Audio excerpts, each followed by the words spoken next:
Good morning and welcome to day 2 of our 3-day weekend here at Teesside. Well, technically it's day 3, but it's day 2 of racing here at Teesside this weekend. It is round 6 for the Owner-Driver Sprint Series.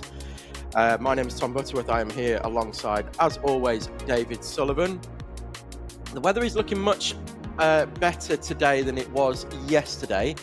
We do still have the same amount of clouds as we had yesterday. It is still blue skies overhead to an extent, but we are expecting potentially a little bit of rain later on, exactly as we did yesterday. We're looking forward to another great day of action here at Teesside. David, what are your thoughts for the day ahead? Well, it's always an important weekend, these double headers, and yesterday was the real warm-up for today's racing. We had a fantastic day yesterday throughout all of our classes, and Bambino will start us off once again. It'll be a very, very similar format to yesterday. We've already had some practice sessions and qualifying this morning. Very, very intense start to the day for Bambino's, Cadet and Minimax, because they've had practice, quali, and they're about to go out for their first race of the day. Yesterday, Tom, was very, very interesting, particularly across all our championships. We were saying yesterday morning that the first race yesterday started the first half of the season, and when we come back in September, it will start the final quarter of the season. We're doing a quarter of our season here, 2 race days of the 8 in an entire weekend. Very, very big permutations. These type of weekends can make or break championships, and we definitely saw that yesterday.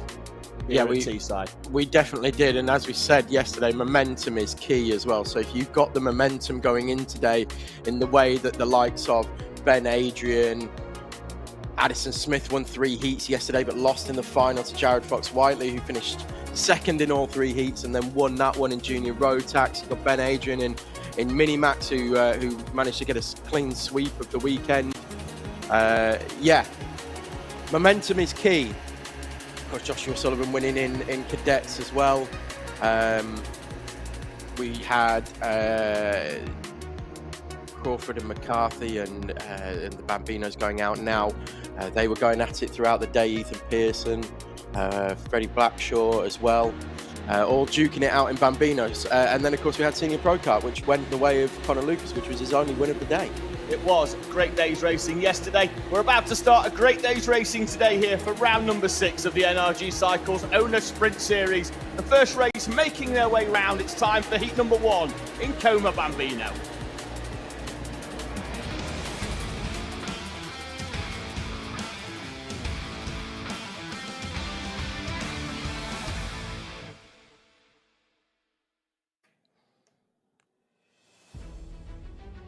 They are already gridding up here for the first race of the day. It is Sebastian McCarthy going off pole position. Unable to qualify yesterday, really hindered his progress through the field. Did manage to get back up there towards the end of the day, but it took all day to get back to where he normally runs. So Sebastian McCarthy going off pole position today. Sebastian Crawford, yesterday's on-track final winner, it goes off P2 with Ethan Pearson 3rd and Freddie Blackshaw 4th, Oliver Bullock in 5th and Sullivan Crawford in 6th. Then it's Summer Upton in 7th and Phoebe Rogers in 8th, Callie Tennant in 9th, Ollie Upton in 10th, Verity Crawford in 11th and Abel Hutton in 12th. So we've got Phoebe Rogers here today. Yeah, one new name on the grid in Phoebe Rogers and Abel Hutton. A very, very difficult day yesterday, and I can't see him on the grid at the moment. He's had a... he was out in qualifying. He was out in qualifying, although I think the kart has still got some teething problems, which was part of the day yesterday here for Abel Hutton. Unfortunately, ran all four sessions yesterday, 3 heats and a final. Unfortunately, didn't see a checkered flag in any of them, did Abel Hutton. And doesn't look like he's out for heat number 1 either. Hopefully we get to see him later on in the day, but problems for Hutton. So parent helpers making their way off the track at the moment, and the marshal with the green flag in hand. Green is up in the air. Green is down. We are away and racing for the first race of the day in Coma C50 Bambino. It's a good start for Sebastian McCarthy. He leads from pole position into the D chicane, followed by Sebastian Crawford. Round the national loop, the top 4 already trying to make their customary breakaway, with Freddie Blackshaw and Ethan Pearson following suit. Looks like Pearson's had one of his good starts today. He's going. We've got a spinner and rejoin the circuit. That's the 22, I think, of Sullivan Crawford. Rejoins the circuit after a spin at turn 1, at hairpin 1, and collects Phoebe Rogers for good measure. As they head down the back straight for the first time and into South Bank for the first time racing today, it is Sebastian McCarthy from Sebastian Crawford. Then we've got Freddie Blackshaw and then Ethan Pearson, the 4th in this group of 4, and we've seen these 4 run together throughout the day yesterday, as Blackshaw has now just taken 2nd place away from Sebastian McCarthy. So not the best of opening laps from McCarthy, who's dropped 2 places now behind Crawford and Blackshaw. They head round the national loop one more time and heading into the hairpin. So this is pretty much the order that we saw yesterday on track. The Ethan Pearson was able to go with at points yesterday, looking like he's dropped a little bit at the moment. Could potentially bring that back towards the front 3. Needs these to battle, because as we've seen in Coma, even though they're only small karts, 3 of them working together in a straight line will push away. You know, even the slipstream at this sort of speed still works and still takes effect. It's easier to push 2 or 3 karts through than it is just one on its own. Unless they start squabbling and chopping and changing for positions, Pearson's going to find it difficult to rejoin the back of this pack. You can actually see Blackshaw there getting a big push from McCarthy down the front straight and through the dogleg and kink section over the start finish line. Got a big push from behind, did Blackshaw. McCarthy able to carry that overspeed and quite happy to work with Blackshaw at the moment as they head into hairpin 1. Sebastian Crawford with the fastest lap of the race on the first flying lap, and that was him out at the front.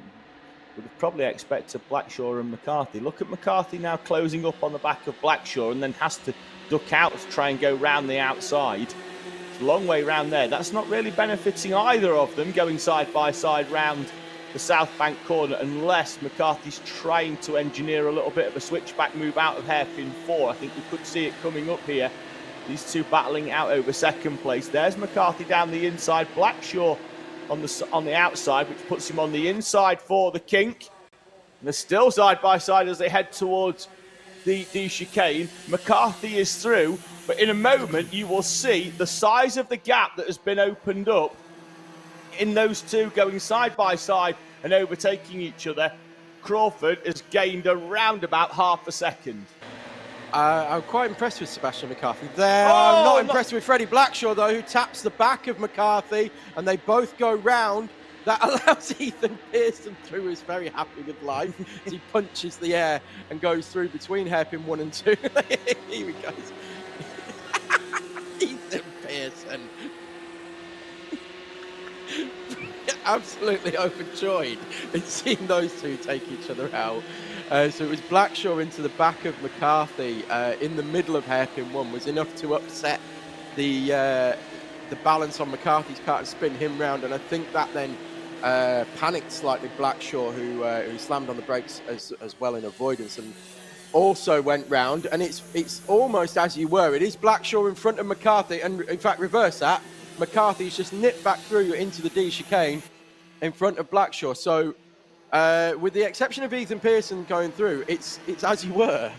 He always gets a good run out hairpin 4, doesn't he, Sebastian McCarthy? Now they're both closing up onto the back of Ethan Pearson into hairpin number 1, 3 minutes and 30 remaining, so roughly half race distance in this Como Bambino opening heat of the day when we had that additional lap on, and now McCarthy's going to try the run round the outside. I think he's got it and does. Gets a good run out of hairpin 2. Freddie Blackshaw, the next one to try and pick off Ethan Pearson. Pearson's going to try and go with. We'll see whether Blackshaw tries to replicate the move that McCarthy did to him earlier on. Switch back in, coming is it from Freddie Blackshaw. Blackshaw gets the drive, gets the power, and Freddie Blackshaw is through down the back straight. Also down towards the start-finish line. So Crawford with the fastest lap of the race now, 58.278. And we always talk, David, you and I, about lap records here, particularly on Bambinos. And it only seems 5 minutes ago that we were talking about sub 1 minute laps, which they'd never really done before here. Certainly early on in the life of the Bambinos and this particular class, but we're already comfortably on lap 5. We're at a 58.278. So we're 1.8 seconds below that 1 minute mark, and we're only in the first heat of the day, lap 5. It's quite incredible to think how quickly the pace of these karts has increased, and the skill of the drivers as well. Spin there at hairpin 1. We've got a bit of a Sullivan Crawford there, I think, in the 22. I think there's that, trying to pick out the other number we're missing. That's Calais Tennant in the 52. I think Verity Crawford was one caught up in that one as well. Looks like Ollie Upton as well there in the 97. So Tennant's kart being pushed off onto the grass on the inside. Tennant climbing out, so we unfortunately have our first retirement of the day. Looks like Abel Hutton did get out. Tommy's on the timing, shown as 1 lap down, so would have joined the track from pit lane. Pit lane, and he's just crossed in front of the commentary box. He did get pushed back into the pits after qualifying, so I did see that he was. There was obviously an issue during qualifying that was taking a few minutes to rectify in the pit lane, and but did manage to get back out clearly for this session, albeit a lap down, now 2 laps down on the leaders. There is Sebastian Crawford just making way through lap traffic, coming up on the back of Verity Crawford, who was involved with that spin a couple of moments ago at hairpin 1. I think she had to squeeze through the gap as the 2 karts in front had spun, and that slowed her down on the inside of the circuit. Currently running in 7th place, albeit at 6th place Summer Upton, who performed really, really well yesterday. Tom was disappointed not to make the final. The engine not starting as it rolled to a halt, so she was pushed back in the pit lane. She couldn't get out, but it's a great performance yesterday from Summer Upton, really showing great improvements. Sebastian McCarthy trying to make his way through in 2nd place there, right the way around the outside. Leader Sebastian Crawford had managed to cross the line just before the timing had elapsed down to 0, so 2 laps to go here in this Como Bambino Heat 1. Well, Ethan Pearson, now that he's been overtaken once again by McCarthy and Blackshaw, is able to go with Blackshaw.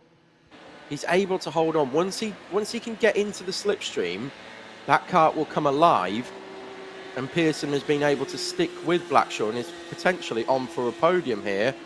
And I believe there may have been an overtake down the back straight as well of Pearson on Blackshaw. Yeah, they were side by side. We've had some lap traffic. I think Blackshaw could well be back in front. They split and went either side. I think Pearson got a good run, but Blackshaw was able to go all the way around the outside and hold on. Final lap then, as Sebastian Crawford has come through to see the board on the overhead gantry, which you can see there in the top right-hand corner of your screen. Sebastian McCarthy through as well in 2nd place. Blackshaw and Pearson split by less than half a second, 3rd and 4th. Now currently making their way round the national loop. Yeah, as you said, once Pearson's able to get in behind somebody, he's able to use the slipstream and be pulled along quite well. His lap times are there or thereabouts. I think Blackshaw's dropped ever so slightly his lap time potentially as well. But Ethan Pearson going along well now.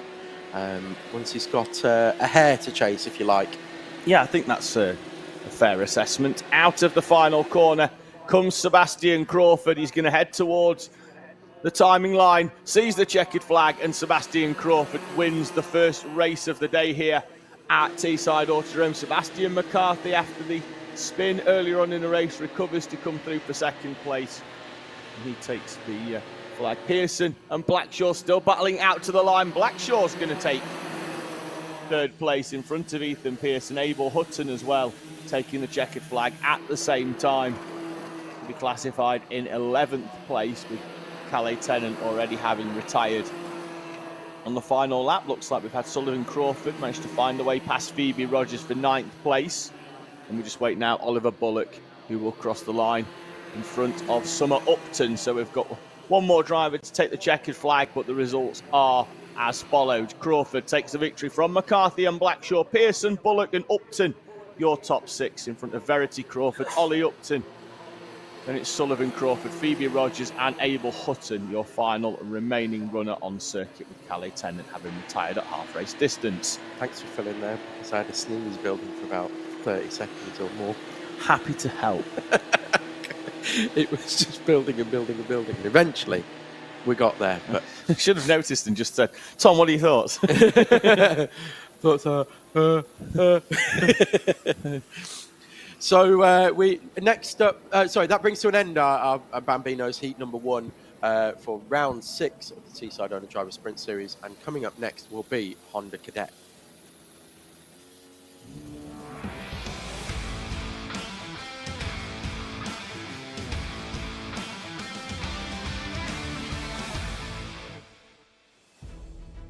So I'll get us through this grid fairly quickly, and then it will take a few minutes to grid them up.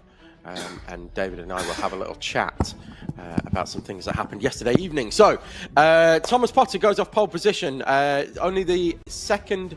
He's the first recurring pole position that we've had this year. Correct. We've had. Thanks for that fact. Luka Batchev has had a pole position yesterday. He was the 5th. We've had Red Lind on pole position. We've had Edward Rye, I think, on a pole position. Joshua Sullivan's had 1, and William Howard as well. So, pole position for Thomas Potter, the first double pole sitter of the year. Joshua Sullivan goes off P2, yesterday's final winner. Then we have Red Lind, Noah Clark, Edward Rye and Samuel Yeadon.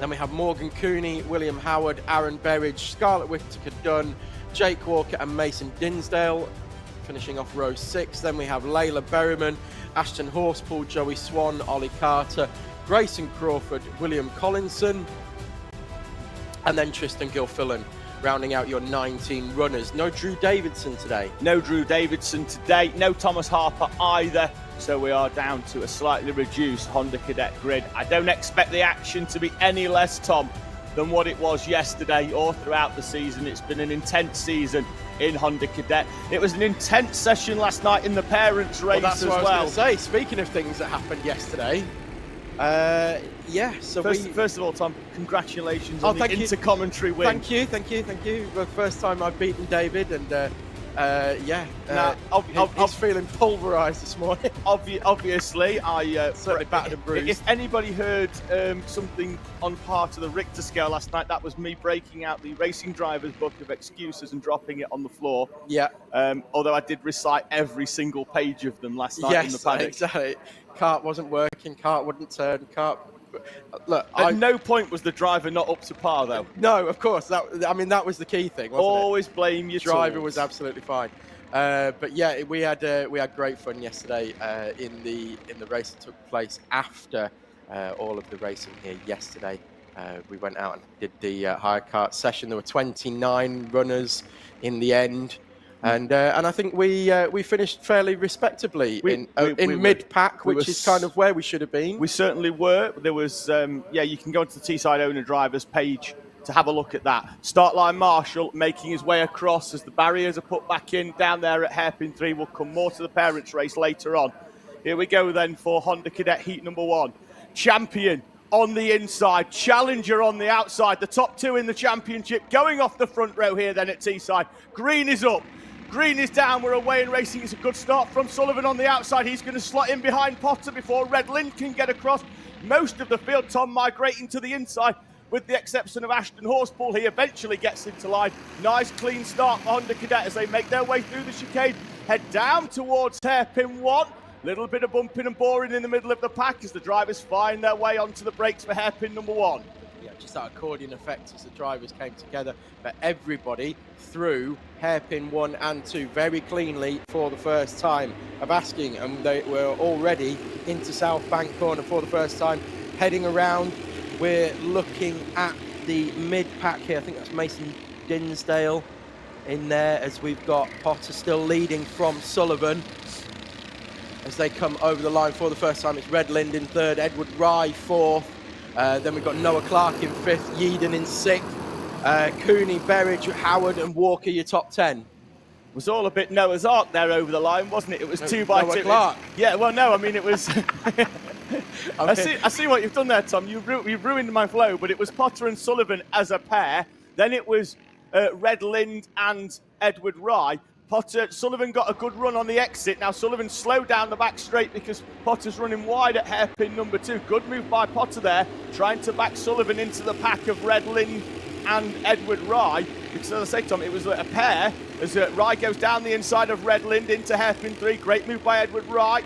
No return of the favour, but it was a pair. It was Potter and Sullivan, then it was Lind and Rye, then it was Clark and Yeadon, and that's how they went through over the line, almost in pairs. And then further down you've got Cooney, Berridge, who had a superb final yesterday, you'll remember from the footage. We've got a couple of drivers, that is the Micromax of Grayson Crawford and the 33 Honda Cadet of Ollie Carter going over the rumble strip on the exit of the D chicane. Yesterday, you remember, Tom, Aaron Berridge retired from 2 of the races, went off the final in last place and made his way up to P9.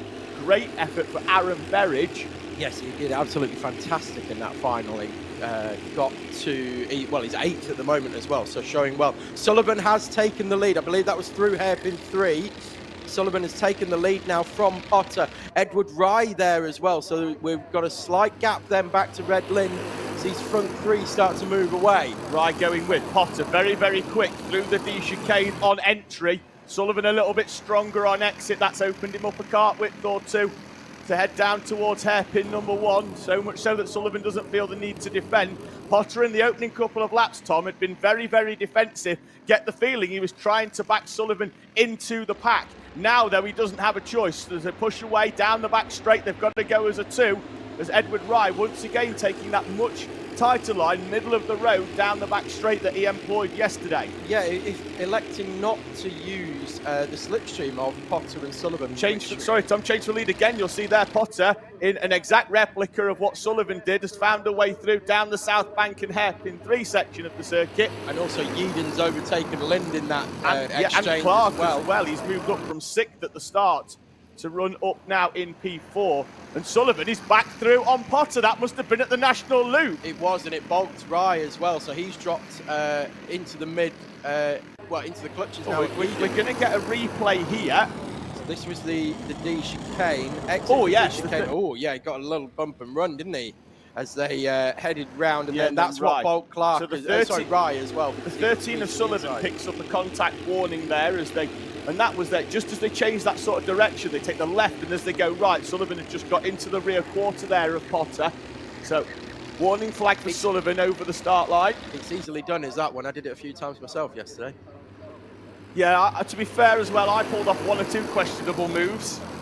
Tom French will attest to that. Yeah, Tom French is, I think they've just about sewn him back together because he was split in half by one of David's moves. Which, I mean, I had a grandstand view of it. It was absolutely perfect. From my view of it was absolutely perfect. You were doing an Ethan Pearson down the back straight because you made up 2 places. The move was I've never seen anything quite like it, David. It was robust. Yeah, I called you a mad something on the text last night once I'd watched it back. It was pretty wild. But yeah, all fun and games. And yeah, I know I was pretty much punching the air, especially because Tom French loaded me into hairpin 1, lap 1, and spun me round. So I was like, ha, karma. That's my commentary wife then got him back for me. 3 minutes to go in Honda Cadet Heat 1. Edward Rice sets the fastest lap of the race with a 48.153. Sullivan, though, still leading from Potter. Potter closing back in. There was a quarter of a second between them over start finish as Sullivan opened up the gap, though. Potter strong in the first half of the lap. And he's now right back on the bumper of Sullivan as they head down the back straight towards South Bank. Once again, Edward Rye electing to take that tighter line down the back straight, and Red Lind opting to go even tighter than that, as was Noah Clark staying in the slipstream. So we've got this front 6 now have fully broken away from Aaron Berridge, who's showing very well in 7th, and it is a lonely 7th at the moment with William Howard, Jake Walker and Morgan Cooney in a battle together as well. The thing for me here, Tom, is Berridge just come through. If he can start and get a good start in Heat 2 from 7th, I think he can go with this front pack because he's got the pace, but he's had to come through, and now he's on his own where everyone else is working with people. And he's getting the decent lap times in there, Aaron Berridge. He quicker than Red Lind on that lap. Yeah, so he's on par with the front runners. Thomas Potter with the fastest lap of the race. Joshua Sullivan with a personal best. Those two are now pushing away. Edward Rye, who's been with them, is falling back into the clutches here of Samuel Yeadon. Red Lind looking very racy, tries a little move down the inside. The clock on the gantry is working again today, Tom, which is good because it means that we can look out of the window as well for a timing visual. Sullivan pulling away slightly out of hairpin 4. Potter able to go within the slipstream, and they have now started to gap Edward Rye. So what a lap from Red Lind! You'd said that Aaron Berridge was quicker than Red Lind on the previous lap, and now Red Lind's quicker than anybody on track. Yeah, by some margin as well. He was a couple of tenths quicker than Joshua Sullivan that time round. He was a 10th quicker than Thomas Potter as well. And Potter dips into the 47s, as does Lind, as does Noah Clark as well, all dipping into the lower end of so the high end of the 47s. We've got a contact warning for Layla Berryman, and we've got a slow previous lap for Scarlett Whittaker-Dunn, who lost 7 or 8 seconds, so could potentially be for that. Leaders over the line with around about 40 seconds to go, so this will be the penultimate lap. They'll head down onto the final one next time round. Lap and a half to go by the time I've finished this sentence as they go rounds hairpin 1 and 2 onto the back straight. There is some lap traffic in front, not sure if they're going to catch it before the checker. Just about to say that with this reduced field of 19 that we've got here at this particular round, I didn't think that they were going to get anywhere near some lap traffic, but it looks like they might potentially catch Tristan Gilfillan, who's about to come over the line now. They could potentially catch, but going to be touch and go as they come over the line, so they will take the last lap board now. It is Sullivan from Potter, from Rye, from Yeadon, from Lind, from Clark. Then we've got Berridge coming over the line in 7th, and then it's Howard, Walker and Cooney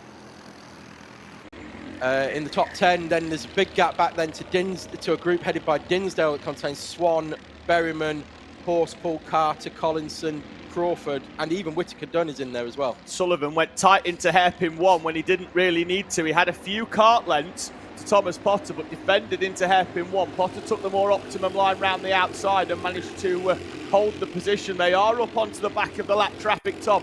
Round hairpin 3 and 4. Sullivan's managed to squeeze down the inside. Potter can't get through as well. Sullivan's going to get a clean run to the checker here because he's managed to navigate the lap traffic.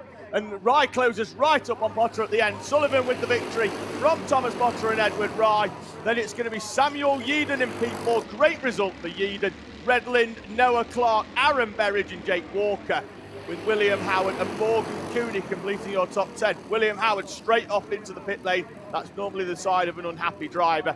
Mason Dinsdale in 11th in front of Joey Swan and Layla Berryman. Ollie Carter and Ashton Horspool with William Collinson, Grayson Crawford and Scarlett Whittaker-Dunn in front of Tristan Gilfillan. Yeah, great action again as always here in Honda Cadet. Really is a field leveler here, and so we have a front 6 really as a group with 1.7 seconds separating all 6 karts at the end of that race. So we will look forward to more action as that one goes forward through the day. And that brings to a close our Honda Cadet Heat number 1 here at round 6. We will move on very swiftly to Minimax.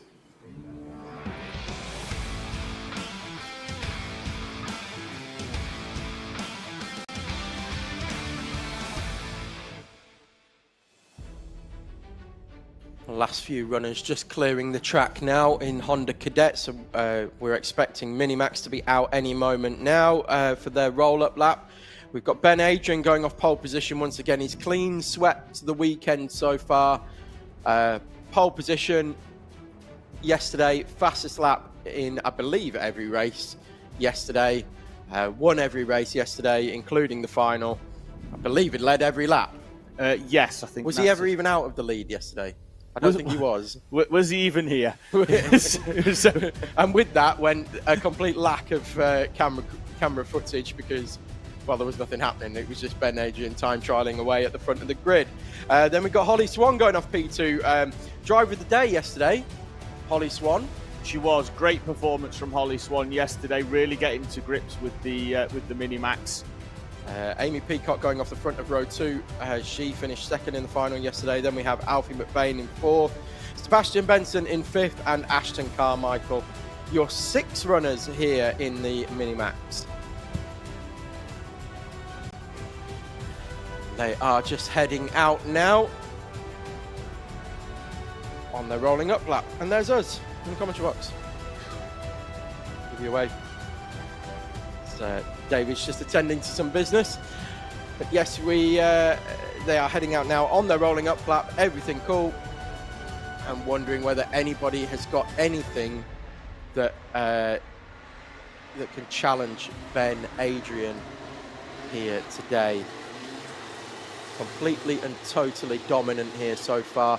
Yesterday, let's see what happens here as they finish their rolling up lap and head towards the start finish line. And then we've got Holly Swan as well, going off P2 for the first time here as well. So she's going to show well, I hope. As we said, driver of the day yesterday. And well deserved as well. Good start from Adrian and good start from that inside line. Went pretty early, and that's given Peacock the jump into second place. Swan tried to slot into third, but found Alfie McBain there on the inside. They head round hairpin 1 for the first time. So it's Adrian from Peacock, from McBain, Swan, and then I think it's Benson potentially in 5th. They head round South Bank for the first time. Amy Peacock has made some changes to that car overnight, based solely on the fact that they have to do something to try and stem the tide of Ben Adrian.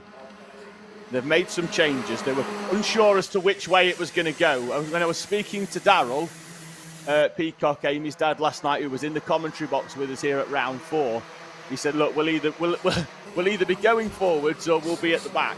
He said, but we have to try something to try and stave off this challenge of Ben Adrian at the front. We've got a bit of a timing issue in the commentary box, which is hence why we've not got the stacker down the top left-hand corner. It's just oh, there it is. Everybody's picking up. Oh, that's better, because in the commentary box, it's not quite had the same pickup we've got on the timing. We were missing some names, and it's fixed itself. So that is... you mean Tom's fixed it? Tom's fixed it. Well done, mate. It didn't fix and by itself. Fixed it, well, I mean he's pressed the refresh button, and all of the stuff has reappeared. And it's worked. So yeah, it is Adrian from Peacock, from McBain, Swan. It is Benson showing well in 5th, and then Ashton Carmichael in 6th place. Adrian was able to put 0.8 of a second into Amy Peacock on that opening couple of laps. Oh, and there must have been a problem there for Peacock, because McBain is now through, and Holly Swan's coming through as well. Problems then for Amy Peacock. Kart doesn't appear to be slow, so could well have been just a bit of a mistake at hairpin number 2, but she's dropped back now behind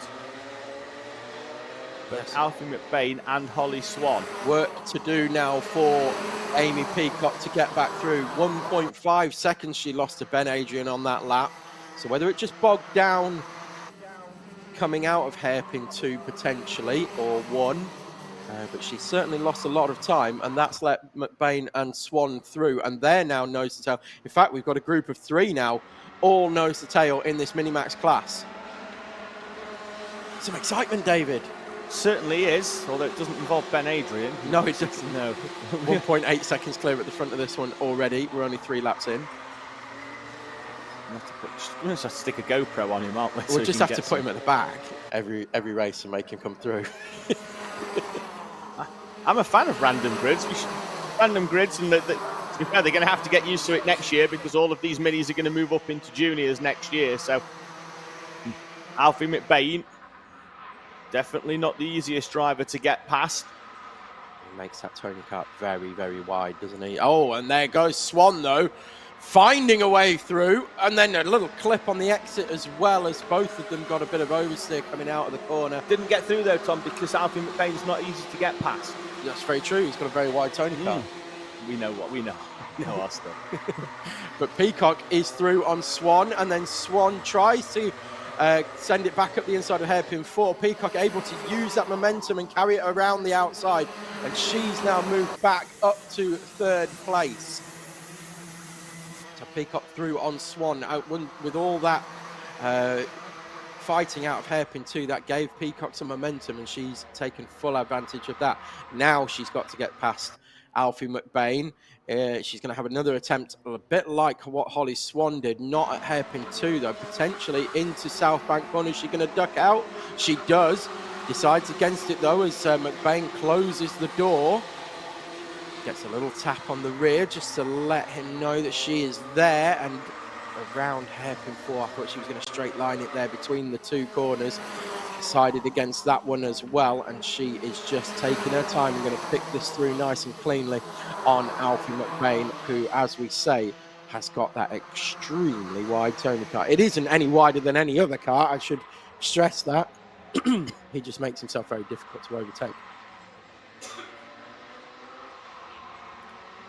Down the back straight they go. Amy Peacock now in the slipstream. Could this be the chance? We see Alfie McBain coming to the inside to hold on to that 2nd place.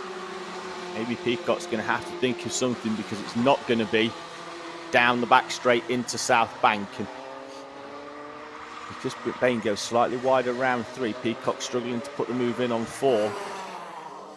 It's all good racecraft for them though, Tom. They've got to find a way through in places where they might not have expected to have to find overtaking opportunities. It's difficult for Peacock to get past McBain, that is for sure. They're running half a second off.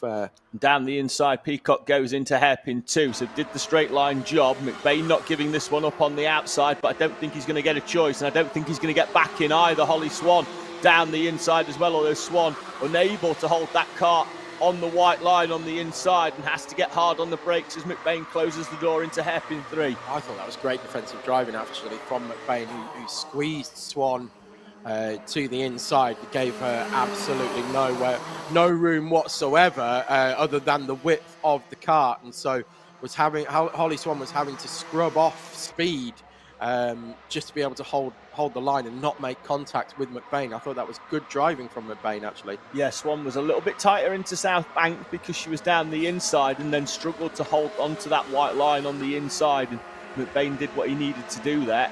I was quite genuinely impressed with McBain there. I thought that was very, very good defensive driving. Left enough room to squeeze Swan to the inside, but it was very clean still. And, you know, he wasn't putting her on the grass or off the track in any way. Yeah, no contact between the two of them. So really good driving from all parties. Yeah, indeed it was. Would have been very easy for Swan to understeer, or certainly understeer into the side of McBain, and she elected to scrub that speed off as well, and that's kept McBain in position. Amy Peacock not able to break away. There's Ben Adrian in front, going round the South Bank corner at the far end of the track. 5 seconds clear now is Ben Adrian.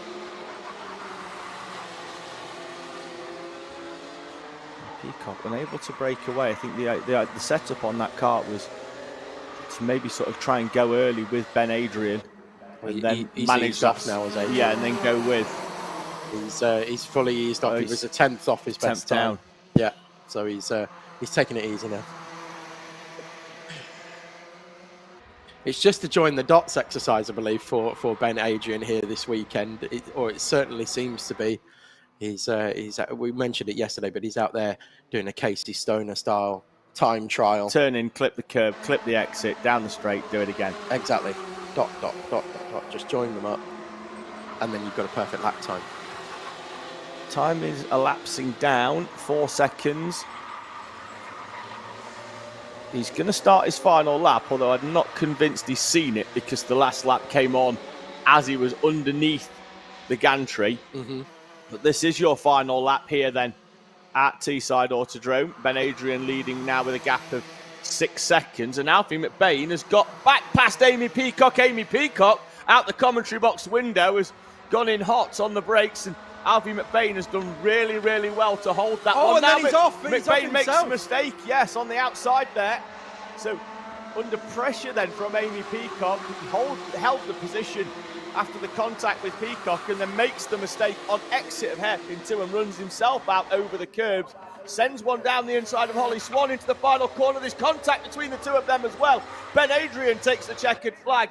Amy Peacock for second. On track at least, Alfie McBain takes third place, although contact with Holly Swan into the final corner sees Swan down into fourth.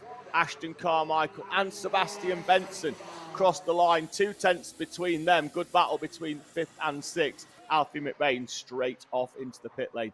There, though, on screen is your race winner, Ben Adrian. You think that's running away from the headmasters and mischief's office straight away? Like I'm just coming straight in the pits and then they can't give me a contact warning. I get in and out of Parc Ferme while they decide whether there's going to be a penalty or not. Well, it was an all-action final lap there. Amy Peacock with some contact into the back. Be interesting to see whether the front fairing's still in place on Peacock's kart there, as there was a little bit into hairpin number 1. Don't know if it was overly intentional. She just went in hot on the brakes, and there was a little bit of contact as Ben Adrian and Amy Peacock come through, and they'll peel off to the left side. See them just turning the engine off almost immediately as they're on there. They'll just roll off and then turn the engine off. Drivers to the left, they've been pulled in for weighbridge and scrutineering. A few others have been sent round the outside, which means we can move on to our next race. Tom spotted something. Well, I was going to...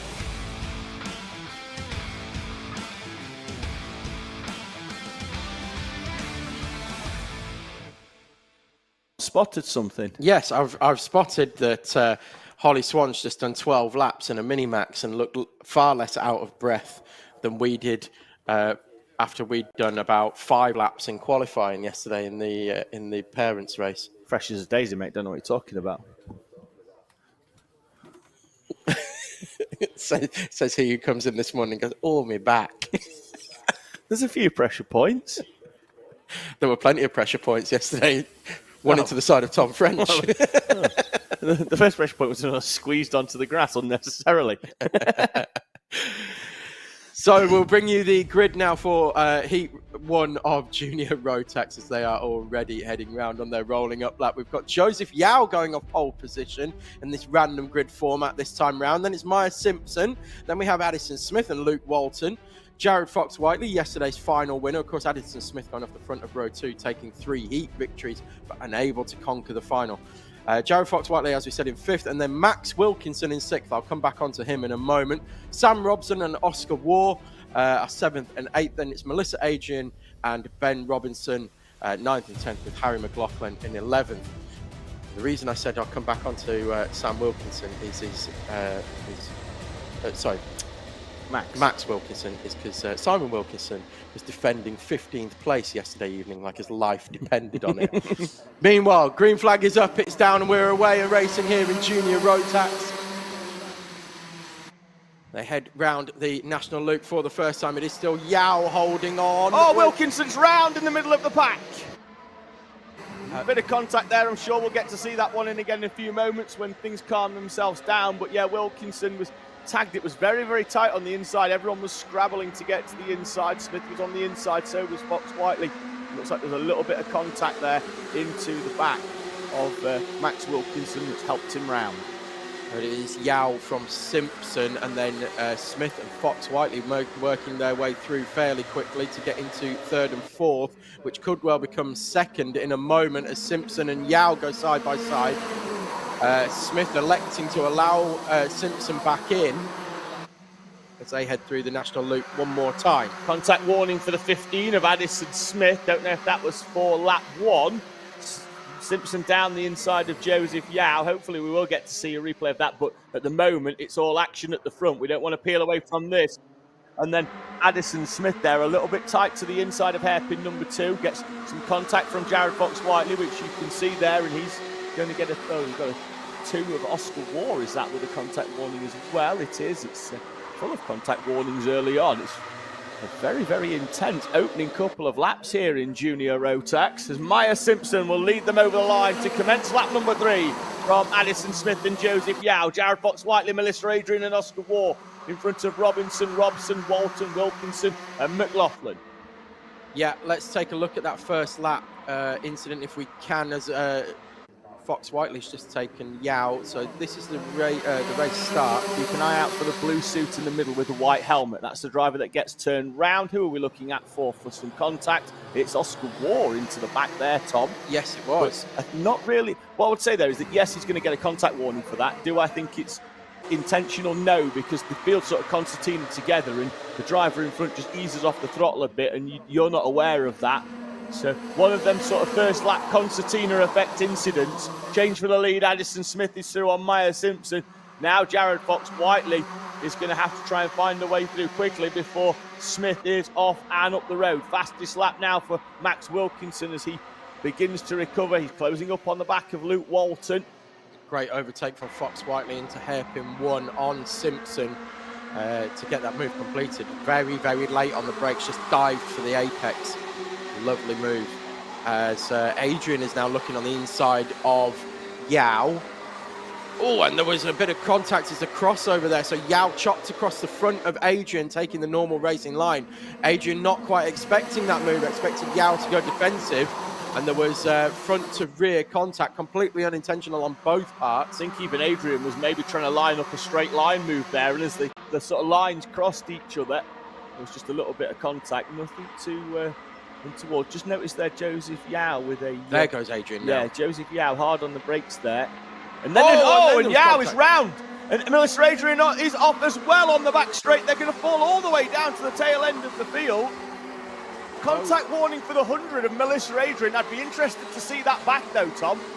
Yes, indeed. Fox Whiteley, meanwhile, is taking the lead or trying to take the lead from Smith through hairpin 4.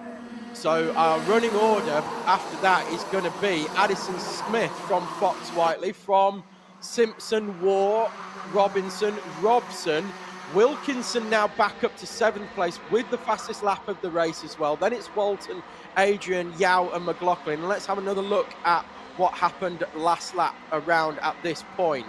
So Adrian's going to go around get a good run out of hairpin 1 on the inside of hairpin 2.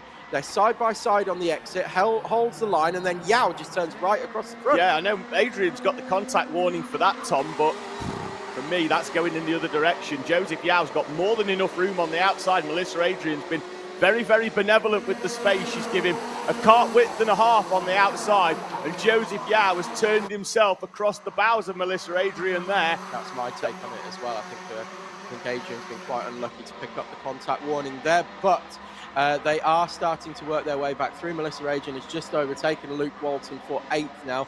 Oscar War is currently holding the fastest lap of the race as he's honed in on the back of Maya Simpson. Simpson turns in a car early into South Bank to stop Oscar War, but then that's going to send Simpson wide, and War's going to have an opportunity down the inside into 3 and then tries it again into 4. Problem there is he'd scrubbed off so much speed into 3 that he was never going to make 4 work. Oscar War still holding fastest lap of the race here in 4th as we look at Oscar War trying to get past Maya Simpson. Fox Whiteley and Smith is still as you were in that reverse order of Smith in front of Fox Whiteley for the time being. Then we've got Robinson and Robson just behind that pair, as Fox Whiteley now moves through on Smith and gets a tap at the rear from Smith for good measure as the lines cross over, and Smith, unwilling to blend out of the throttle, just holds it full and gives Fox Whiteley a push, as Oscar Waugh also moves through on Simpson now and takes third place away. Good move there from Waugh. Simpson went defensive to try and ward off the same move that Oscar Waugh had tried the previous lap. Waugh then with the cutback. Fastest lap this time round from Melissa Adrian as she tries to catch back up with the field. She's got some clear track in front of her and a bit of a red mist as well to try and get back up onto the pack in front. Well, likewise, Max Wilkinson has managed to catch up to Sam Robson now. So Max Wilkinson on a full-on recovery drive from spinning out on the at the first corner. He was the same as well, wasn't he? As soon as he'd got it, we've got a yellow flag on the overhead gantry. We've got Harry McLaughlin, I think, off at the in the middle of the national loop at the D chicane. So no overtaking into the D. Harry McLaughlin climbing out of his kart. We are green once again once they're past that incident, so there will be overtaking into hairpin 1. We look at the group here, so that is Max Wilkinson now on his recovery drive. He has now overtaken Sam Robson and taken 6th place away. As he lifts his radiator flap and heads into South Bank corner. Next one on the list is Ben Robinson, followed by Maya Simpson.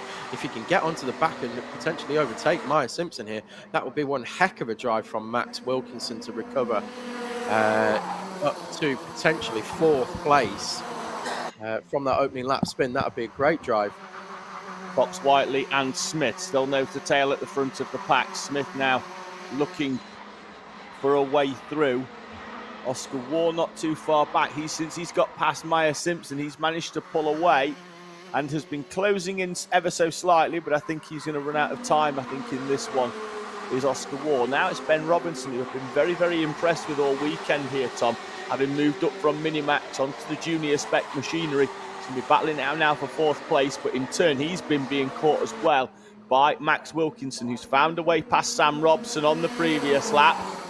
And Wilkinson now will have sights on 4th place. It could be any one of these 3 for 4th place. Don't discount Robson either, because as soon as they start battling... Oh, and there goes Wilkinson putting the rear bumper to... Yeah, and there's Robson alongside. Has to back out there, but as soon as they started battling, Robson was right back on the tail of that. And if they do start battling, you know who else will be coming into play on this one? It's going to be Melissa Adrian. Melissa Adrian is absolutely flying, 42.1. She's quicker than everybody on circuit, with the exception of Oscar Waugh that time around. That includes the 2 leaders. Waugh with a personal best on his previous lap. He's trying to close back up as well. He took 2 tenths out and takes another 10th out, but as we say, we've got 1:20 to go in this junior Rotax heat number 1. It's going to be a big ask unless Fox Whiteley and Smith start to squabble, and that's what Oscar Waugh will be hoping for. Gaps down to 1.3 out the window. I can just see there now we've got Robson and Robinson trying to get down the inside of Maya Simpson. Max Wilkinson running wide to the outside of the track. Sam Robson's going to try and put the move down the inside as well. Oh, that got close as well, as Robinson did chop the nose off Robson there, turning into South Bank. Wilkinson now lining up the straight line into hairpin 4 on Maya Simpson. Perfect block pass. Actually, perfect block pass, as Smith has now taken the lead from Fox Whiteley as well. Really impressive overtake, really impressive driving from Max Wilkinson to recover back up to 4th place. Oscar Waugh, another fastest lap as he chases down the 2 leaders. And he is very much closing in on these front 2 as well. The gap under a second now. And I think they're going to get round before the timer elapses. We're at about 20 seconds. It's going to be touch and go, as it was generally for most of the junior Rotax races yesterday. They were really depending on whether the faster drivers were right at the front or the back and had to come through. It was a race towards the clock. 7 seconds. They will get through with 4 seconds to go. Oscar Waugh closing up once again. I'm just looking at the second group here, and Melissa Adrian is now on the back of that train that's headed at the moment by Max Wilkinson. She's right there now. She's closed in. Whatever they've done with the setup of that car overnight has clearly worked, as Fox Whiteley now goes defensive into hairpin 1. Overtakes Smith now, but the switchback from Smith regains the lead, and Oscar War is right there as we head down to 0 on the clock. They will take the final lap board this time around. It is Smith from Fox Whiteley with Oscar War now right there. Addison Smith and Jared Fox Whiteley could be so preoccupied with themselves that Oscar War could take full advantage of this. He's closed in at a fair rate of not 0.6 of a second on the previous lap because Addison Smith and Jared Fox Whiteley squabbling over the lead. They had a couple of place changes on the previous lap. Smith tight into hairpin 2. Could he be slowed down the back straight? I expect he's coming straight to the inside. Fox Whiteley's going to be on the outside here. Could Oscar War get into the mix by putting a move down the inside on Fox Whiteley? Got the speed. Gets a good run. Fox Whiteley knows he's there now. He got the tap on the rear through that corner. He's going to have to go defensive himself. Here he does. So Fox Whiteley effectively not doing the switchback, and it is going to be race 1 goes the way of Addison Smith. Fox Whiteley, then Oscar War. Then it's going to be Max Wilkinson in 4th, is it? Yes, with Maya Simpson side by side over the line with Ben Robinson. Sam Robson and Melissa Rajan, unfortunately for her, just ran out of time to get some moves done through that pack. Joseph Yao finishes 9th with Luke Walton 10th, and then Harry McLaughlin unfortunately retired on the inside of the national loop on that one. But yes, the final section of corners there, Oscar War, I think, potentially showed his hand too early because he tapped the back of Fox Whiteley. I think Fox Whiteley would have gone wide at hairpin 4 to try and get the cut back on Smith, but would have found War on the inside. Yeah, well, I want to give credit he knew there. He was there. Yeah, I want to give a lot of credit there to Addison Smith. Into the final corner, he was so slow round hairpin 4, noticeably slow. And what he's doing there is he's trying to stop Jared Fox Whiteley getting that cutback, getting that drive. So either way, I'm not sure Fox Whiteley would have been able to do it because Smith was so slow round there that Fox Whiteley would have had to have got off the power. I think Addison Smith drove that final corner very, very smartly. Yeah, I would agree with that. I think Fox Whiteley did as well, to be honest, because he got that tap through South Bank corner, he then knew that Oscar War was there. There was a gap going into the final lap. But he definitely knew he was there and elected not to take that cutback move and held on to 2nd place. So good driving all round in junior Rotax. Next up will be senior Rotax heat number 1.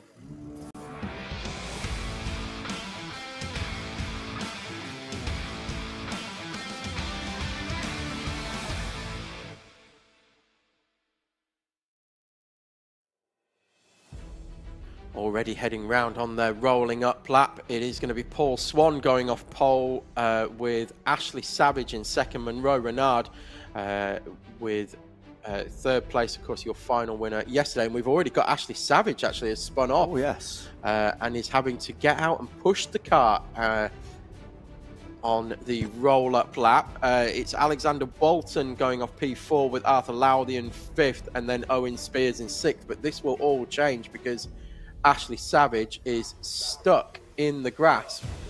I think we're going to potentially have a false start here while Ashley Savage gets himself back in and rolling. He's back on track, but obviously he's not at the back of the pack, or are we going? He's not. Starter has a green flag in hand, but not sure whether we're going to go around again or not. Well, they're in single file, Tom, at the minute, and so they're definitely not side by side.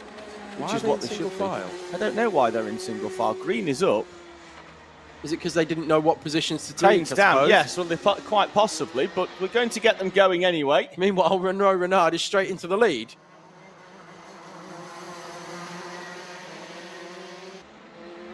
And there goes Ashley Savage now, who's finally started this race. We're going to see whether he can catch up on the back. We've got a slightly smaller field than yesterday. No Rotax 177 runners, no Emma Brown, no Andy Hull this morning. So just the Rotax 162s, Paul Swan, Monroe Renard. No Nathan Jensen either. He did have a few problems yesterday. Although I think that was more the throttle cable snapping or the chain coming off. Can't remember which, but either way, he did roll to a halt on the inside of the we do have Alexander Walton today. We do. Nice little, nice mix-up. And an Owen Spears. And an Owen Spears. Who we know from the British 24 Hour, because he's also wearing his My Premier Prime suit, which is his BPEC team from Pro Kart. So yeah, very true.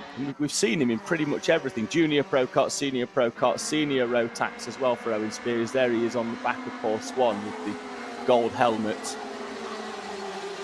The very Senna S. I think he's giving hand signals in Senior Rotax, which, you know, you just kind of don't really do, just because he's too busy trying to hang on to the thing just most of the time.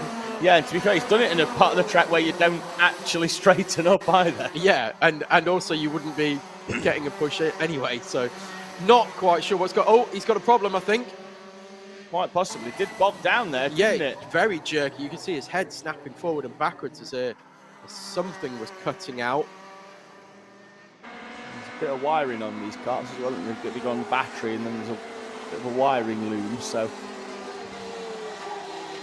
Oh, now he's banged the steering wheel because he has got a problem. You can see it's an intermittent issue, potentially a misfire or something cutting out on the kart, because he's now been overtaken by Walton. Monroe Renard sets the fastest lap of the race, moving away at the front of this one. There again, he's pumping the throttle. It's whenever he goes round a right-hand corner. So he's going round the right-hander at the National Loop and then round hairpin 2 as well. He seems to be a little bit clearer around hairpin 2. So the tighter corners don't seem to be the problem. But the National Loop, the long looping right, South Bank as well. We'll see whether he has a similar problem this time. And he does on exit there. He's just slow. And again, through hairpin 3, you can see his head is literally rocking backwards and forwards as the power comes in and out. It's fine through here, it seems. And then let's have a look again around the National Loop. Oh, missed it that time, I think. Oh, you can hear it actually. Yeah. What do you think, Tom? Bit of fuel surge, maybe? Potentially. He's definitely got something cutting out, whether it's fuel flow issues, whether it's electrical. I find it difficult to see it being electrical with it being through those right-handers. Very odd. Yeah, with it just being on a certain type of corner. I see what you mean. Monroe Renard opening up the gap to 2.1 seconds from Arthur Lowthian and Paul Swan. Ashley Savage is now shown as 2 laps down, so I think he could well have peeled off into pit lane. Haven't seen him stop out on track. You can hear it again as he comes through the wiggles there through the chicane. There's a couple of pops, isn't there, David? He's done it a couple of laps now. Where yeah, you can hear it, can't you? It's got to be some kind of misfire, yeah. Alexander Walton closing in on Paul Swan, 0.4 of a second on the previous lap, bringing the 13 onto the back of the 95. No luck catching them Swans so far. But potential to catch a Swan. Nice Hot Fuzz reference there from Tom. Love a Hot Fuzz reference. Walton closer once again out onto the back straight in that number 13. Swan, though, we saw yesterday, not an easy character to overtake. Speaking of Hot Fuzz references, I can't say the word horse without going horse now. Horse, just because of that film.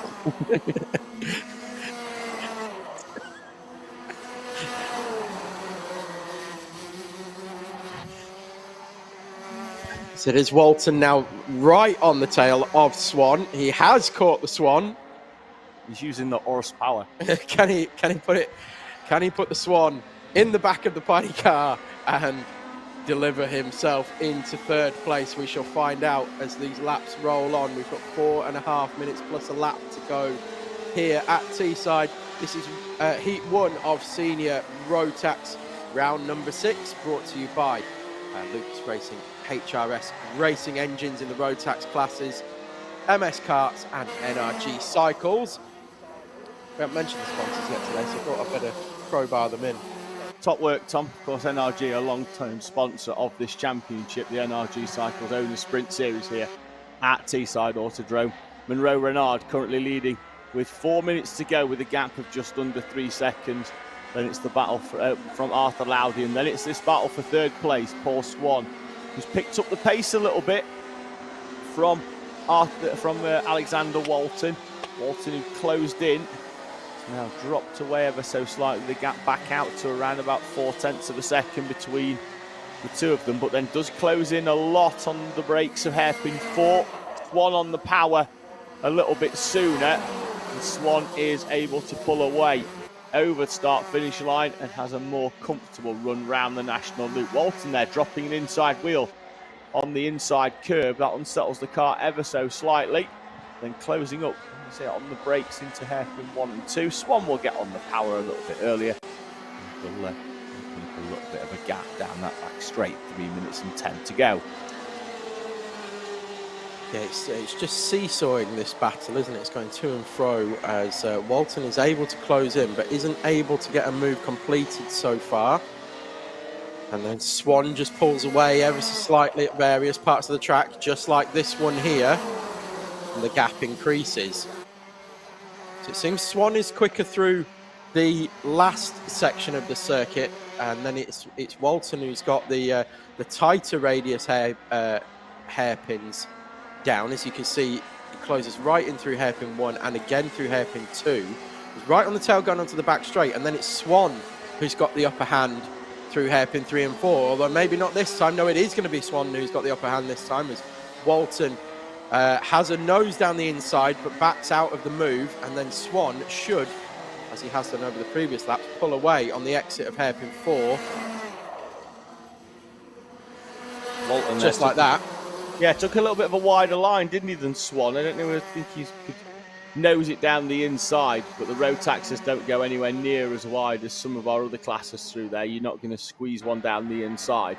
Walton closer now, got to get this lined up out of hairpin number 2, get in the slipstream and pull himself down towards South Bank, but once again Swan with the better exit out of hairpin 2. And we saw this yesterday, didn't we, with a number of our classes that are of open gearing, so all of our Rotaxes being open gearing, and that you are able to either gear to get out of the corner or gear for a bit more top end. Looked like Walter made a bit of a mistake there into hairpin number 3, and the gap's opened up again 0.4 of a second on that previous lap. Walton falling away off the back of Paul Swan. Bit of a mistake round hairpin 3 for the driver of the 13. Drop back ever so slightly, but as we've said, it's got the pace through these tighter radius corners. It's like they've got two different setups. One is, as you say, David, geared potentially differently, but also the setup. So it could be working in Swan's benefit through hairpin 3 and 4 that have got these more open radius hairpins where you're almost flat chat through those corners, whereas hairpin 1 and 2, they'll be braking and lifting and turning all at the same time, and then back on throttle. Yeah, just different setups could give one an advantage over the other here. Yeah, Walton's starting to fall away once again on that previous lap off the back of Paul Swan. Don't know whether the tyres have maybe been worked a little bit too hard. You can see the inside front there lifting up. Normally you'll see the inside rear lifting, so not sure whether the kart is beginning to grip up a little bit more than what Walton would have liked, and that's why he was quick in the middle phase, but then it's gone over the sort of tipping point of grip. Now he's starting to fall away. We'll have a look at the time once again as they cross over, and he does indeed drop another 0.4 off the back of Paul Swan. Time elapses down to 0. Race leader Monroe Renard making his way out now onto the back straight to head towards the final lap board. Comfortable win for Monroe Renard, should he be able to take this one round to the checkered flag. Out of hairpin number 4, we'll see last lap being shown on the overhead gantry. He comes through. It's been a good move up from juniors into seniors for Monroe Renard. Won the final yesterday at his first attempt in the senior ranks. Did he win all 3 heats yesterday? as well? Yes, I He did. believe so. Yes, Had to work hard in the final, though, didn't he? The plug oiled up at the start, and he dropped all the way down, back down to 7th place.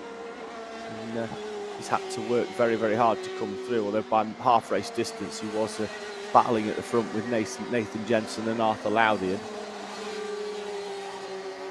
Yeah, but did manage to overcome it, and overcome today as well.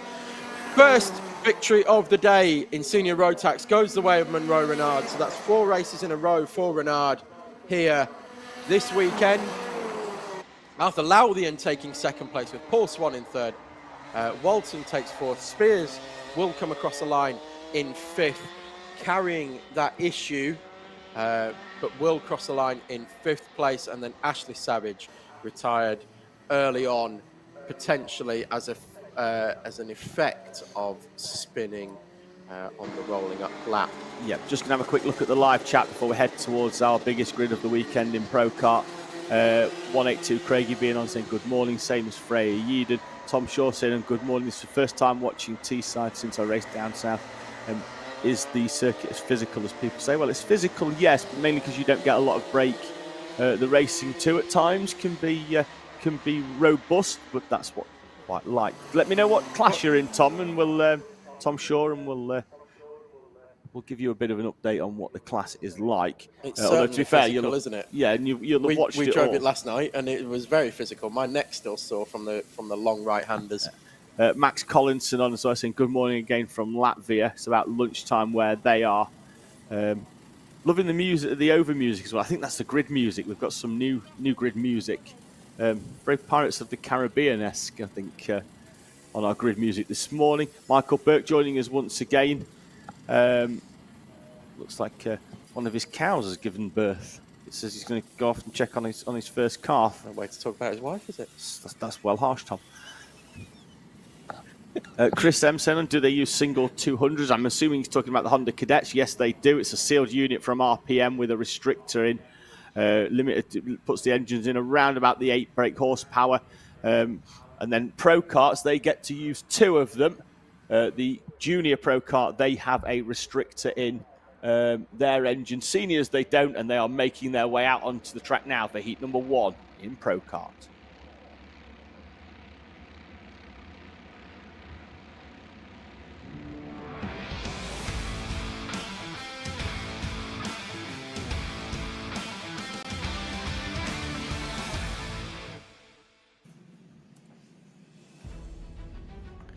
Here we go then, grid for Senior Pro Kart. It's randoms. It's Max Shields and Connor Lucas on the front row. Shields on pole position. Michael Lithgow and Joe Grinsell on row 2. Jack Hewland and Harry Roddis on row 3 in front of Josh Volkers and Tom Hewland, Asher Blythe and Jake Richardson rounding out your top 10.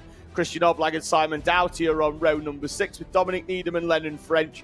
David Thompson Mack and Matthew Hauschby, Dalton McCarthy and James Wilson on row number 9. Row 10 sees Alfie King and Marty Gilfill and Amy Frame and Sean Feehan behind with George Ludwell and Liam Gallup on row number 12.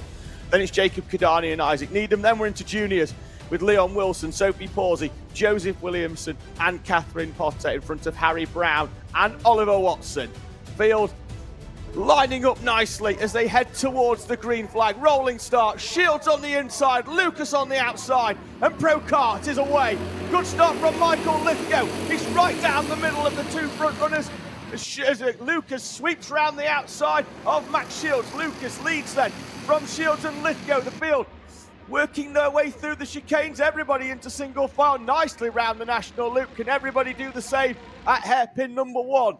It's a Sunday morning drive for Pro Kart so far, Tom. No spinners at hairpin 1, none at hairpin 2 either. It's been a long time since we've seen that in Pro Kart. Yeah, everybody's very patient with each other through there. There's a few little taps to the rear end as the field side to come together at the concertina. But no, everybody's made it through hairpin 1, 2 and even 3 so far without any spinners. And no way, David, we got a full clean lap in Pro Kart. I don't think that's ever happened before. Oh, I don't know, let's wait until they're all over. Hold your breath.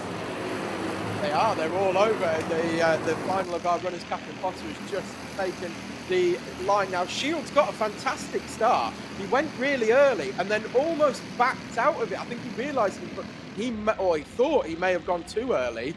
That then allowed Lithgow alongside, and Conor Lucas, who was essentially third or fourth when they came over the line at the start, managed to take the lead. Yeah, Lithgow's just been forced out ever so slightly at hairpin 2. Dropped down the order, currently now behind Jake Richardson. So did cross the line in P3, but now will be down in P number 8 or 9, I think. I think he's 9th. There he is, the number 94 kart. Remember him yesterday with the rear bumper pushed into that rear wheel. Meant that he had a retirement from the final yesterday. Had had a tough day before that as well. Now showing some good pace. Tucked in behind Jake Richardson inside the top 10. Down the inside of Harry Roddis goes Christian Oblag. And then down the inside of Harry Roddis into the Asher Blythe as well. Asher Blythe trying to run around the outside. Blythe's going to be tight on the outside. Now Blythe's going to get hung out here. Roddis, Richardson's coming down the inside. Richardson down the inside of Roddis as well. Asher Blythe back down the inside. Wheel to wheel with Harry Roddis. A little bit of contact between the two of them. They all slot back in to line at hairpin number 3. Asher Blythe back through again now on Lithgow. So robust driving from Blythe, needed to be so to hold position. Looked to be struggling coming out of hairpin 2, but managed to end up holding position after all of that. Christian Oblag showing very well again after a really good day yesterday for Christian Oblag in the clubman class. He's now 5th on the road once again.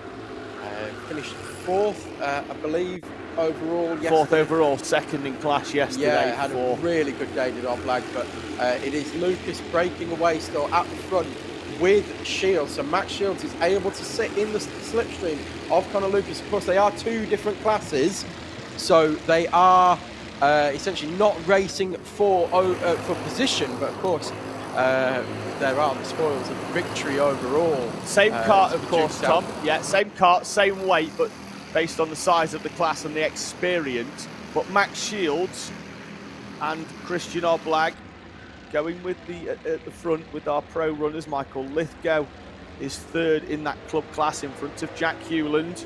I think Christian Oblag has closed up significantly on Joe Grinsell and Josh Falkus. Josh Falkus, yes. Yeah, half a second on the previous lap indeed, Tom. So I think that battle for 3rd is going to rage This is juniors having a great battle there at the back. Isaac Needham in the 25 is our class leader in junior pro kart. Sophie Pawsey 2nd place behind. Retired from the final yesterday as Needham goes down the inside of James. The Needham. He did. Between the 2. Down the inside of James Wilson. Fastest lap of the race, Maximus Shields on the back of Conor Lucas.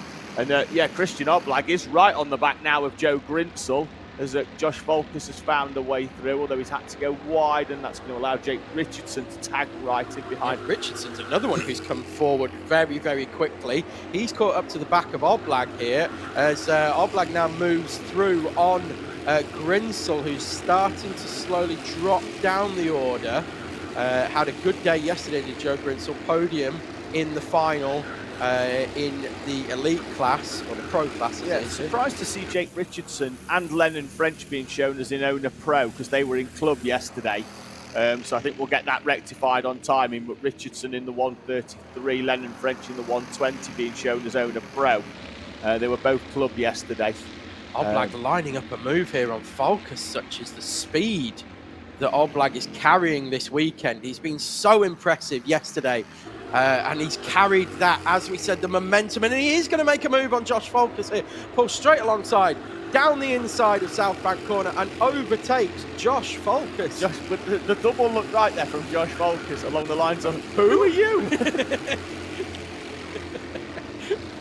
Christian Oblag now going down the back straight going, who are you? Who are you? Contact warning for Oblag. Didn't see that. I think that might have been for earlier on. Might have been on Grinsell, the move on Falkus was nice and clean. The run down the back straight towards South Bank. Christian Oblag now then the 76 machine. He's moving away. He's got a few kart lengths, hasn't he? Well, he was. Falkus, as ever, robust down the inside. Nice and clean though. In the end, Oblag giving him space. And the pair of them will go side by side. See, Oblak's done well there. What he's done is he's wave focus in, knowing that he can tuck in behind, because if he tries to hang on round the outside, he's got Grinsell down the inside. Grinsell opening the door. And then he's going to have Richardson as well, who's going to try and do the same. And then on the back of that, that's Lennon French coming through down the inside of Joe Grinsell. Grinsell going for an overtake, loses a place. Lennon French yesterday with a fantastic recovery drive, 25th to 8th, having had 2 removals from our standings because he came in half a kilo underweight on both occasions. Max Shields with the fastest lap of the race that time around as well. So he's still content to sit on the rear of Connor Lucas, and the two of them work their way away. Richardson has just overtaken Oblak, and now Lennon French is going to do the same on Oblak. So starting to move back down the train now is Christian Oblak. Just got forced out there. Richardson got down the inside, and then by the time he tried to get back in, we found that there was another kart on the inside. Contact warning for Harry Roddies, driver of the 88, in 14th place at the moment. And one for Catherine Potter as well, now in 26th. 2 contact warnings going out at the same time. We look at your 2 class leaders, which are first and second on the road, and Shields just very, very happy to work with Lucas here. Or is he? No, he's not. You know nothing. I know not. He's gone straight through as Shields and taken the overall lead. Taking it away from the O plate of Connor Lucas. And then with a work with me signal. Yeah, he's giving it that. Don't worry, Connor, I'm going to leave the door open at hairpin 1 for you. That's the signal. That's a... you've got to admire the confidence as we find Richardson finding a way through with Oblak on Lennon French. You've got to admire the confidence of Max Shields, running at the front in Pro Kart, his first year in club, 14 years old, Tom, and racing one of the best out there and asking him to work with him. Admire the confidence of the young pretender here in Pro Kart. He's won every round of the Clubman Championship so far this season. Currently leading Connor Lucas in this one. Out on they go over start finish. Lucas is going to help push him over start finish. Nothing between them, and I mean absolutely nothing between them. That 10th is solely because the transponders are on the back of each of the driver's seats. So there's a 10th of a second between the seats of the cars. That is how close they are, nose to tail. 0.076. Max Shields leading from Connor Lucas. Shields, though, if he wins that club championship, he gets promoted in pro, which means he's going to be battling Lucas for a championship next season. Down the inside goes Lucas, the same move that Shields did on him a few laps ago. Shields then with a little bit of bumper work into the back of Connor Lucas. Braked a little bit too late for Shields, ended up getting a little bit squirrely, lost traction on the way into the corner, and gave Lucas a little bit of tap, but they are as you were. In the battle for 3rd place, Falkus has now started to move away from Jake Richardson and cement that 3rd place for Falkus, who came under increasing pressure. Christian Oblak has now overtaken Richardson and takes 4th place on the road. Then it is Richardson. Grinsell still 6th, and then Lennon French has now dropped to 7th. The thing here, Tom, what I was looking at, now Lucas is going a little bit more defensive. It was quicker for the 2 of them on the previous lap to do that swap around each time. Yes. Because they were getting the slipstream pull out, slot back in. It's helped them pull away from the rest. Now, though, Connor Lucas is heading down towards the timing line. 0, they're side by side are the 2 of them as they come over. Lennon French down the inside of Joe Grinsell. Grinsell's going to hold on into 4. Final lap in our Pro Kart class. Lucas leading in pro, Shields in club, Ludwell from Frame and Kadani, they're all together, 12th down to 14th in novice. Sophie Pawsey appears to be leading in junior because Isaac Needham's dropped 4 places on the previous lap behind Pawsey, Hewland, Gallop and Gilt Fillan, with Oliver Watson in 3rd place in that class. Lucas defending off Maximus Shields as they head towards South Bank corner, both of them on the white line on the inside. Shields with a bit to the outside. Now Shields is going to be on the outside. Cut back incoming. Lucas putting the brakes on to stop Shields getting the run. Lucas will take victory from Maximus Shields. They're your two winners in Pro and Club respectively. And Christian Oblag has not only caught Josh Focus, but he's taken him as well. Christian Oblag will cross the line, P3 here. From Josh Focus, then Jake Richardson. Oblag with a fist pump. Focus came in with one arm down by his side. Resigned to defeat, unfortunately, in that battle with Christian Oblag. Then it's Lennon French behind Jake Richardson, Joe Grinsell, Jack Hewland, David Thompson, Mack and Asher Blythe. Rounding out your top 10, George Ludwell takes victory in novice in front of Simon Dougherty in P12. Amy Frame and Jacob Kadani are 13th and 14th in our novice class.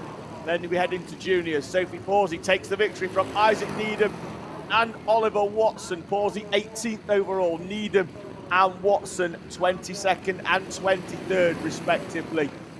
With their other runners in juniors, Harry Brown 26th, Catherine Potter 27th, Joseph Williamson, yesterday's P3 in 29th, and Leon Wilson in 31st. So great battle, great mixed up there. There is Christian Oblag, another superb performance from Christian Oblag. Josh Focus rolling in behind.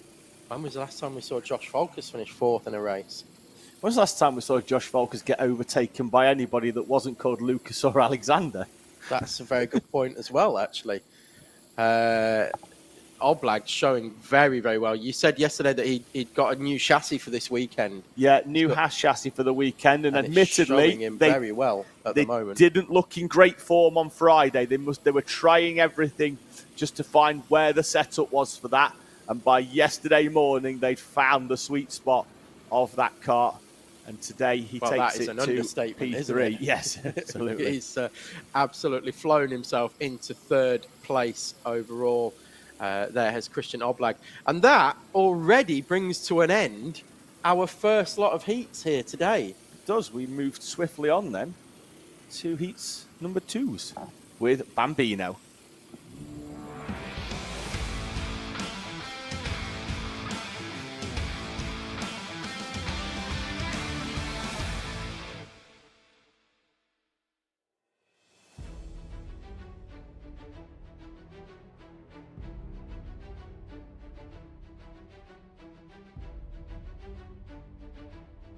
So Sebastian Crawford, winner of Heat 1, will go off pole position once again with Sebastian McCarthy. I say once again, it was actually McCarthy on pole today in qualifying. So McCarthy and Crawford switching positions. Freddie Blackshaw in third. Ethan Pearson in fourth will hope to tag on to another slipstream and be pulled along and start to mix it up with the front three as he did towards the end of Heat 1. Oliver Bullock will go off the front of row 3 with Summer Upton. Then we have Verity Crawford and Ollie Upton on row 4. Row 5 will go the way of Sullivan Crawford and Phoebe Rogers. And then row 6, Abel Hutton and Callie Tennant.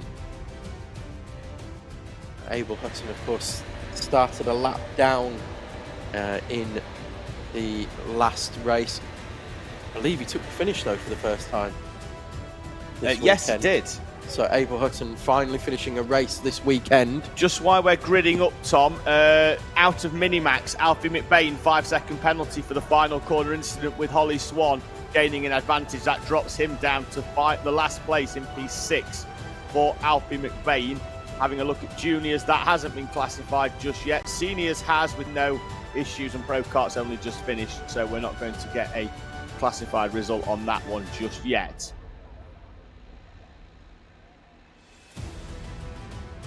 This is the Pirates of Caribbean style music that I was referring to. Swashbuckling. Which I've never understood what that means. I know it means sword fighting and stuff, but I don't really understand why it's called swashbuckling. Don't know. Maybe at the next round we should get some toy swords and just have a bit of a duel in here. I'm down with that. No problem. No problem simulating a stabbing in the commentary box. It won't be the first time. That could be taken in many different ways, Tom. Oh dear. Right, so we are about ready to go here for heat number 2 of Bambino's. Final runners just being pushed into place now. Of course, we do have helpers here alongside them just to settle the nerves. We say this quite a lot during the Bambinos, but just to settle the nerves, just to make sure that they're all okay on the grid and everybody's happy and ready to go. And Callum, the start line marshal, does have the green flag in hand. He's unfurled the green flag. It's up in the air. It's down and we're away and racing here in heat number 2. And Crawford bouncing in the seat, trying a different technique to get some momentum. Good start from Blackshaw though, Tom. 3rd place up into 2nd. You see him there, slots in behind. The momentum that Blackshaw got at the start appears to have been lost. He had 3 or 4 kart lengths as they went into the D, now being followed very, very closely by Blackshaw and McCarthy. And Pearson's had one of his shocking starts, unfortunately. You said this yesterday, Dave, but he either has an absolute flyer or he goes absolutely nowhere. And unfortunately, it's been the latter. He's already well off the back of the front 3 as they head down the back straight and into South Bank for the first time. Yeah, it's difficult sometimes to understand with Ethan Pearson because sometimes he's off like a missile and then occasionally he's off like a wet firework and it takes a little bit of time for him to get going. Like I said, firework. Thank you. But when he does get them good starts and he gets to tag on with this leading trio, he goes with them and he puts in a decent battle. We saw it yesterday. He's definitely got the pace and he's definitely got the skill to go with the leaders. But when they're all running nose to tail like this, he's fighting a losing battle before he's even really started to close in, unless they're going to start squabbling between them.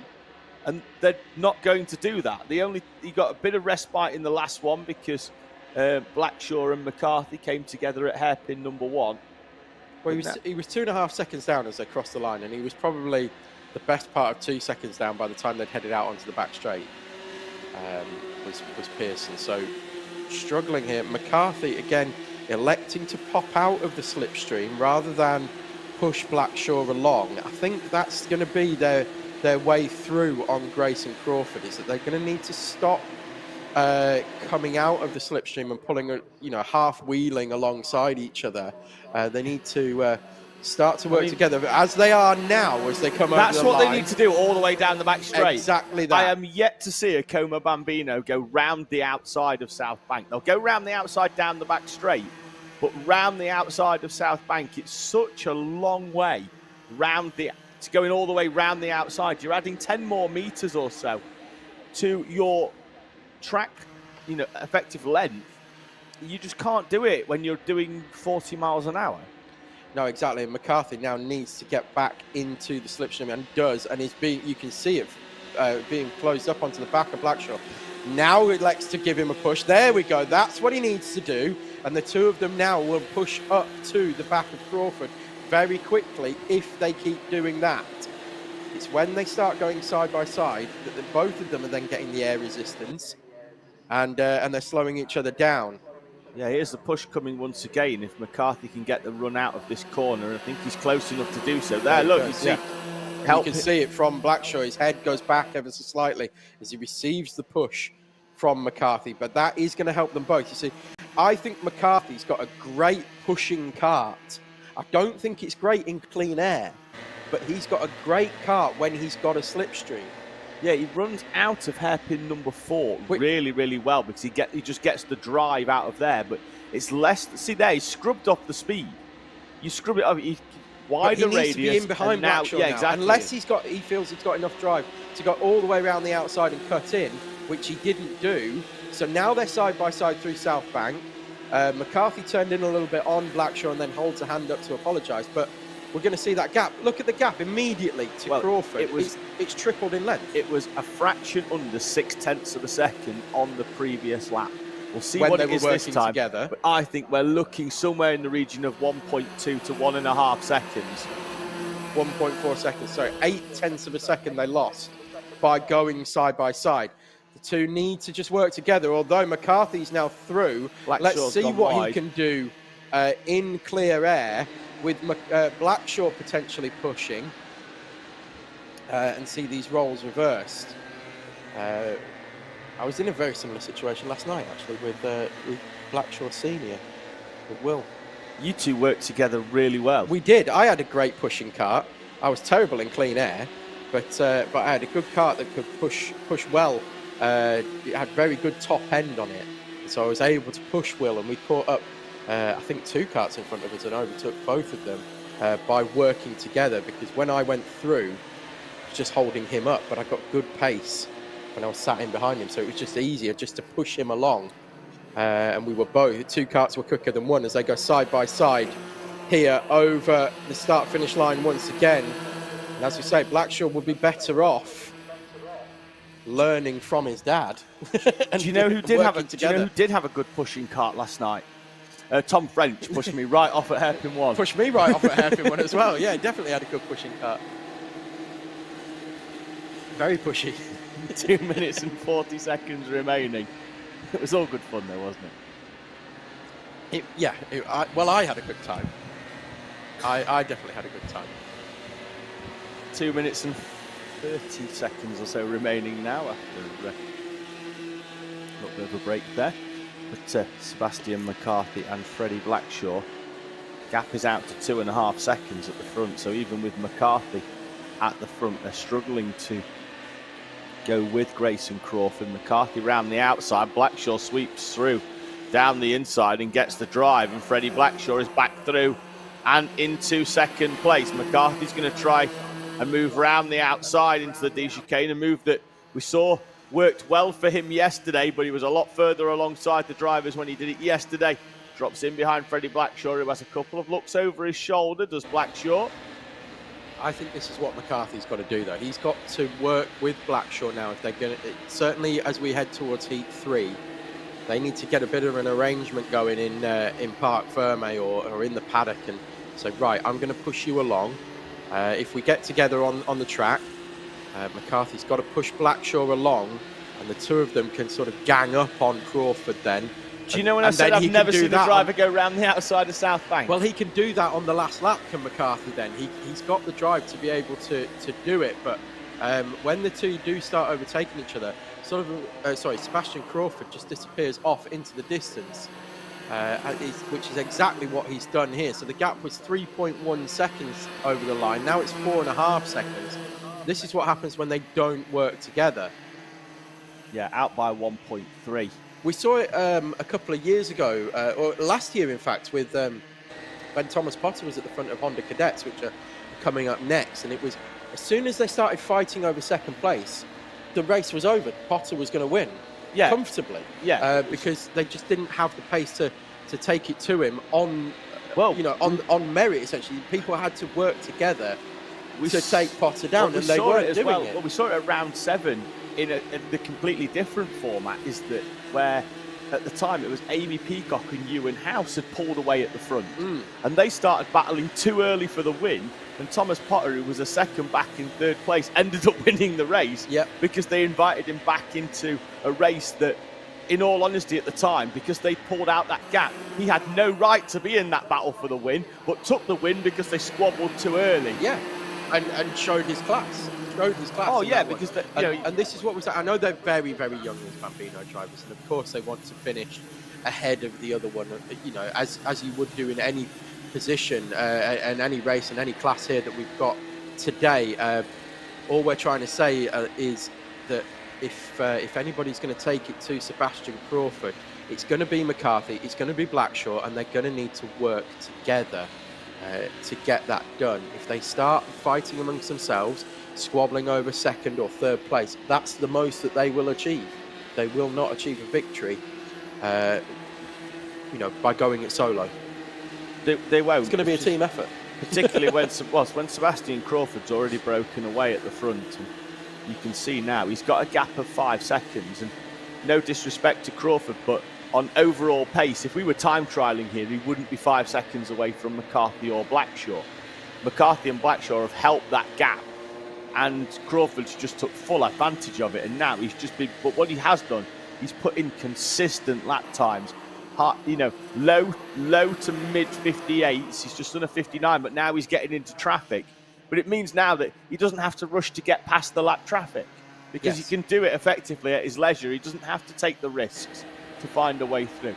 Great little battle going on there between Calais Tennant and Ollie Upton over 9th place. They're still nose to tail. We just saw them a few moments ago. Yeah. Shout to Abel Hutton in 8th place as well. Finished his first race of the weekend in heat number 1. Albeit a lap down, because he did come out of the pit lane late. This But is he's going to be his finish first. 8th. This is going to be his first flag-to-flag race. Out of the final corner, up towards the checkered flag, comes Sebastian Crawford. Great victory for Crawford. Gap's going to be somewhere in the region of 7.5 seconds, I think, as McCarthy comes through. Then there's a big gap back now to Freddie Blackshaw, who's not had the best of final laps. 1:01 for him, so drops a few seconds away on the final lap. Ethan Pearson crosses the line for P4. Then it's going to be Oliver Bullock coming through. Because we've got some of our lapped runners coming through. Calais Tennant, Ollie Upton and Verity Crawford, 9th down to 11th. And Phoebe Rogers as well in P12. Oliver Bullock, twice I've done that now. Got it on the mind. Well, yeah. Well, luckily we have had a driver here called Oliver Buckton. I'm not making it up. Yeah, that's where it's come. That's why I wasn't Yeah, going in on you. Oliver Bullock, Summer Upton, Sullivan Crawford, and Abel Hutton crosses the line to take the checkered flag. Shall we fist pump? No, there's a corner coming. One gives a hand, one doesn't. There we go. There we go. Now we get it done. They knew they wanted to. They just needed to find a straight long enough to have the fist pump.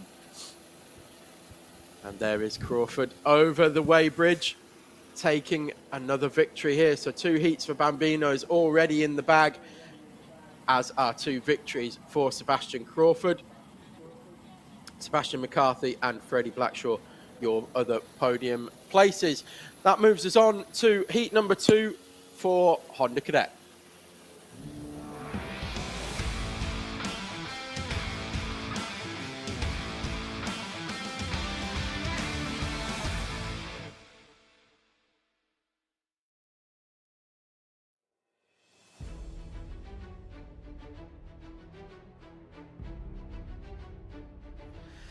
So your grid for Cadet and the single Micromax is headed by Joshua Sullivan by virtue of taking victory in heat number 1. Went off the P2 on the grid, took victory, now goes P1.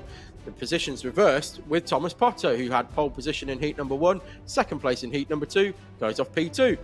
Edward Rye, the front of row 2, Samuel Yeadon in 4th place. Redland on the front of row 3 with Noah Clark. Then we have Aaron Berridge and William Howard on row 4, Jake Walker and Morgan Cooney on row 5. Row 6 is headed by Mason Dinsdale with Joey Swan alongside. Then we have Layla Berryman and Ollie Carter and Ashton Horsepool and William Collinson and Grayson Crawford and Scarlett Whittaker done. Row 10, your final of the 19 runners is Tristan Gilfillan.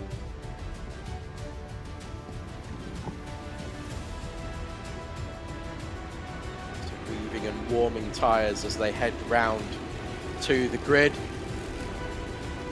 Very warm day here again at Teesside. I mean, we're not into the mid-20s or anything like that, but the track temperature will be perfect at the moment. Of course, with a day and a half already, well, 2.5 days really of dry running here. Was it dry on Friday? There was a little bit of rain throughout the day. Not a lot, obviously. The hire cart last night, we rubbered it in for these drivers today. We've done them a massive favour. I mean, I rubbered in all of the bits off the normal racing line. You rubbered in that bit of the grass between hairpin 1 and 2, didn't you? Quite nicely. In that black bit. You also rubbered in South Bank as well when you you can't see me in the commentary box, folks, but I'm air quoting this. These were his words. I deliberately spun at South Bank corner. So that what I he meant was everyone. He got halfway around the corner and he pressed the brake. I think he was trying to do like a little half slide or something and show off. And it went drastically wrong and he ended up reversing towards the barriers, going up the hill at South Bank. He's lying to make friends, folks. It was quite impressive. And I think he could hear me as I came past, laughing my head off at him as I pointed and was crying laughing. Green flag is up. Green flag is down and we're away here for Heat 2 of Honda Cadet. Good and start single from Rye. Micromax. Edward Rye with a great start off P3, off the second row. Yeah, he slots in front of Thomas Potter. for second place. Sullivan then leads Rye and Potter, with Redland up from 5th place. Samuel Eden from 4th down into 5th. Aaron Berridge with a great start, and we've got a few off. That's William Collinson in the 74 and Grayson Crawford in the 22. Micromax having a spin at hairpin number 1. And Sullivan started to make a break already at the front of this one. Edward Rye has closed up actually down the back straight. There was a gap. Potter tries to go round the outside of hairpin 3. That one's not going to come off, but he will get the switch back and tries to pull alongside Edward Rye, coming over the start-finish line for the first time, but has to settle for 3rd place. Sullivan then leads from Rye, Potter, Lind, Yeadon, Berridge with a great start once again up into P6. We said, didn't we, Tom, that if he could go with, or if he could get a good start and be up there, he could go with. Noah Clark's dropped a few places on the opening lap. He's down into 8th behind William Howard. Jake Walker and Morgan Cooney round out your top 10 in front of Mason Dinsdale, Joey Swan, Ollie Carter, Layla Berryman, Ashton Horspool, Scarlett Whittaker Dunn, and Tristan Gilfillan in front of our 2 opening lap spinners, Crawford and Collinson. Down the inside of Rye goes Thomas Potter at South Bank. Potter back up into 2nd place now. Rye leaving the door open into South Bank, which is not what we've seen from him before, because he's been migrating to the inside very early down that back straight. I've just been watching a brilliant battle between William Howard and Noah Clark out the window. They crossed the line exactly as they were on the previous lap, but I think they overtook each other 4 times on that lap, did Clark and Howard, as Clark tries to find his way through and then onto the back of this group of 6. William Howard, the cork in that particular bottle, and doing well and fighting hard, Noah Clark. Yeah, Edward Rye now just in front of Red Lind. I've just been having a quick watch back in the com box of Thomas Potter getting through. He'd actually created the opening at hairpin number 2 on Edward Rye. Got the nose down the inside of Rye. Rye forced wide and out onto the rumble strip, so the move was actually done in the early part of the back straight rather than down into South Bank, where we know Edward Rye has been very, very defensive. Not because he's been closing the door, but he's been taking a much tighter line on that run down towards South Bank. Potter, fastest lap of the race. He looks very, very racy, Tom, in the early part of this 2nd heat for Honda Cadet. Didn't waste any time really getting back past Edward Rye, and that's Rye with his normal line back to the inside. Potter now appears to just be trying at least for a few laps to try and push Sullivan away and turn this into a 2-kart scrap. I'm not sure that he is. I think if he gets a sniff of an overtake Potter, I think he's going to try and come through. He was head down behind the steering wheel, trying to get some slipstream to duck out on the back straight. Noah Clark down the inside there, sorry Tom, of William Howard as they head towards the front D, and William Howard manages to hold on briefly. That's been raging for a good few laps now as that battle. It's been great to see Clark and Howard going at it, and Howard doing his utmost to hold on to that position. Yeah, just behind very, this very well. 6-kart train for the lead, which is splitting off into 2s. There's a battle just there coming onto the back straight. There's Noah Clark looking down to his left. William Howard with the nose down the inside. Once again, Jake Walker getting himself in the mix as well. Down the inside there into the right hand at the South Bank corner. He's through. Clark drops back 2 places. Clark's going to battle back though. Behind them, you've got Dinsdale all the way back to Scarlett Whittaker Dunn in 16th, 10th and 16th, all nose to tail as well. But yeah, great battles going on all through the field. Mainly this one for 7th place that we've seen between Howard, Walker and Clark. Our front 6 seems to be fairly line astern at the moment. The battle is raging for 7th now as Howard is still holding on, but on the inside again, just coming out of hairpin 2, you're going to see that is Clark now alongside, or tried to get alongside Walker, but Walker was made a move on Howard through hairpin 2 and couldn't pull it off, which is why Howard's now managed to gap a little bit in the front of this one. There goes Clark on the inside of hairpin 4, gets that move completed. That's what he needed to do on William Howard a few laps ago, but Howard was able to draw back alongside each time and get back through. Yeah, Clark, in getting down the inside, is carrying a lot of speed really wide out onto towards the rumble strip on the outside. Howard was able to come back through down the inside on the previous lap. The 2 leaders have come back together a little bit more than what they were before. There was a few tenths between them, and now Potter's right back in the wheel tracks of Sullivan. Neither of them, though, able to shake off Edward Rye and Red Lind. You see how hard Potter is pushing. He's down behind the steering wheel, trying to get a slipstream, trying to get his nose down the inside of Sullivan into South Bank corner. Oh, just a quick one, Tom. William Howard, who pulled away, seems to have either made a mistake or had a bit of a problem down at the South Bank Hairpin 3 complex, because Noah Clark is in front of him, and on the previous lap he'd had a fairly decent gap of 0.6 of a second. So looks like we've had a problem for William Howard. Clark's now in front of both him and Jake Walker. Great battle still going on between them. Edward Rye setting the fastest lap in 3rd place now, setting off in search of Sullivan and Potter. Well, William Howard seems to be struggling for pace a little bit in this race. However, he has been driving extremely well in holding on to his position, which was 7th place, now being taken by Noah Clark, who's now driving away from this group. But Howard has done a great job. Every time he's been overtaken, just like this, he's going to, I thought he was going to switch back there. He's going to try and hold it round the outside and get the drive, and indeed he does. And he is going to get the inside now into the right-hander, and he's going to hold that position once again. Yeah, very robust defence there by William Howard. Jake Walker's dropped a place behind Mason Dinsdale in the blue and orange cart. He's slotted back in. Jake Walker didn't look overly impressed with William Howard's defence there, but Howard on the previous lap had lost 0.7 of a second, fallen behind Noah Clark, and now has got a train of carts behind him. Looks over his shoulder all the way back to Ashton Horspool in 14th place, who moved away slightly from Layla Berryman and Scarlett Whittaker Dunn. Not too far off the back either. A little bit of battling, and down the inside on Morgan Cooney goes Ashton Horspool. Great overtake into hairpin number 3 for the 153. Yeah, Howard doing a great job of, the second he's overtaken, he's immediately been able to respond into the next corner. The only person who hasn't been able to respond to so far has been Noah Clark, but he did it for about 4 or 5 laps with Clark, and then eventually Clark managed to hold him off for 2 corners, and that was enough for Clark now to start breaking Changing away. the lead, Tom, out the commentary box window, down at South Bank. Thomas Potter's through, down on the inside of Joshua Sullivan. Sullivan, who had a gap of 2.5 tenths at the start of this lap, went very, very defensive into hairpin number 1.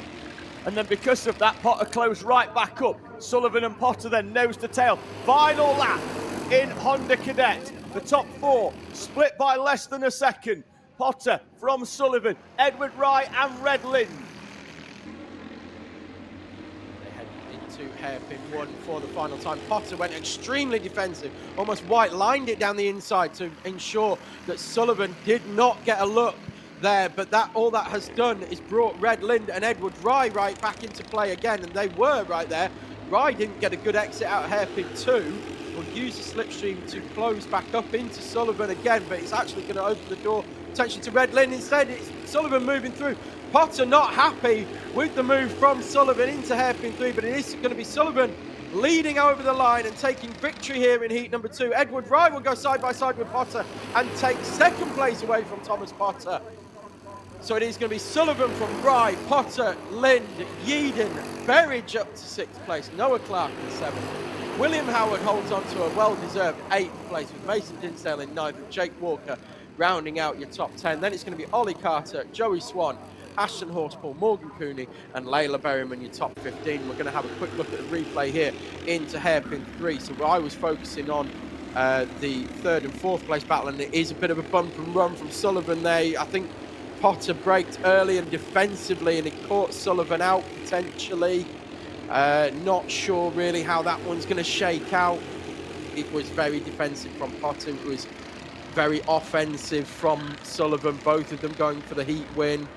And eventually it was Sullivan coming over the line first. So we will wait to see whether there is anything that shakes out from that one as well. I think it'll be looked at, Tom, as with most final lap incidents. I agree. I think it's going to be looked at, and we'll wait to see whether there's any kind of result or changes to the result overall. Honda's then leaving the circuit here for the end of heat number 2. as we see the field just coming over the weighbridge, we'll move on to the first of our 3 Rotax classes here today. It is time for Minimax.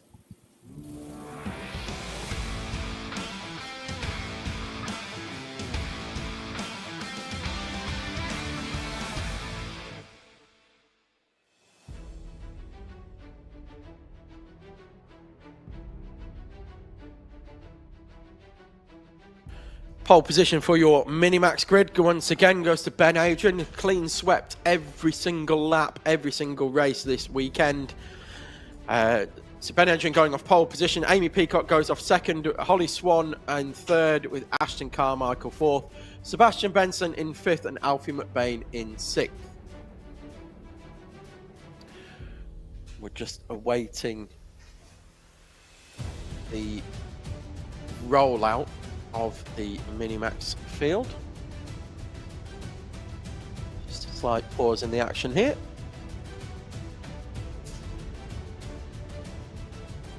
Once again, great action in your Honda Cadet class. Very, very impressed with William Howard there. I know I started calling it early on in that race because I could see how difficult he was making it for not just to be overtaken, but then as soon as he was overtaken, he was fighting back instantly and re-overtaking. Well, it was Noah Clark and also Jake Walker as well. Didn't seem to have the pace though, did he, in the middle part of that race? Made that mistake, lost 7 or 8 tenths of a second, but then had to work really, really hard. That's what was impressive though, was he didn't have the pace, yet he was able to continuously hold position. Yeah. The only one he lost was to Noah Clark. And yes. That was he'd swapped positions with Noah Clark on one lap 4 times. And every time he'd regained it, and it was always at the next corner. So the first time that Clark managed to hold position into the next corner, he was able to then move away. Yes. And start to gap Howard. But it was every time he got overtaken, Howard was straight down the inside again into the next corner, and it was really, really impressive from Howard. Who are them 2 handsome fellows? I don't know, but we're very out of focus. That's because we've been so far zoomed in.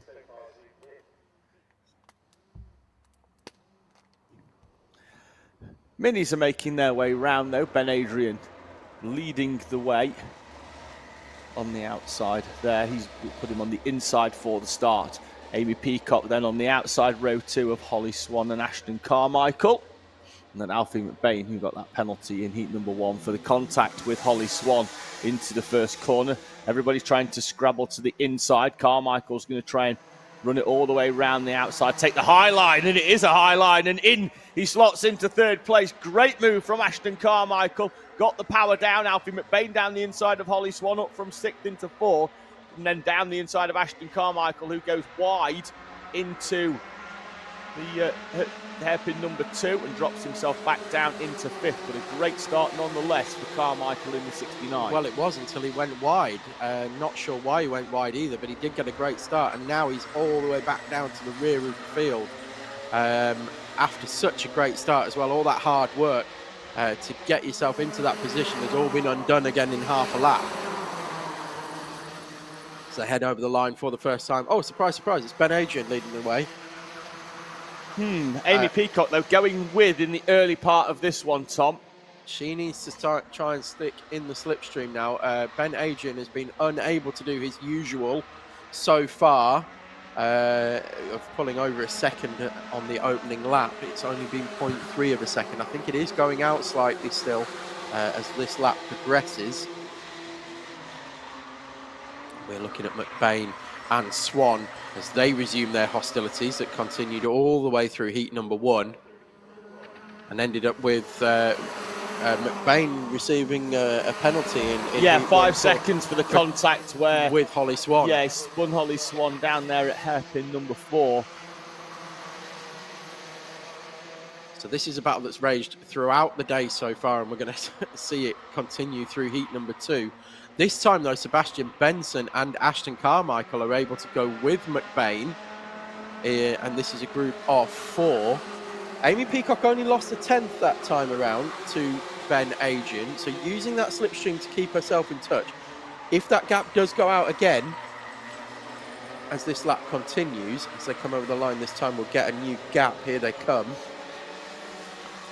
And the gap out to 0.6 of a second. I think if it gets to around about 0.8, that's going to start to mean that Amy Peacock's losing that slipstream, and we'll see whether Ben Adrian then multiplies that gap as it goes out even further, or whether Peacock can start to bring it back in.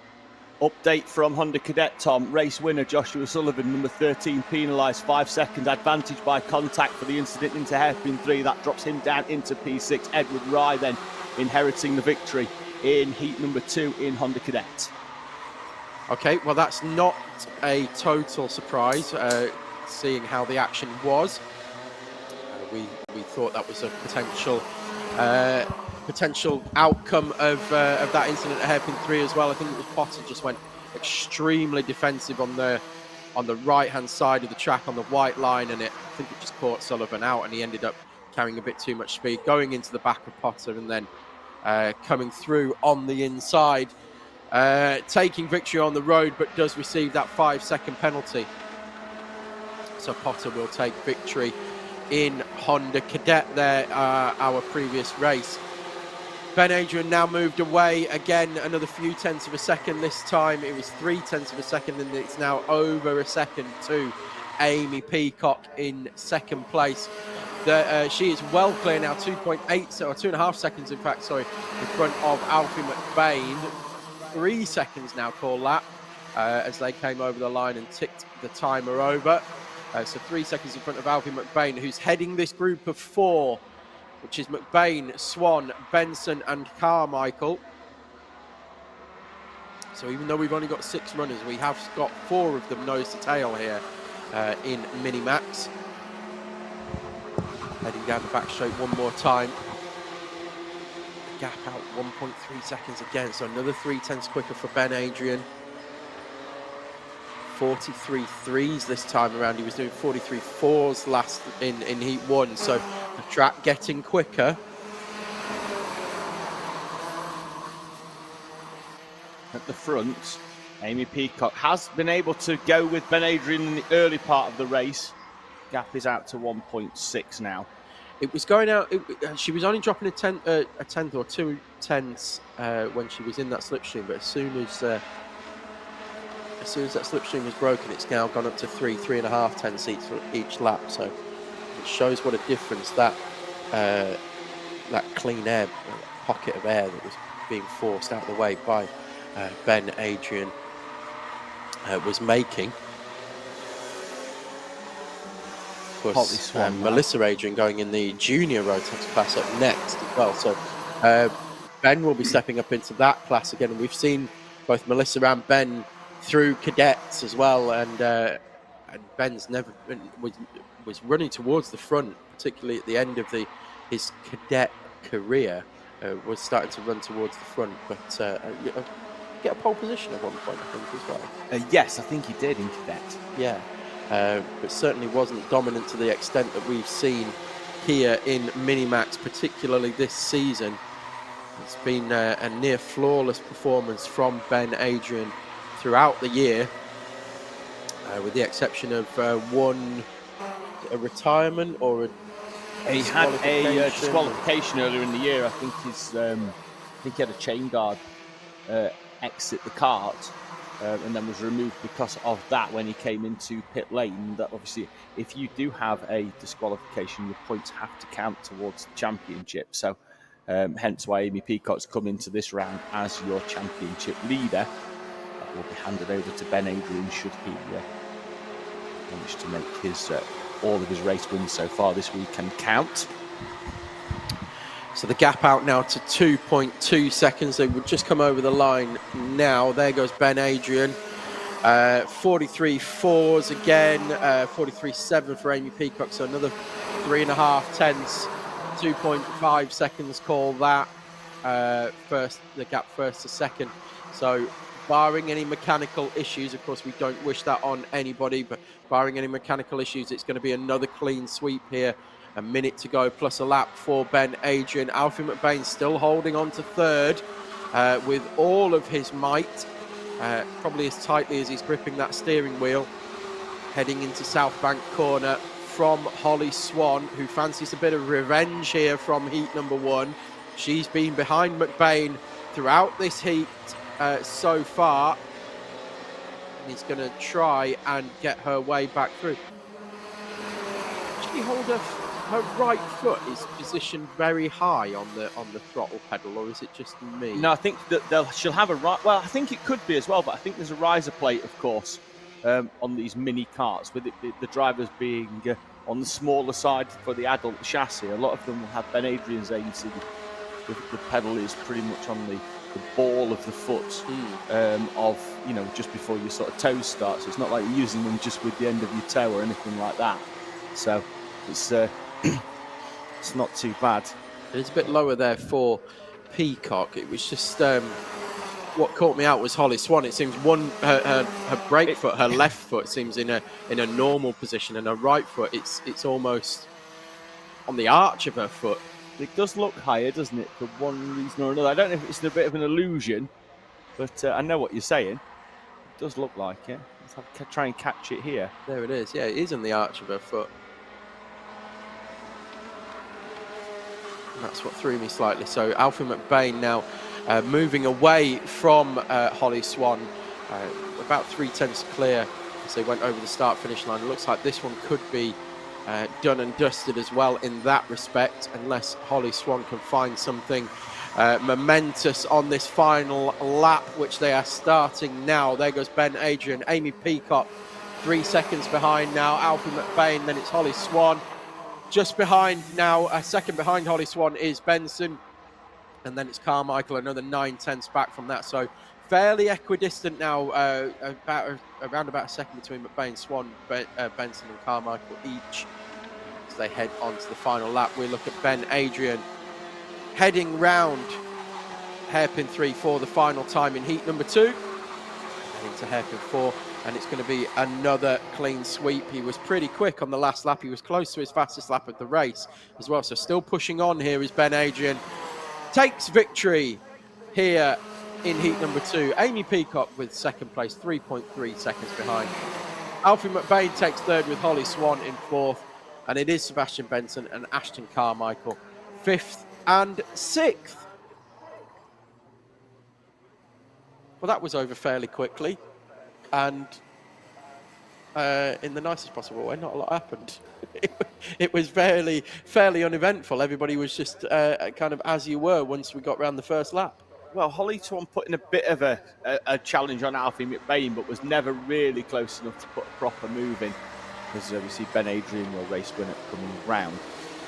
Got a bit of a public service announcement, Tom. If you're parked in the Speedway car park and you're the owner of a van with northeast panels on the side, LN15BDO, they'd quite like you to just go and move it in the same direction that all the other cars are going to be parked in there when the big Speedway meeting is on, because it's currently parked across where they would like to put all of their cars. So if you could move that vehicle, that would be great. That's northeast panels, LN15BDO on the registration plate. Of course, we are live on YouTube, but we're also live at the Circuit PA as well, so we're able to put out these public service announcements. Please do keep your comment coming in on YouTube as well. We will endeavour to read them out and say hello to you. Also, don't forget to like and subscribe if you're enjoying phrases like threading the needle and 2x2 Noah Clark style that I've already managed to shoehorn in today. You're losing subscribers, Tom, so we best move on very, very quickly to Junior Rotax heat number 2.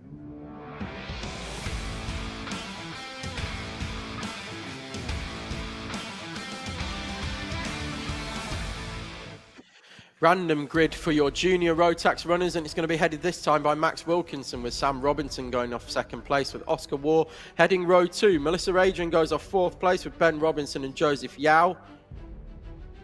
Then it's going to be row 4 headed by Maya Simpson and Addison Smith in 8th. Luke Walton and Jared Fox-Whiteley 10th, with Harry McLaughlin 11th. Already heading round through the dogleg and the kink to take the start of this race. green flag in hand. It's up, it's down, and we're racing here. Heat number 2, Junior Rotax.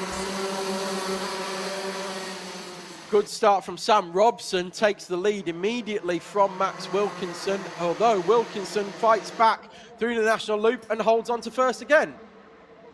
Oscar War as well. A little tap to the rear of Robson. Addison through Smith. hairpin 1. Smith down the inside of Maya Simpson up into 4th place. Straight lines it. Yeah, straight lines it outside, out of hairpin number 1, down the inside of 2, and through he goes up into P4. Melissa Adrian's trying to go down the inside as well. As Robson's gone round at hairpin 3, lap 1. Not sure how that happened, but that has happened. Sam Robson has lost out big time there, was leading at the exit of the national loop, is now in last place as they come over the line for the first time. So it is Max Wilkinson, Oscar War, Addison Smith now up to 3rd place, Melissa Adrian up to 4th, Ben Robinson 5th, Simpson 6th, Fox Whiteley 7th, Yao 8th, Walton 9th, McLaughlin 10th, and Robson 11th. And there is Smith through on Oscar War. We've got a replay coming here. This is potentially what happened to Robson. Oh, it was Oscar War into the back of Robson in similar way that we saw the end of the Honda Cadet race. That was Oscar War into the back of Robson, and that's what happened there. And Oscar War does receive a contact warning. Addison Smith has now taken 2nd place from Oscar War, as we said, at hairpin 2. And he is now going to start to try and close in on Max Wilkinson. The one for me to watch here is Melissa Adrian. She was lightning quick in heat number 1, and she is immediately on the inside of Oscar War at hairpin 2 this time, and trying to out-drag, but Oscar War gets better drive down the back straight, and it is Melissa Adrian back into 4th place here, but she was really quick in in heat number 1. And we're going to see whether she's got anything to try and take to Max Wilkinson, who also lost out in heat number 1 with a lap 1 spin. A good recovery for him. Addison Smith, fastest lap of the race, immediately eclipsed by Fox Whiteley in 6th. Those two started down the order. Smith in 8th and Fox Whiteley started 10th, but they're already up to 2nd and 6th respectively. Yeah, Smith managed to get the real jump on the opening lap, didn't he, and make up a huge number of places, was up into 4th place. Looks like he could be heading towards P1 here. The back of Max Wilkinson elects not to pop out at the bottom end of the straight. The top 4 working away. Can Jared Fox Whiteley find the way past Ben Robinson? He has found the way past Ben Robinson. He's up into P5 and will be tagging onto the back of this one, I think, by the end of the next lap. Expect another fastest lap this time round, I think. No, not from Fox Whiteley, although he was quicker than all of those in front of him.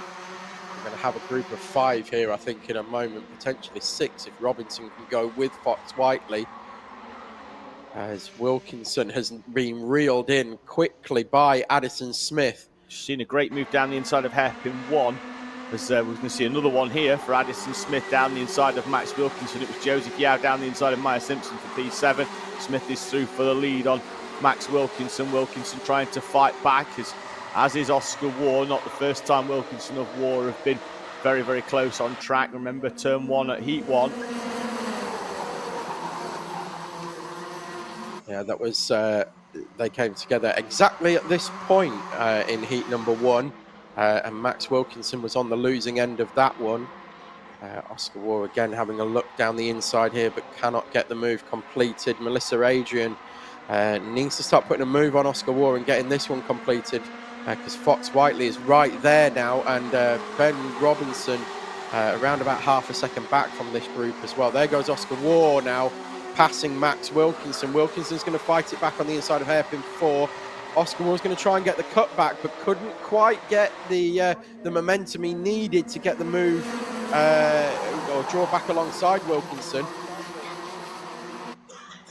Fox Whiteley then leading from Max Wilkinson, Oscar War, Melissa Adrian, Jared Fox Whiteley joining the back of this now, but hasn't been able to make inroads. It's taken him a lap and a half or so to really draw up onto the back of Melissa Adrian. Will need a good run out of hairpin 2, and I don't think he's anywhere near close enough to put a move in on Melissa Adrian there. And at the front, this is just going to allow Addison Smith to pull away. Well, it was Oscar Waugh and Melissa Adrian who were the 2 quickest karts in Heat 1. And they're mired in this battle now with Max Wilkinson. Smith is starting to move away. He's 3/4 of a second in front of Wilkinson now.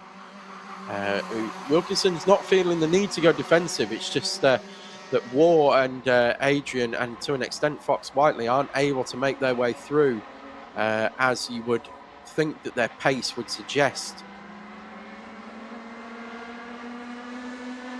Gap is out to just under 8/10 of a second at the front. Addison Smith just doing what he needs to do and just keep putting in the fastest laps he can do, whilst letting the rest of the field scrap behind. For the 3rd time in 3 laps, Oscar Waugh tries a half move down the inside of Max Wilkinson that doesn't work out. Have been surprised though that Fox Whiteley hasn't been able to make inroads and has indeed fallen away slightly off the back of Melissa Adrian. Was there a bit of a shake of the head coming out of hairpin for Jared Fox Whiteley? It looked to be that way, and I'm just going to point out that the sun is still baking the track, but we are surrounded by very dark grey clouds all of a sudden on 3.5 sides of the circuit.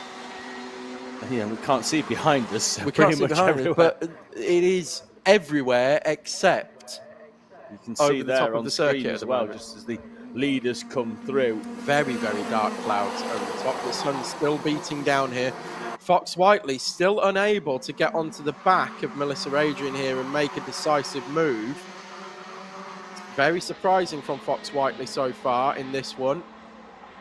Smith able to move through quickly. There's his favoured move, is Fox Whiteley at hairpin 2.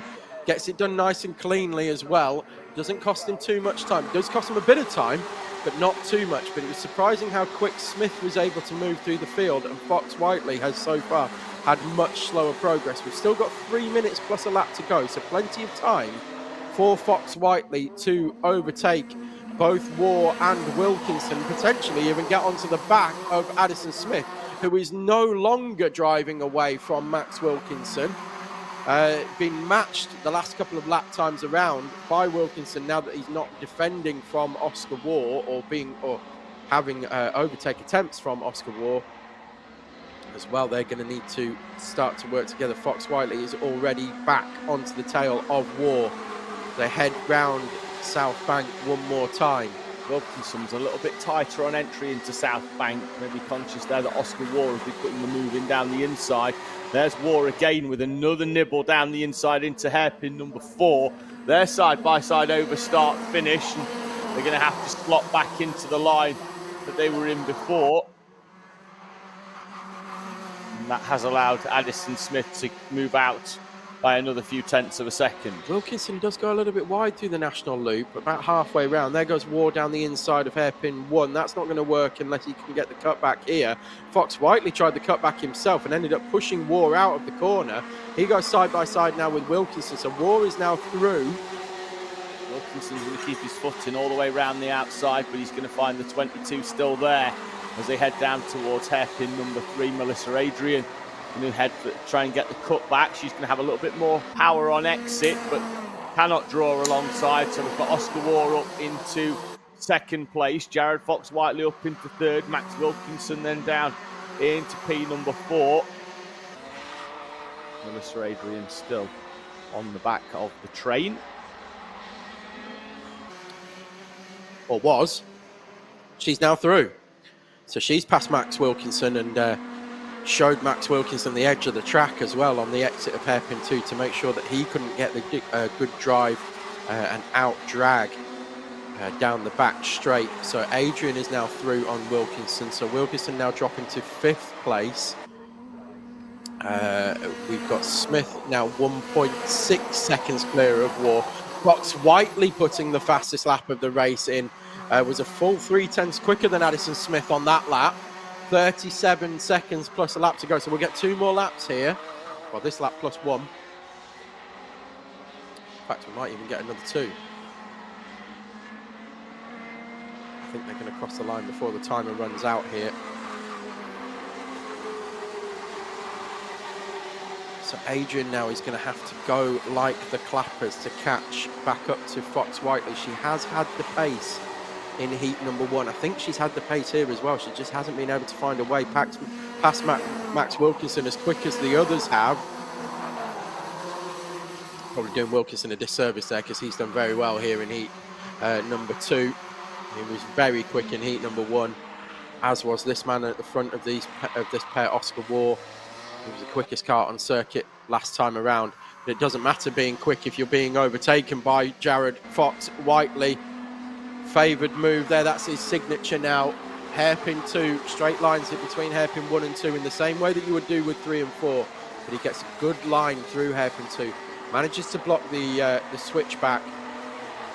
Gets good drive onto the back straight and completes that move. We've seen it time and time again. Oh, Joseph Yao rolling into the pit lane.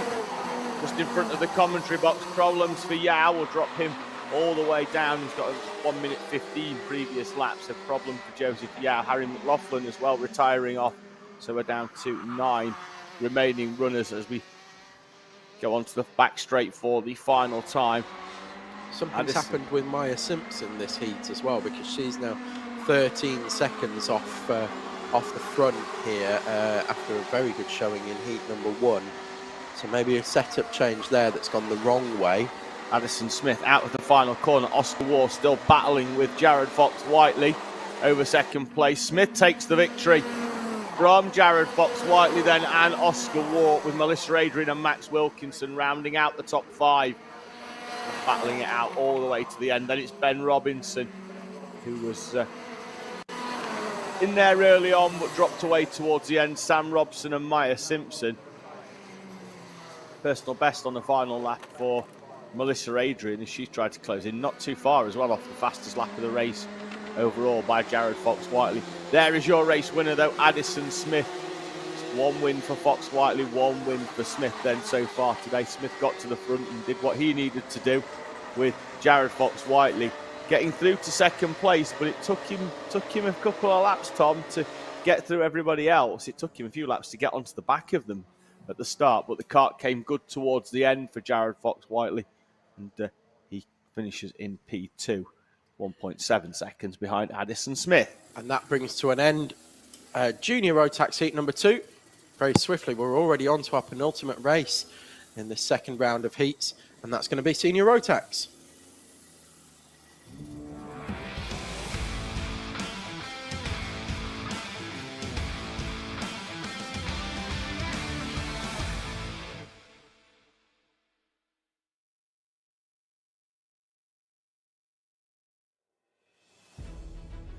Senior Rotax grid will be on screen with Alexander Walton and Arthur Lowthian on the front row. Owen Spears and Paul Swan on row 2. Ashley Savage and Monroe Renard on the final row. So the Heat 1 winner starting in P6.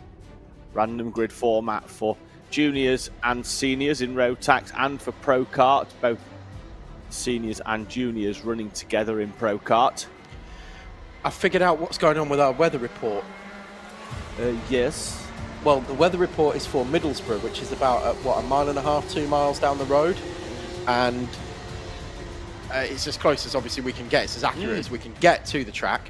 But yesterday it was saying it was going to rain at certain times and things like that. I believe it did. Yes, we could but see it it in didn't the rain distance, here. but it didn't rain here. Yes, and I think we've got the same at the moment. So the leaden skies are over the top, but not of the circuit. And we're green and underway here for heat number 2 in Senior Rotax. It is Lowthian, I think, has taken the lead here. And in fact, it is. It's Lowthian taking the lead from Walton. Then we're going to have Owen. Oh, it's Owen Spears now has taken second from Walton. Monroe Renard coming from the very back, already up to 4th, in front of Paul Swan and Ashley Savage. They head down the back straight for the first time. So Ashley Savage able to get going, not only in correct position in this one, but also with the rest of the field, which is not what happened in heat number 1, and then retired to go with it. So not a great opening heat for Ashley Savage, but Lowthian leads them over the line for the first time. Owen Spears in P2 with Walton 3rd, Renard 4th, Swan, and then the aforementioned Savage in 6th. Arthur Lowthian with a strong opening lap. Owen Spears as well, shoehorned his kart down the inside at the national loop as Monroe Renard does the straight line job down the inside on Alexander Walton, but then opens the door for Paul Swan to come through. Ashley Savage trying to get himself in the mix as well, and then Monroe Renard does indeed now find a way back past Paul Swan round South Bank. Loudon will cross with a gap of 9/10 of a second from Owen Spears, Monroe Renard, Paul Swan, Ashley Savage and Alexander Walton. They must have been going a fair old lick when they came over the line on lap 1, because they've gone 2/10 quicker than... Oh, and there's Walton out. Yeah, Walton into the pit lane and into retirement. So that leaves us with 5 runners here in senior Rotax as Ashley Savage puts an overtake on Paul Swan into South Bank. Nice and clean there from both drivers, particularly from Ashley Savage. Wasn't forced or anything like that, just there was an opening there, and Paul Swan saw it coming. Good move. Now we're going to see whether Monroe Renard can find a way past Owen Spears. Round the national loop they go into the chicanes. Renard not really close enough. Spears taking the normal line round the outside and then leaving the door open but carrying more speed as they run down towards the South Bank, and then looked like Spears was going for a radiator flap adjustment. He couldn't quite get hold of it then to get it lifted up. And it cost him a position as well, because Renard took full advantage of all that going on and moved through. And Ashley Savage is right there on Spears as well. So it doesn't look like Spears is having the same issues he had in heat number 1 with potentially those fuel issues as he was heading around those long right-handers. And it also sounds a lot healthier this time as well, as he's heading through the wiggles. The camera mic picking it up, and it's not popping and banging as it was in heat 1. Ashley Savage now feeling the need to get down behind the steering wheel and moves through on Owen Spears at hairpin 3. It was a late lunge, but I liked it. Got the move done. Spears eventually saw it coming and gave him room. And Ashley Savage now, as we said yesterday, confidence building all the way. More seat time, more confidence each time he comes back from that injury that he sustained here last season. This season? Earlier this season. Yeah, sorry. Time flies. But yeah, he's had some time away, not just from the track, but karting altogether, and has made a welcome return here for this double-header weekend, and is starting to move towards the front, not only in terms of position, but in pace as well. Pace has been getting quicker and quicker for Ashley Savage all weekend. He got on the podium yesterday in P3, didn't have the best start for the day, had some kart problems in heat number 1. Took him a while to get really into the groove of things through heats 2 and 3, but then was right on the pace in the final. Took himself to the podium in P3. At the front, we've got Monroe Renard closing in on Arthur Loudon. We are nose to tail heading towards hairpin 3. So Renard has closed in on your race leader. And there he goes. In fact, perfect timing from Chris, the cameraman, to pick up that block pass from Renard into hairpin 4. So good was that block pass, it's cost Loudon nearly a second. Great move from Monroe Renard. Arthur Loudon didn't really see that coming. The track is now fully shaded. We were in full sunshine despite those clouds. The track is now very much in the shade. And these clouds are getting darker and heading more and more towards us. I think we could potentially get a little bit of a sprinkle here. We'll keep you posted, folks. But the track at the moment, dry, warm and rubbered in. Yeah, we might be seeing a damp track before too long. Won't make any difference for pro karts in a few moments' time, because they're make a difference for the juniors. It will make a difference for the juniors, because we've seen Sophie Pawsey already this season take an outright victory in a final when it was juniors, wet. Yeah, can run wet tyres, which came as quite a shock to me. I knew that they did, of course, when they were running as a solo class, but with them all being mixed up, I didn't realise that they were still able to run wets. Yeah. And then all of a sudden, Sophie Pawsey hits the front, and it's like, oh, she's on wets. It was good fun, wasn't it, for them? They were able to thread their way through. That was a great race because it was drying throughout as well. So the slick-shod senior runners were then starting to pick up the pace. Well, they'd gone from the wets being about 2 seconds a lap quicker to then the slicks being about 3 seconds a lap quicker than the wets. And it was just whether Pawsey could hold on, and she did, and we were all very, very happy that she did. But it was dramatic towards the end of that one as well. It was hold your breath time. I think it was a great race, wasn't it? Time to perfection. Well, through luck, really, because I think if there was one more lap in it, I think it'd have been a different story. If it was one lap shorter, she'd have won by about 5 seconds.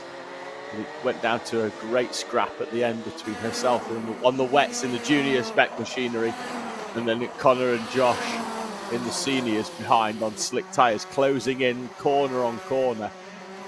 Speaking of closing in corner on corner, we're looking at Owen Spears and Paul Swan here. Swan is honing in on the back of Spears, heading through hairpin 1, heading through hairpin 2. Is Swan going to be able to drag alongside down the back straight? Perhaps not this time.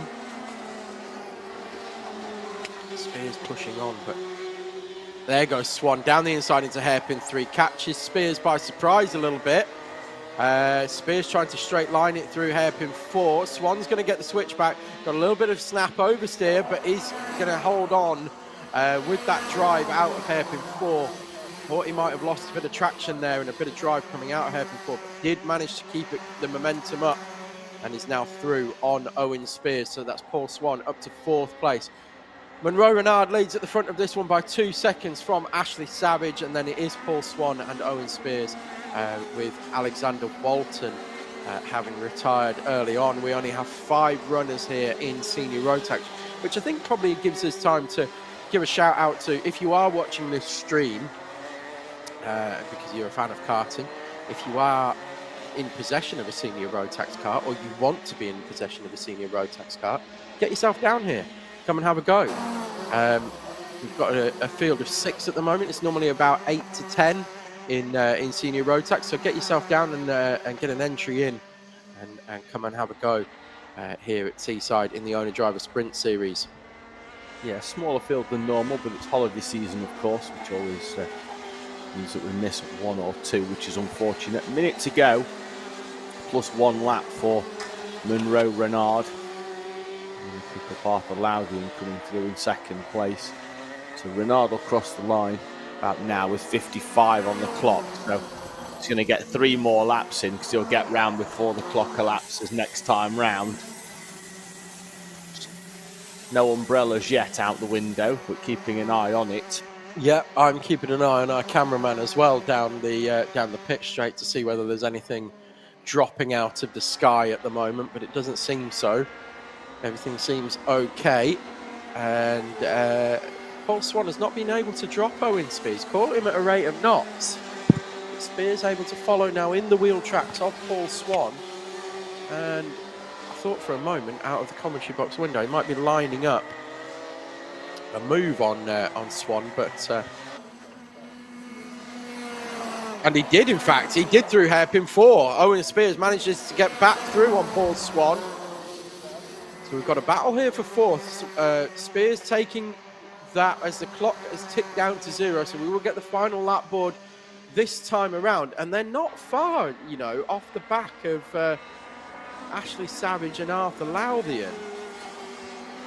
Yeah, I'll not catch them due to the fact that we will be commencing our final lap in around about 10 seconds time when Monroe Renard comes through an overstart finish. But the pace has been decent from both Spears and Swan. Swan's going to try a similar move down the inside into 4.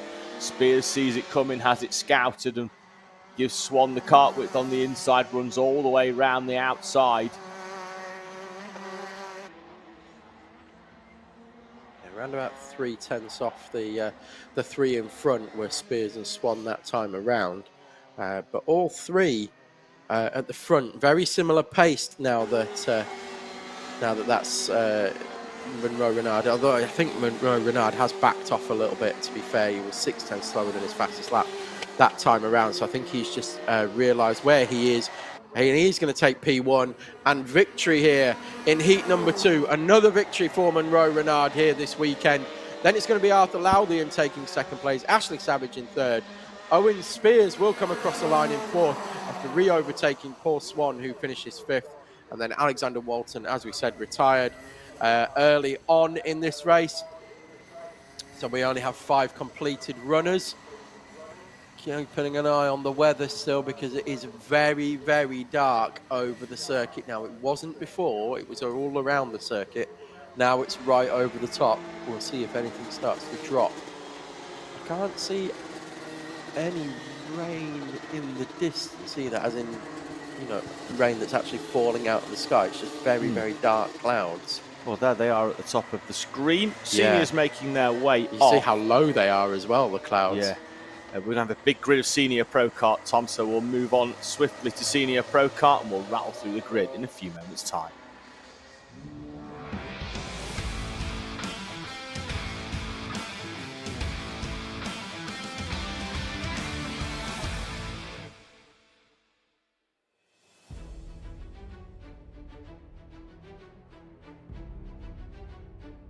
Okay, random grid here for Pro Kart Heat 2. It's going to go to Asher Blythe, this pole position. Then it's Jake Richardson.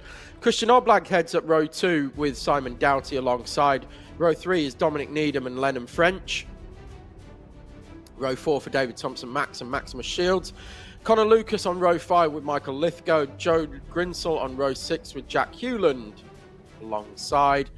Harry Roddis and Josh Falkus go off row 7 with Tom Hewland and Amy Frame on row 8. Sean Feehan and George Ludwell on row 9. Row 10 is going to be headed by Liam Gallup with Jacob Cardani alongside. Then it's Matthew Hauschby and Dalton McCarthy. James Wilson and Alfie King. Marty Gilfillan and Catherine Potter. Then we have Harry Brown and Oliver Watson. Isaac Needham and Leon Wilson on row 15. And your final row, row 16, is Sophie Pawsey and Joseph Williamson. Already heading around hairpin 4 on the rolling up lap are our senior pro karts. Asher Blythe, of course, in pole position, able to dictate the pace here as they roll into position. Green flag in hand. It's up, it's down, and we're away and racing here in senior pro kart heat number 2. Good start from Richardson on the outside. And Blythe actually forces the way back through now on Jake Richardson and retakes the lead. We've got somebody off the back, the 95 of Marty Gilfillan, who was a podium in that in the race yesterday. We've got Christian Oblag going side by side with Jake Richardson for second place. Simon Doughty as well having a look down the back straight. Max Shields and Lennon French, we've seen this many times over the years. They're side by side down the back straight. Contact warning out for the 76. I'm struggling to see where that is on the timing screen, but 76 has received a contact warning. And we've got another one round here at hairpin 4 as we don't have the same kind of start. Oh, it's Christian Oblag who's the 76, of course it is. But we didn't have the same quality of start that we had in heat number 1. We've had numerous contacts and spins as they've headed round. It is still Asher Blythe from Richardson, from Oblag. Then we've got now Max Shields moving through on Simon Doughty, so that's for 4th place. Lennon French also trying to pull alongside Simon Doughty as well down the back straight, but can't get that move completed. Then we've got Lithgow, Lucas, Falkus and Hewland, your top 10. This is the replay of lap 1, and it's that's 69 going round as well. Dominic Needham getting hard on the brakes there and spinning himself at hairpin 4. Asher Blythe, though, will lead them over the line to commence lap number 3 from Richardson, Oblag, Shields, Doughty, Lucas, French, Falkus, Lithgow and Hewland. Ludwell in 11th, leading novice, leading in juniors, Isaac Needham in 19th, in front of Pawsey, Watson and Williamson. All of our juniors nicely together on track. Yes, they are. Currently headed, as you said, Dave, by Needham and They're just heading onto the back straight this time.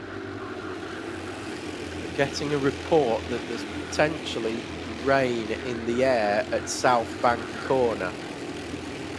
Everybody, of course, will have started this race on slicks. Even though the juniors can run on wet tyres, they will have all started this race on slicks.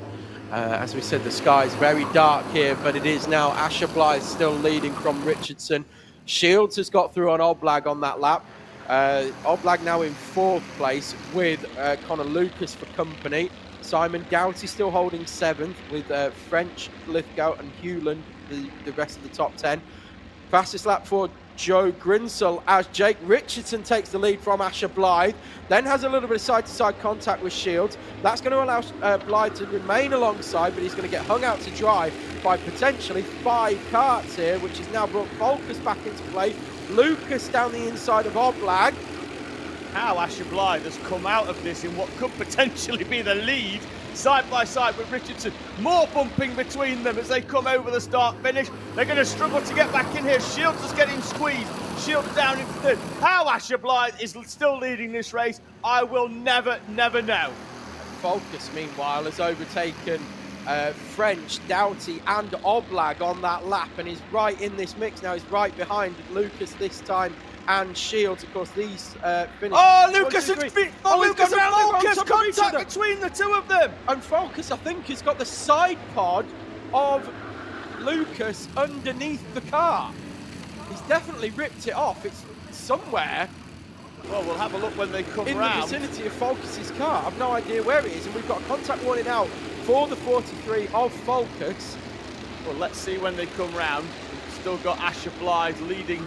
So is Lucas going to get a mechanical? We've got a 181 as well. That's Max Shields has got a contact warning. Shields is bringing himself into the pit lane. Sorry, not Shields. Lucas is bringing himself in, missing that side pod. So yeah.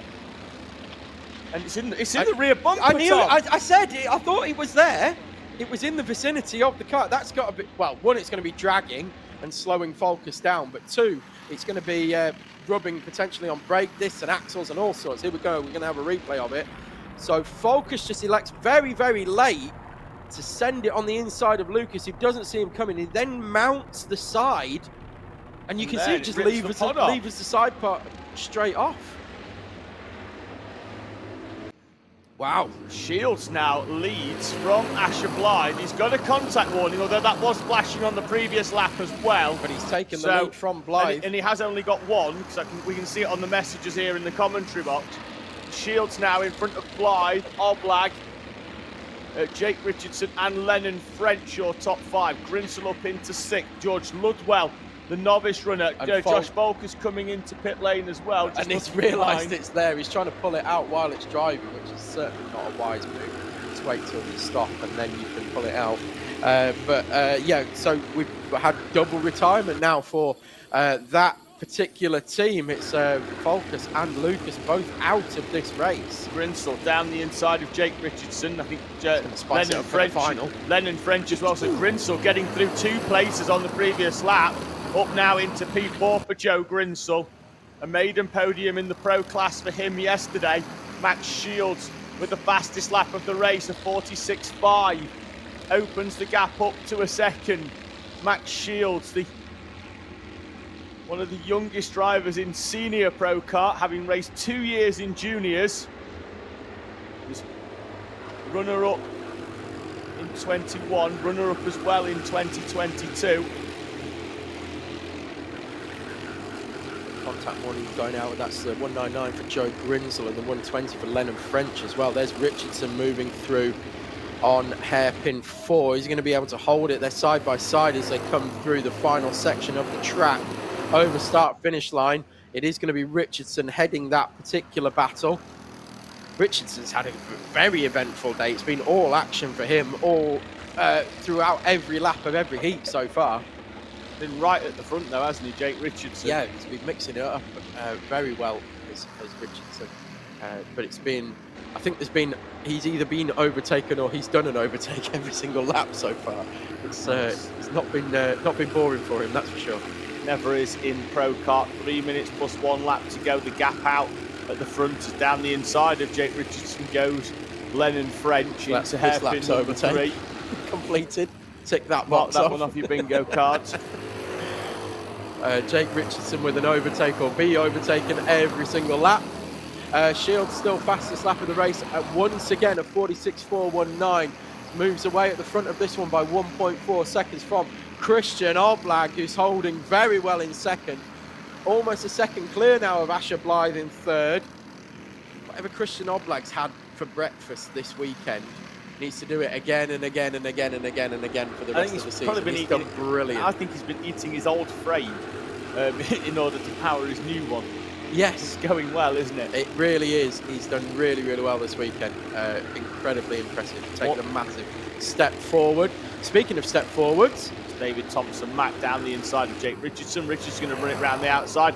Matthew Hauschby gets a contact warning, the 2:15 in 14th place. Fastest lap for Lennon French that time around of 46.396, as he got pulled along by Asher Blythe and Joe Grinsell.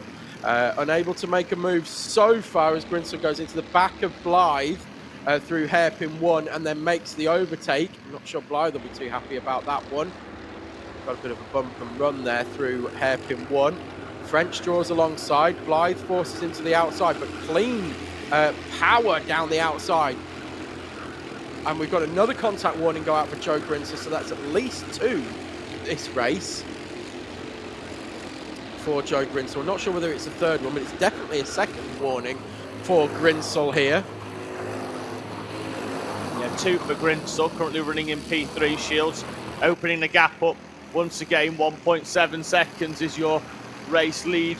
Shields, Oblag, Grinsell. Then it's French, Richardson, Thompson, Mac, Blythe, Ludwell, your leading novice runner in P8. Liam Gallop in second in that class is 11th. Matthew Hauschby third in 13th, but he's got James Wilson and Alfie King not too far off him either, 12th, 13th, 14th.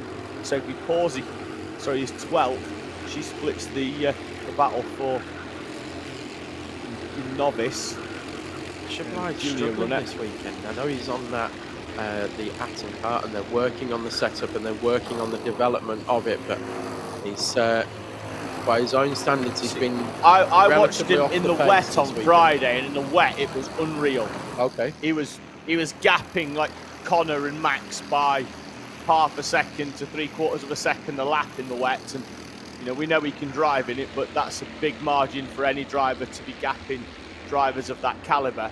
In the wet it was very, very good. Max Shields down the back straight, 6 seconds to go, so he will see the last lap board this time round. Shields and Oblag, 2 names that we are familiar with from the front of our junior ranks, are having great seasons in seniors. Lennon French in P4, former junior pro kart runner here at Teesside. Jake Richardson as well, Asher Blythe as well as race juniors here, just showing how much of a proving ground it is in junior pro kart to then step up into the senior ranks and run right towards the sharp end of the field.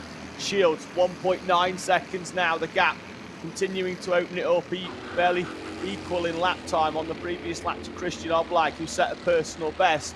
Shields down the back straight, just giving his hand a bit of a loosener on the steering wheel and, you know, getting himself psyched up for the final few corners. Round hairpin number 3 for Maximus Shields. Out of hairpin number 4, it's going to be a first senior pro kart victory for the 181 of Maximus Shields.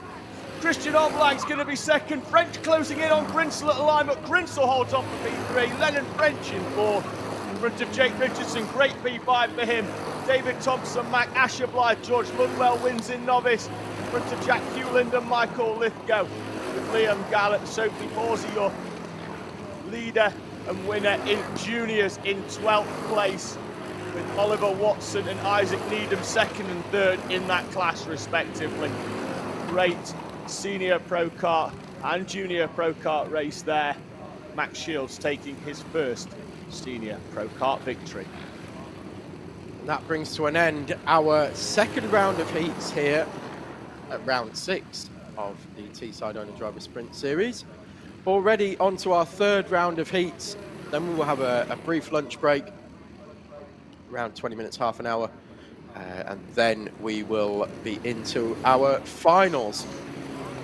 So stay with us for the first of our third heats today, which will be Bambinos coming up next.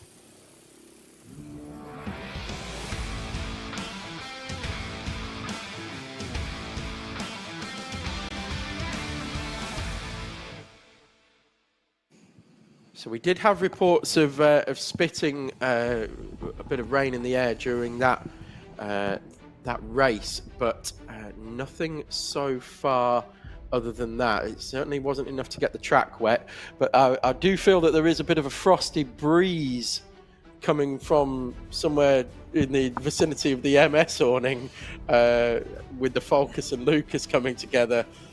In that previous heat, you can feel the tension from here. A bit like Ice Age down there, wasn't it? Bambino C50s, heat number 3. We're still waiting for the Pro Karts to be cleared off the grid before we can release our Bambinos, but your grid is going to look like this. It's Sebastian Crawford, 2 heat wins today, so he's going to go off pole position. Sebastian McCarthy set pole position in qualifying, but has 2 second places so far today, so we'll go off P2. Freddie Blackshaw, likewise, 2 third places, he'll go off P3. And Ethan Pearson, 2 fourth places, he'll go off P4. Oliver Bullock and Summer Upton go off row 3. Then we'll have row 4 headed by Sullivan Crawford and Abel Hutton. Row 5 will be Callie Tennant and Ollie Upton. And then row 6 will be Verity Crawford and Phoebe Rogers. Our Bambinos are just heading out onto track now. Still no umbrellas and no big jackets or any hoods up. And it looks, in fact, like the sun It's a bit bright might over be there, coming isn't it? back out. I can see a shadow all of a sudden from the marshals on the start-finish straight. Yes, definite shadow. And it does look a little bit brighter towards the north end of the circuit, towards the national loop. So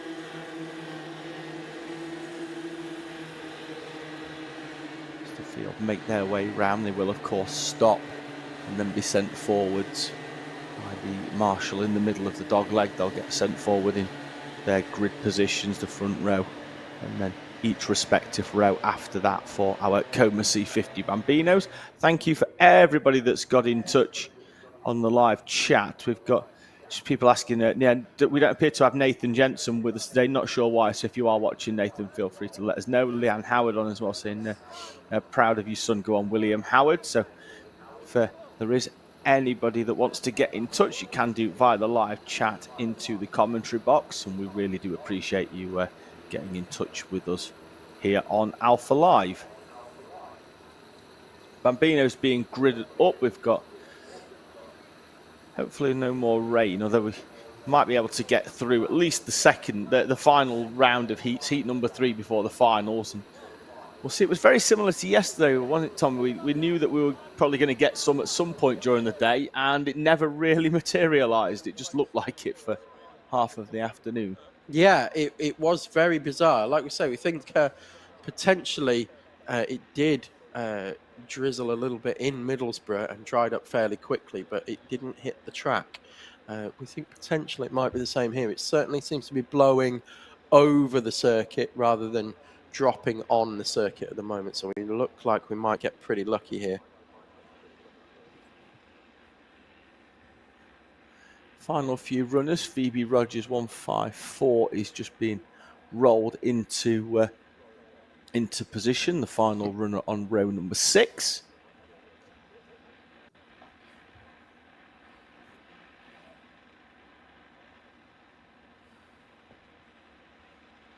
And the green flag is in the hand of the start line marshal. The green is up, green is down. We're away and racing, and once again Sebastian Crawford bouncing in the seat to try and get the kart rolling to his liking, and he's held on to P1. Phoebe Rogers, well, it's Abel Hutton, sorry, he was unable to pull away and does indeed get going very, very slowly. I think he's going to try and roll that kart in. That looks like a little bit of clutch slip, that, because it's going, but the rear axle is spinning up.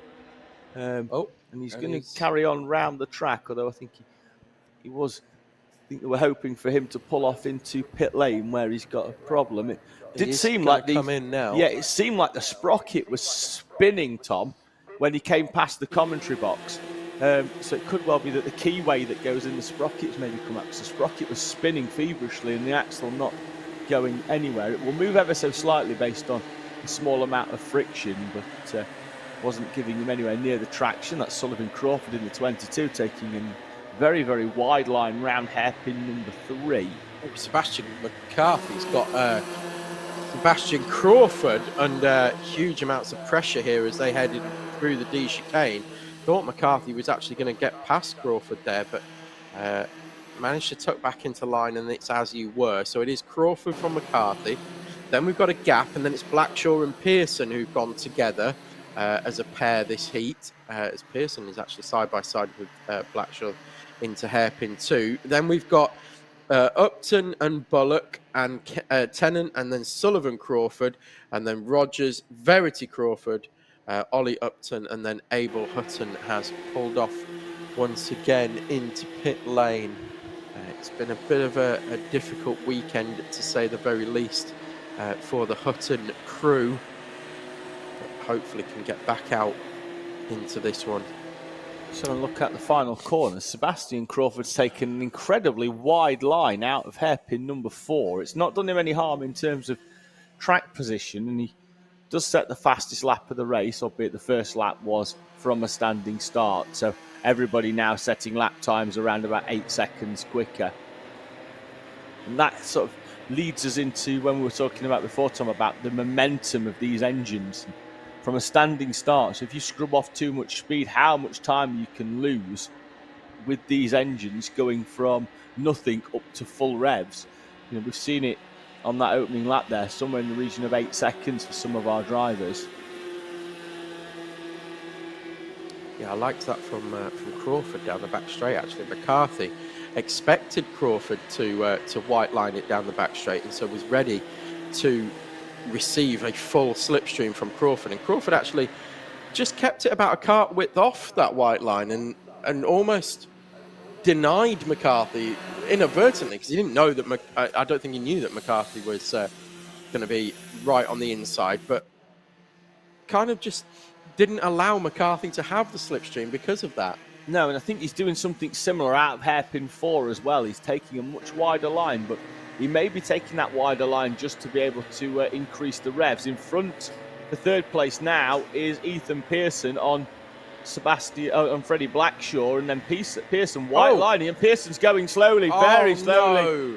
And Ethan Pearson, that car, no power. Now he's going to try and spool He's back it up to speed again now, but he's looking down like, what just happened? And we're all feeling the same here, Ethan. You got yourself up to third place, and then all of a sudden it just seemed to die on you a little bit. Summer Upton there looking over her shoulder. She's up into P5 with Oliver Bullock trying to find the way past, and if Tom's looking at her and see whether Ethan Pearson's back up to full pace. He is. But just, that was so odd. Didn't seem to get any drive, did he, out of hairpin number 1 up to hairpin 2. Went pretty much straight line towards the inside of the corner. Contact warning out for Freddie Blackshaw. I'm going to watch that back, Tom, because there didn't look to be any. But maybe we missed that. Unless it was before we picked them up on camera. Got Crawford now moving away from McCarthy. He's managed to break the slipstream to McCarthy, and we will, I'm sure we'll see that gap multiply exponentially now that McCarthy is unable to go with Crawford. So it was 0.8 of a second just short of over the line. I think it'll be around about a second, maybe a second and a half this time. In fact, it is 1.5 seconds. So that gap has doubled in one lap just from breaking the slipstream to Sebastian McCarthy. I'm just watching, Tom. I'm watching a replay of the commentary. There is a little nudge on the way out of hairpin number 1, but I don't think it's. I think it's because Pearson was slowing down rather than anything else. So there was contact, but inadvertent at best. Because then Blackshaw swept right around the outside of Pearson, who had, as we said, pretty much zero drive. But he's back up to speed again now, but still cost Pearson the best part of 4 seconds from the rear end of Blackshaw. Of course, he was in front going into hairpin 1 a couple of laps ago. We've got the 98 of Summer Upton. Needs to look in the right direction. Look where she's going, because she's defending like her life depends on it from Oliver Bullock down the back straight.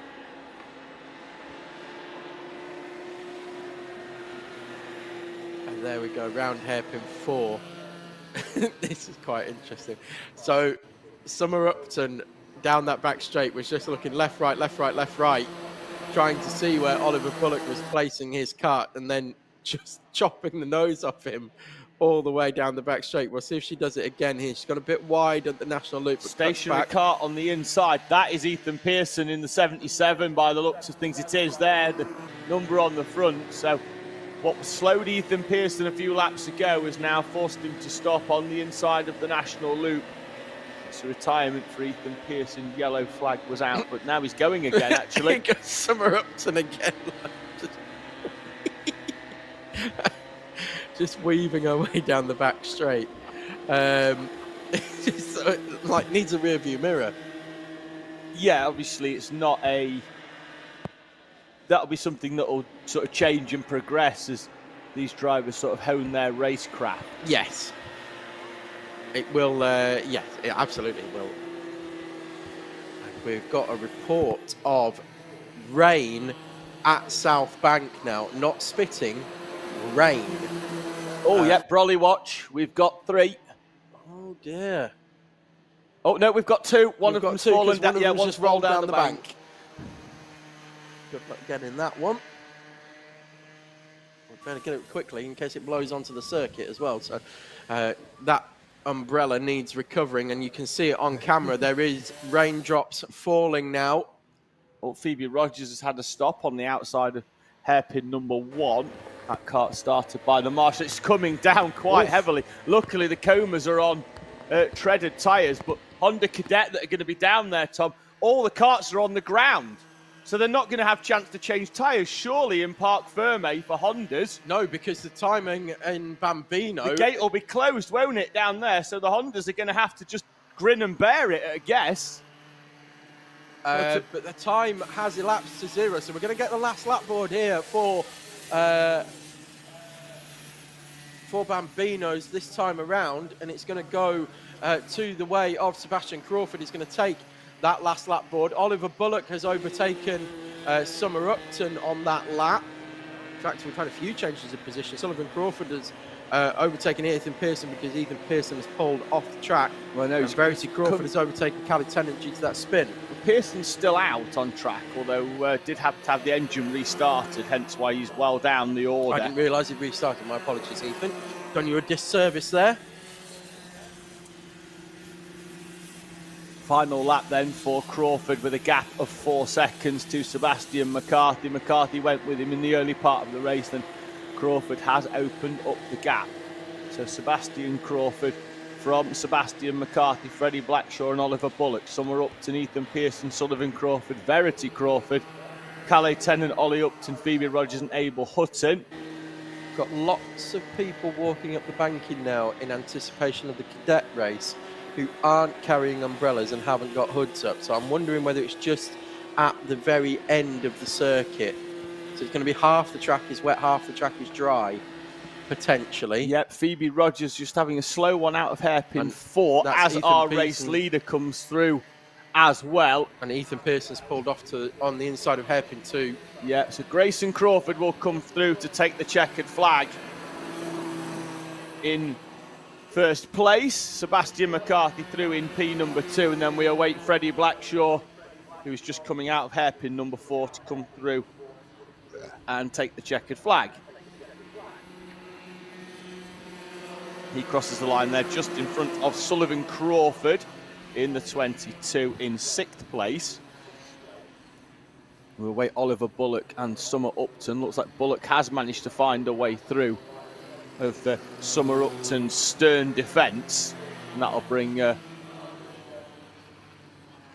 Oliver Bullock through into fourth place. I think we could do with a report from our camera person at South Bank, which is Chris today, and normally is as well, to find out how wet it actually is down at that section of the track, because the start-finish straight and the rest of the, the west end of the circuit is bone dry. Yeah, we definitely saw some, though, up on the bank, because it was coming down. The umbrellas went up, but as fast as they went up, they've gone down again. So it's going to be very, very psychological for the Hondas, though, who've probably seen a few spots on their visors as they before they roll round into position. Well, Bambino's coming in over the weighbridge. Weighing in at 71 kilos. Bench that, no worries. Oh, well, yeah, of course. Doing 120s, mate. Oh. I'm regularly benching Bambino karts. Are you? Yeah, I'm just pumping. Senior pro karts, mate. Yeah? Yeah. Yeah. Can't even drive one, let alone lift one.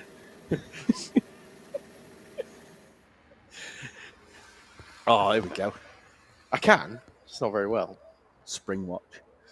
Yeah. So this is the mix of weather that we've got at the moment. So it looks like we've got blue skies heading our way next as well. So speaking of things that are coming next, Honda Cadet coming up right now.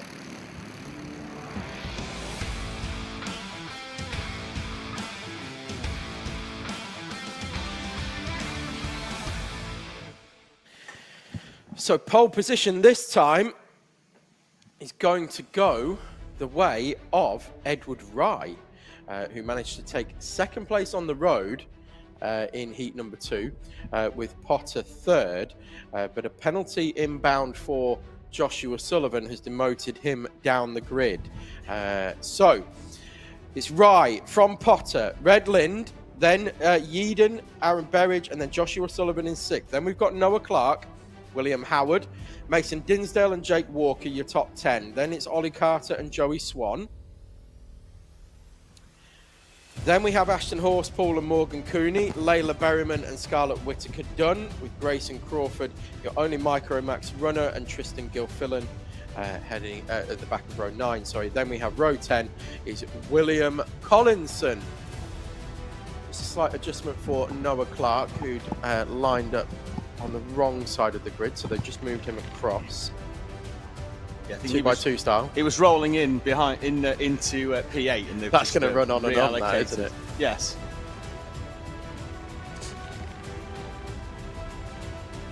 Morgan Cooney getting some heat in the tyres on the way to the grid. It's interesting how they've kind of gridded them up for this particular heat, with Potter sat quite far back in his grid spot and Red Lind quite far forward in his grid spot.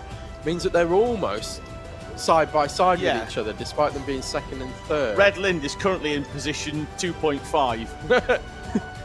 Here we go then, start line marshal already with the green in hand. It's up, it's down, we are away and racing. It's a good start from Red Lind. He's managed to get inside Thomas Potter. Same for Aaron Berridge as well, off P5. He's up in front of Samuel Yeadon.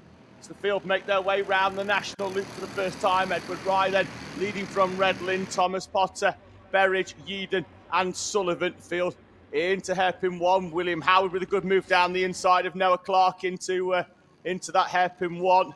As they head down that back straight. Sullivan electing, I think, there to push Samuel Yeadon. Thought he could try and get down the inside of Aaron Berridge, but Berridge with some good pace up into P4. His best weekend so far here at Teesside Autodrome.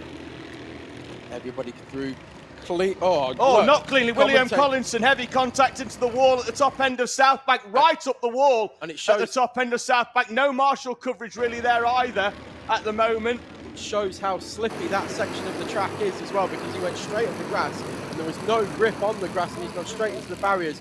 Nose first hard and has remained in the car at the moment. Yeah, Marshall making his way over, so we'll have yellow flags down at South Bank, and there's a yellow light halfway down the back straight as well. So we're not going to have any overtaking opportunities into South Bank for safety reasons. Edward Rye then leading. Thomas Potter's found a way past Redland. Tristan Gilfillan pulls off into pit lane. He was the other driver involved in the William Collinson incident, so there's no overtakes until they get past the incident. Collinson is ready to rejoin and does so, albeit now a lap down, and that kart doesn't look in the best of shapes. He's going to make his way round. I wonder if he'll pull off into pit lane.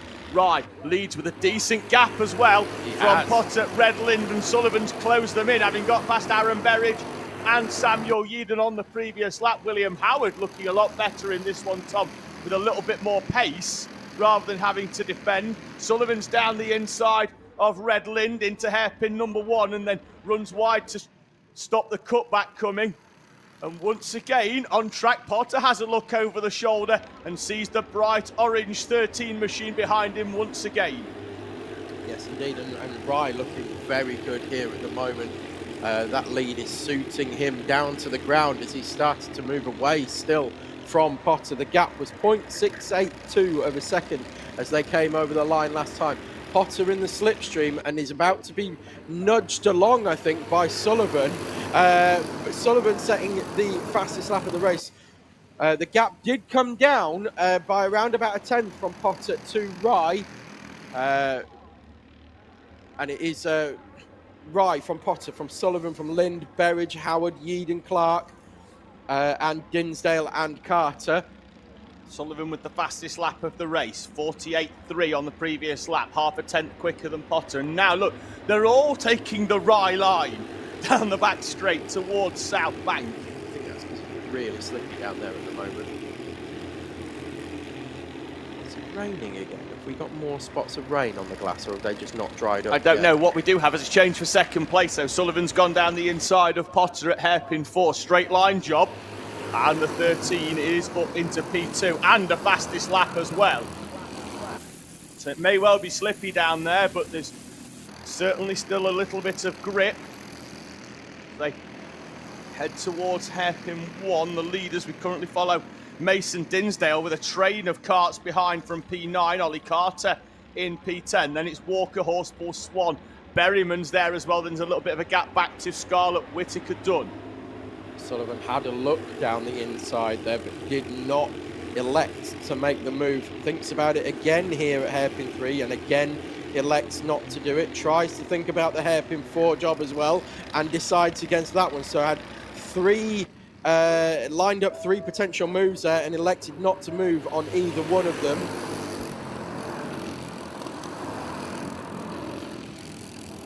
Pushing Rye through the national loop. Working together, nose to tail, are they there? That's brought Potter back into play as well now. So the front 3 all nose to tail. Redland and then Aaron Berridge are working together in 4th and 5th, it seems, at the moment. Sullivan right in behind Edward Rye. Rye moves out off the line though. Sullivan with the nose down the inside. Sullivan thinks about it again. Twice there down the inside. Sullivan thought about it. Now he's going to think about it again into hairpin 3. Sullivan is through for the lead. Thomas Potter's going to try and get through as well. Edward Rye's going to have to be wary of the cutback here of Potter. Potter's going to be on the outside over start finish. Rye keeps his foot in. Rye holds on for P2. Sullivan from Rye and Potter, your top 3. Yeah, that's it. So Sullivan reassumes the lead of this race, having taken heat number 1 on track. Then subject to a penalty, he's now reassumed from 6th place on the grid. The lead of this one is Rye now side by side with Potter down the back straight. Potter getting good drive as Collinson pulls into the pit lane and into retirement from heat 2. Potter moves through into 2nd place. Took him the whole back straight though to get past Edward Rye with some good power and straight line speed. Then Rye not wanting to give it up, but that's brought Redland and Aaron Berridge back into the mix. Top 5 are going to be split by around about a second, but Edward Rye all over the back of Thomas Potter once again as they go through the D chicane. And Aaron Berridge, as you said, is now coming to play with this group. We thought he could get there. Noah Clark, fastest lap of the race in P8. Using the toe of William Howard and Samuel Yeadon. Yeadon down the inside of William Howard into hairpin 1, up into P6. So we've got a train of 5, then we've got a train of 3. They're heading down the back straight now as well. And then we've got another train of 7 behind them. Yeah, that train of 7 behind are having a great scrap. It looks like now we've got Ollie Carter at the head of it in front of Mason Dinsdale. And it is a great scrap going on there, just coming out of hairpin just number 4 overtaken now. Howard as well for the front of that second train in 6th place overall. So Howard's going to need to work hard to go with Yeadon here. It was a good move by Yeadon as well on the previous lap into hairpin number 1. Aaron Berridge with the fastest lap of the race, using Ryan Lind for some slipstream. Yeah, great to see Berridge up there as well. Didn't have the easiest of days yesterday, but has kept that momentum going forward after, was it Heat 1 that he went off?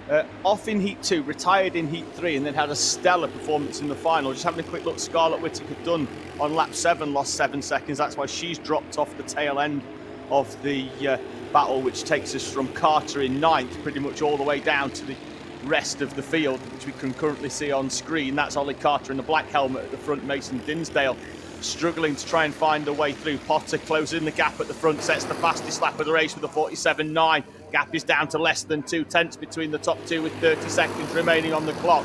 It will now be the last lap board next time round, I think, and Potter, right at the end of this race, where he needs it, has closed back in a gap that was out to around 2 or 3 tenths. Carter still holding off Dinsdale, Walker and Horsepool in this battle that goes all the way down to the tail.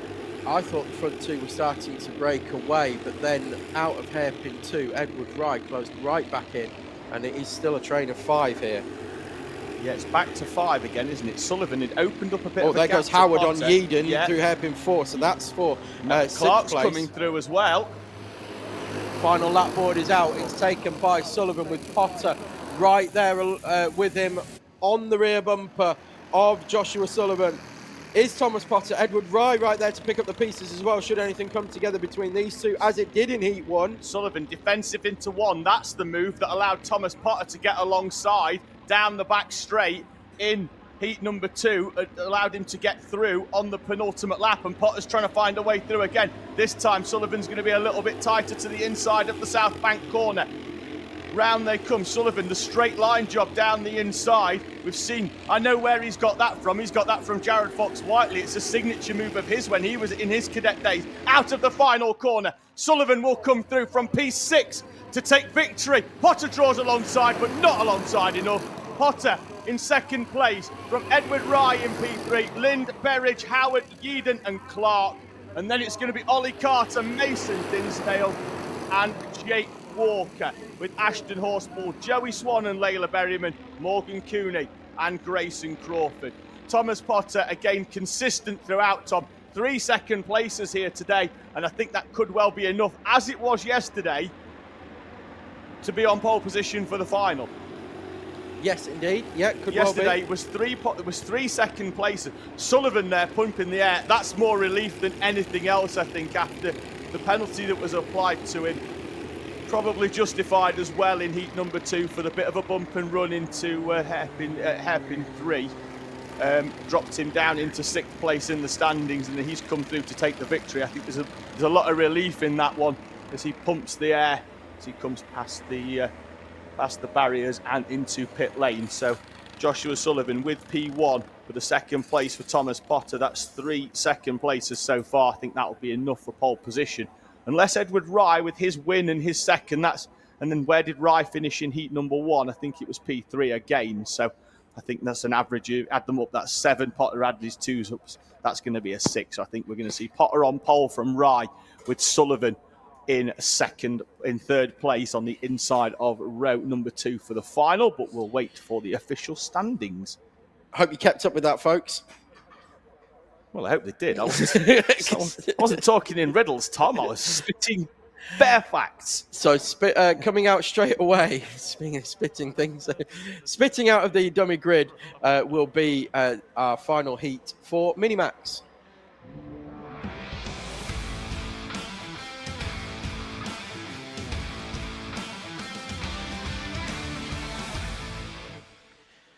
We'll run you through this Minimax grid as they're already making their way down the back straight. Fortunately, there's only 6 of them. So it's Ben Adrian once again on pole position here from Amy Peacock, Alfie McBain, Holly Swan, Sebastian Benson and Ashton Carmichael.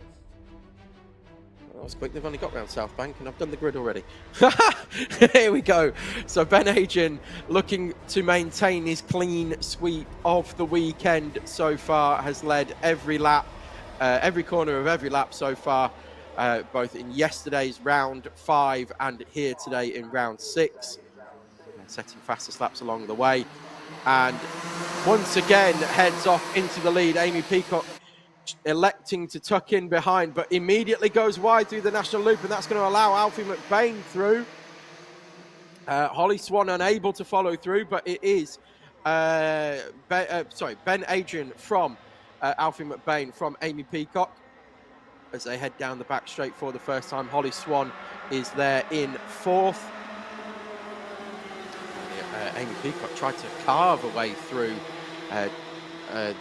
Alfie McBain there as they headed into South Bank. Couldn't quite get that move completed, but wants through quickly so that she can try and tag along with Ben Adrian, and is side by side out of hairpin 4 with McBain, but he's going to have to tuck in again once again as they go into the D chicane. It is Adrian from McBain, from Peacock, Swan, Benson and Carmichael, your top 6. You're only 6 as they head round one more time. Ben Adrian moved away, did his usual Sebastian Vettel-esque 1 second clear as Amy Peacock goes on the inside at hairpin 2 of Alfie McBain, but again can't get that move completed. That's brought Holly Swan into play. She's right on the back now of Peacock to head round South Bank this time and into hairpin 3. Amy Peacock thought about straight lining it on the inside of Alfie McBain, but once again can't get the move done. These little half looks, and all the time Ben Adrian is now 1.5 seconds clear. Peacock wide again through the national loop. That's twice she's done that in this race. The first time it allowed Alfie McBain through. I'm back, Tom. Hello. I'm back. Anyway, McBain still holding off Peacock, but only it's going to be short-lived as she forces her way through down the inside. But again, McBain continues the momentum. He manages to keep it up. I think Peacock potentially had to back out of that move as the door was closing very rapidly. There was the gap there, but it was going to be an ever-decreasing wedge as McBain was going to take the natural racing line there, and Peacock having to settle for 3rd once again. McBain is fast becoming one of my favourite drivers to watch because I just love where he positions the kart. And it's still quick. That's the thing. It's still quick, but he's making it very, very difficult for them to get past. Obviously not Ben Adrian quick, but then again, nobody's Ben Adrian quick. Oh, and there was the eventual contact that was going to happen there. Peacock, again, though, can't make the move complete, even though there was contact.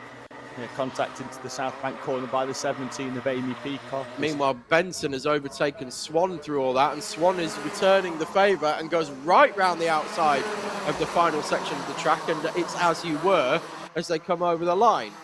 A little bit surprised not to see maybe at least a warning there for Peacock as they came round over the line. And the door was opened by Alfie McBain, but there was still some there nonetheless. McBain still holds on to 2nd place, Peacock in 3rd, with Holly Swan and Sebastian Benson and Ashton Carmichael. Not been able to go with this time, but it's had a decent run of things so far. I think there's a temperature sort of change slightly. It does have a big effect on these engines, so it's not quite running at the pace where he has been, because he's been right off the back of Sebastian Benson for most of the day and battling with him. Great start earlier on as well, had him up into P3 in heat number 2. Yeah, McBain feeling the need to go defensive down the back straight that time, and gets another nudge as well from Amy Peacock through the national loop. So Peacock with the pace, but just not able to find a way through. And it's something that we've seen quite a lot throughout Amy Peacock's short career. She's just not able to find a way through. We saw it last year in Cadets with Potter, and now we're seeing it here again today with McBain. Just needs to be a little bit more robust, or pick her battles maybe slightly better. You would think a straight line here would be on the cards, but again she kind of half does it and then that was late because you see, rather than a straight line job where you'd come round 3 and then consciously go straight, she went to take the normal racing line and then went, oh, actually, I'm going to go down the inside, and by then it was too late. Yes. Yeah, agreed. It was, and then had to back out of the move, and that's then allowing Swan and Benson to remain very much in contact. And this is a group of 4 as they head down the back straight. You can see Ben Adrian disappearing into the distance with that that O plate, which has been a 0 chance of anybody overtaking him so far here today. Move down the inside from Peacock. This time the door is closed early by McBain, which means that there's no chance for Peacock to get the run round hairpin 4. And it's as you were in this battle for second place. McBain, Peacock, Swan and Benson. I think Peacock almost runs straight over the back of McBain there. She hits him that hard going through the national loop, carrying so much more speed. But of course, if she moves wide, Holly Swan's going to take the position away. So I think Peacock needs to either blend out of the throttle slightly through the national loop, because that's why she's run into McBain there in exactly the same place of the national loop, just carrying so much more speed, or needs to find a way through very, very quickly. There she goes. Now that's a better move. Straight lined it through hairpin 3 and 4. Had it set up very, very early and has got the move done. Now what's McBain got in response? He's still right on the tail, pushing Peacock through. But that was better. She premeditated that move. And there we go. Got it completed and is already starting to move away from Alfie McBain now in second place. But it was just all the half moves before, couldn't get that move completed, and McBain was doing a great job of positioning his car exactly where he needed to. Now what's Swan got from McBain? Let's see whether Swan's learnt from watching Amy Peacock try and nibble away at Alfie McBain, and she does indeed try the straight line move down the inside. McBain runs all the way around the outside, and that slows Holly Swan slightly. The move is the right idea. I think they're just going to have to stick it in there, and it needs to be fully committed, doesn't it? Yeah.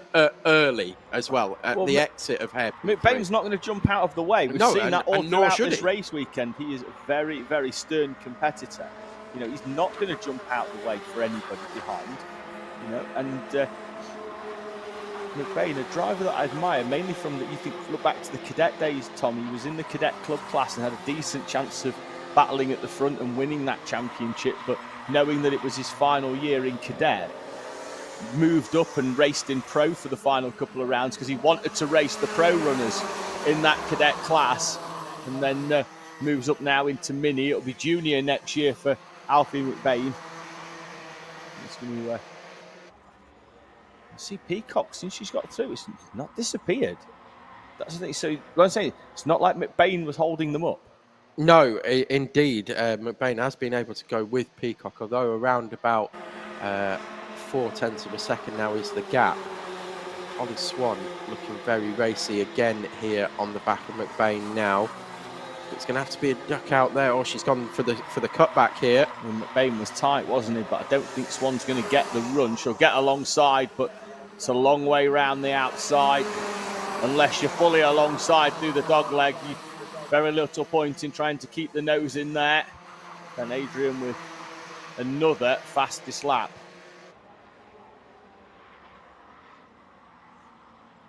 Peacock is now starting to move away. It was 0.4, it's now half a second. The gap.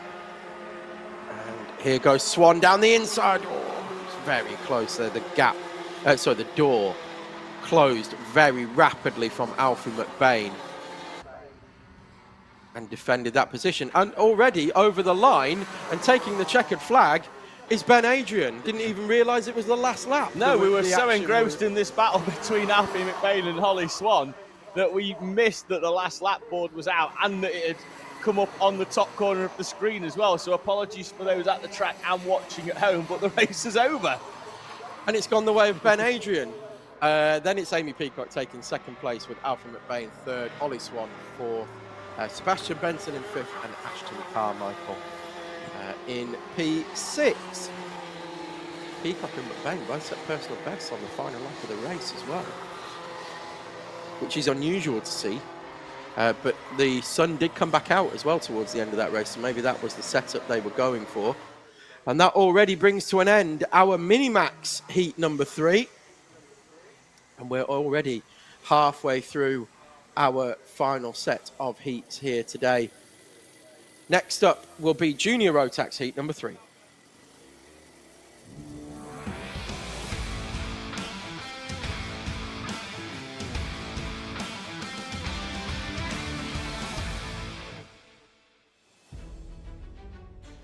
And here's me benching 120s and struggling to open the plastic on the can of Tango. Anyway, Jared Fox-Whiteley's going to go off the random grid pole position, with Ben Robinson in second, Luke Walton in third, and Melissa Adrian in fourth, Addison Smith in fifth, and Oscar Waugh in sixth. Then it'll be Maya Simpson, Sam Robson, Joseph Yao, Max Wilkinson, and Harry McLaughlin.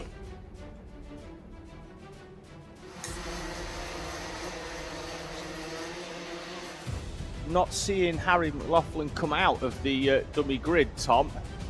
Did see his dad a few moments ago when I popped out for a comfort break, and he was on the gantry near the cafe, which not likely to where you'd be able to see if your driver's about to go out. So I know they've had a few problems this morning, which is a real shame as well, because they've got a brand new sticker kit on that car overnight.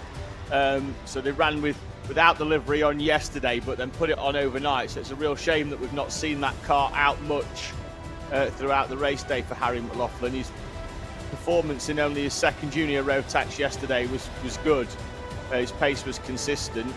So really, really happy. It's just a shame that we've not been able to see him in heat number 3. Hopefully he's out for the final, but here we go. Fox-Whiteley dictating the pace. Green flag is down in the run up towards the national loop, and Fox-Whiteley leads them round the corner. Addison Smith already from P5 up into third place, as we've got the 12 of Luke Walton, who was in third, going all the way round the outside, and he's dropped all the way down to the tail end of the field as Luke Walton, struggling with grip round the national loop, and the field coming down the inside. Somebody's lost the chain guard.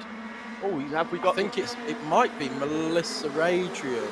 It's certainly either Smith, Simpson, or Adrian. I think it's Simpson. Well, we'll keep an eye out on overstart finish, Tom, because lost the chain guard heading out of hairpin 2. It's on our side. It is Simpson. Simpson's missing the chain guard, so there'll be a mechanical deflect. Flag will go out for Maya Simpson, I'm sure. I think all chain guards should have the name of the driver on the inside of it, so the marshal can just pick it up and go, this belongs to.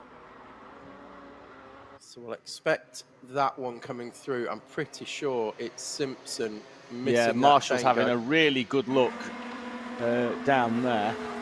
And there is Adrian on the inside of Simpson now and moving through. It is technical defect for Maya Simpson being shown over on the overhead gantry. Chain guard departing on lap number 1 at hairpin 2. Simpson is in a mix of karts here though, so she'll see it. And then there'll be one further lap before she pulls off into pit lane, if she has noticed it on the overhead gantry.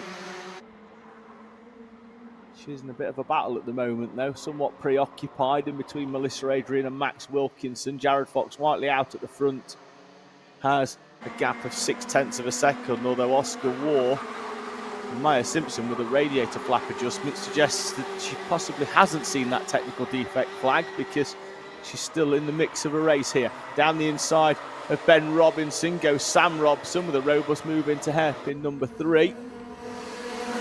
And Robson is through as well on Maya Simpson. Simpson continuing on, over start finish.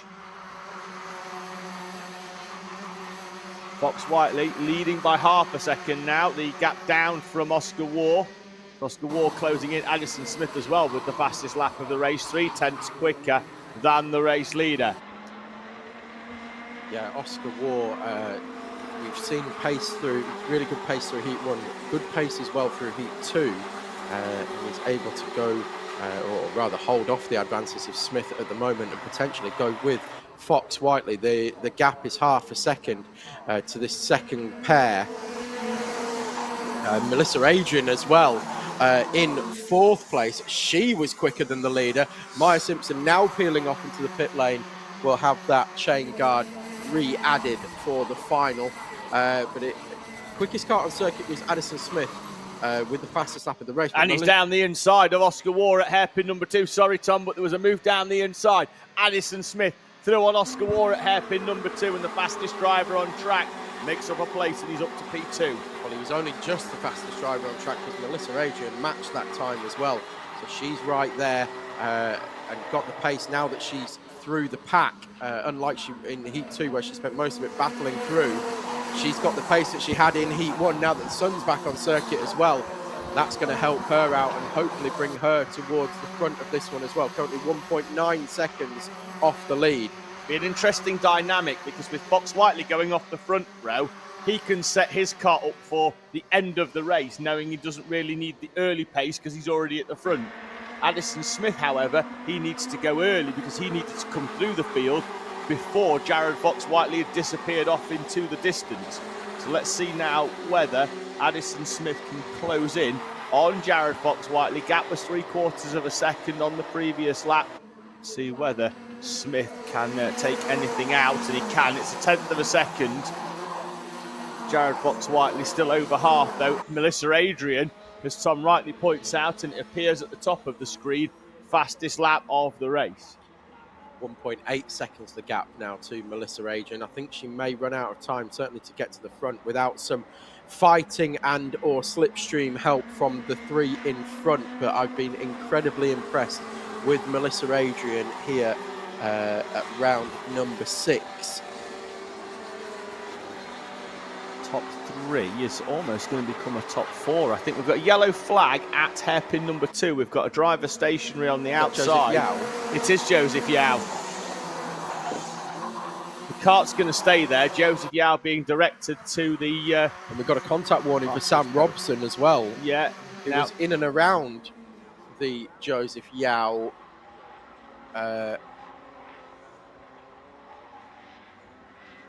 area at the time of that incident. So yellow flag out at Marshall's post 1 and 2. So we've got a yellow light on the entry into hairpin 1. So there's been no overtaking.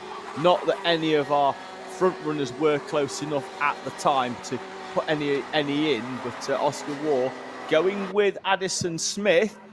There is Joseph Yao. Fox Whiteley putting the fastest lap of the race on the last lap of 42.093. Was quicker than everybody on circuit by over 1/10 of a second. And that gap's gone out to 0.8 of a second now. Melissa Adrian having a bit of a scruffy lap, and she's 0.3 off her personal best of the race. So not the best lap for Melissa Adrian, as she's dropped back now 2.2 seconds behind Jared Fox Whiteley. Yeah, a little bit of a shame there for Melissa Adrian. Be pushing a little bit too much, trying to catch up onto the back of Addison Smith and Oscar Waugh, seeing a chance for a 3rd place. But Waugh going nicely with Addison Smith here. The problem is that they're pretty much being matched lap on lap by Jared Fox Whiteley, and when they do take time out, it's less than 1/10, and then Fox Whiteley just adds the 10th back on a little bit later on in the race. Yeah, just toing and froing this gap. I think Smith needs a little bit more of a slipstream if he's going to really close onto the back of Waugh. It's Adrian maintains the gap this time round. She was level pegging with Jared Fox Whiteley pace-wise, but a little bit slower than Smith and Waugh that time round. Fox Whiteley with 1 victory so far today, Smith with 1 as well. So whomever finishes in front of the other will go off pole position for the final. Now you can see what, in terms of gap, what that slipstream has meant for Smith. So he closed it up to just under 3/4 of a second and instantly found 0.2 of a second now that he's having the air hole punched in the air by Jared Fox Whiteley in front. Although that gap seems to have gone out again visually, it seems to have gone out. Oscar Waugh still there for company as well. It's always just a case as well of having something to follow. So it gives you that extra level of incentive to go a little bit deeper into a corner. Gap was a little under 0.6. It's a little over 0.6 now. So visually it looked a little bit wider than what it was. But I think a lot of that as well is because Oscar Waugh is falling away off the back of Addison Smith with 2 minutes to go. And even that was only a fraction as well. the entire field on the last lap actually spread out by a few, less than a tenth between most of our drivers, but it's all fairly equidistant, particularly towards the front with Addison Smith some 6/10 off the back of Jared Fox-Whiteley. Still 2 minutes to go, so we're still going to get 4 or 5 minutes in. We're running 16 lap heats or so. As they cross with 1 minute and 30, so they're going to get round. I think they're going to get round 3 more times before the last lap, 4 to go, at my estimation, as Oscar Waugh sets the fastest lap of the race in P3. He did, and the times are up and down like a yo-yo at the moment. They did 42.2s last time around. This time, Oscar Waugh 42.0. So times are very inconsistent between all of our top 4, really. Melissa Adrian did a 42.5 that time round, but was in the 42.1s the previous lap. I can't quite wrap my head around why it's all as inconsistent as it is. Front 3 again just matched each other there, 42.1s, and then a 42.4 for Adrian.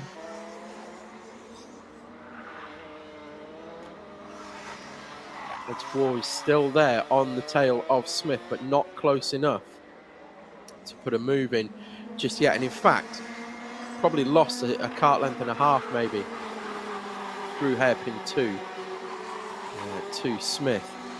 Gap still 6/10 of a second. We've got 16 seconds to go, so we are going to get 2 more laps here as the clock ticks down. Yeah, they cross the line with 7 seconds to go, so we'll get 2 more laps. Thought they would when I was doing the calculations earlier. So at the time we said 4 laps. They commence lap number 15 of what will be a 16-lap heat. Tom, we've got an absolute hero in the combox. Oh, look at this. What have we got here? Unicorn shakes, Tom. Unicorn milkshakes. Oh, wow, thank you very Junior much. Junior Rotax is going to have to wait. Oh, mint chocolate chip as well, Tom. Beautiful. I'll take Rosie Franklin, absolute hero. Thank you, Rosie. Addison Smith trying to close down the gap on Jared Fox-Whiteley at the front. Senior Rotax is going to get no commentary as we tuck into these. Oh, that is amazing. So Fox-Whiteley then leading, gap out to 7/10 of a second, although Smith still not too far back. Oscar Waugh, Melissa Adrian, your top 4 on track. Top 3 split by less than a second. Waugh still hoping to be close enough to Addison Smith to put in a last corner move, but Smith might have a few kart lengths. Well, Waugh does close in down the back straight towards South Bank, but then slides slightly wide. Don't think Smith's going to be unduly worried here by Oscar Waugh as they come out of the final corner. Jared Fox-Whiteley picks up his 2nd victory of the day and will take pole position for the final in front of Addison Smith. They'll share the front row in P1 and 2 with Oscar Waugh likely to start in P number 3. Then it's going to be Melissa Adrian, Max Wilkinson and Sam Robson. Ben Robinson crossing the line in front of Luke Walton, Joseph Yao and Maya Simpson both retiring. We'll now have a period of silence in the commentary box as Tom and I tuck into our delights. So coming up next will be Senior Rotax. We'll bring you that in a few moments.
Senior Rotax then sees Monroe Renard and Owen Spears on the front row, with Ashley Savage and Arthur Loudian just behind. Paul Swan and Alexander Walton rounding out the 6 kart Senior Rotax grid.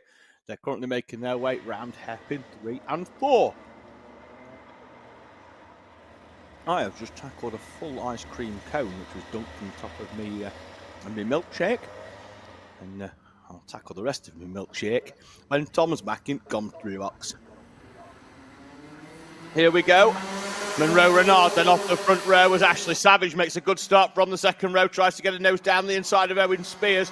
Spears though closing the door, and that's going to allow Arthur Loudian to sweep all the way round the outside and up into 3rd place. Savage down into 4th with Walton and Swan 5th and 6th respectively. Monroe Renard leads the field then out onto the back straight in this 10-minute plus 1 lap Senior Rotax Heat number 3. How was the cone?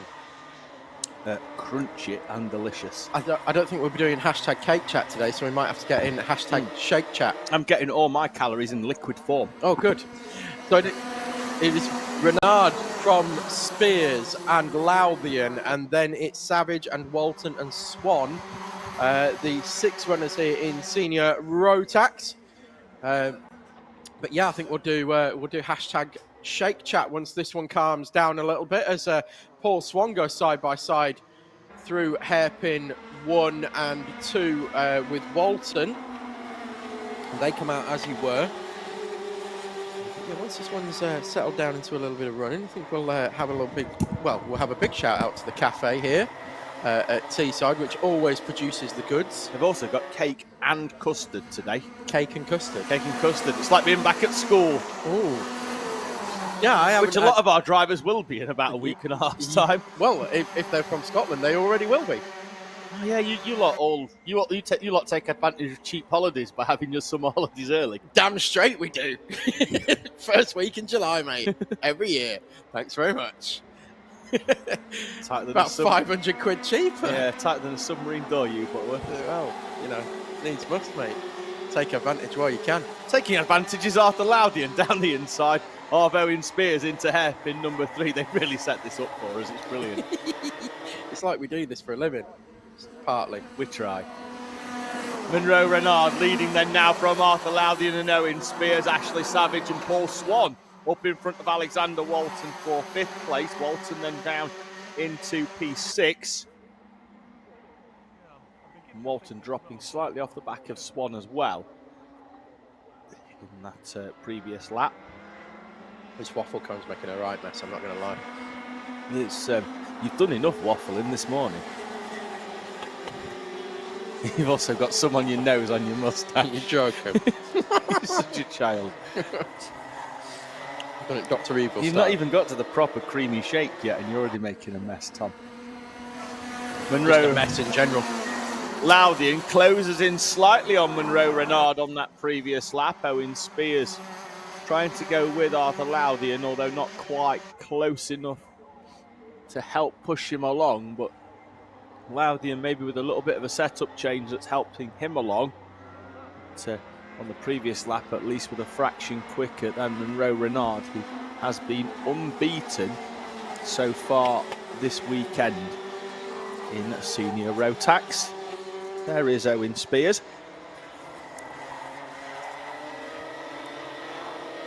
Out of hairpin number 4.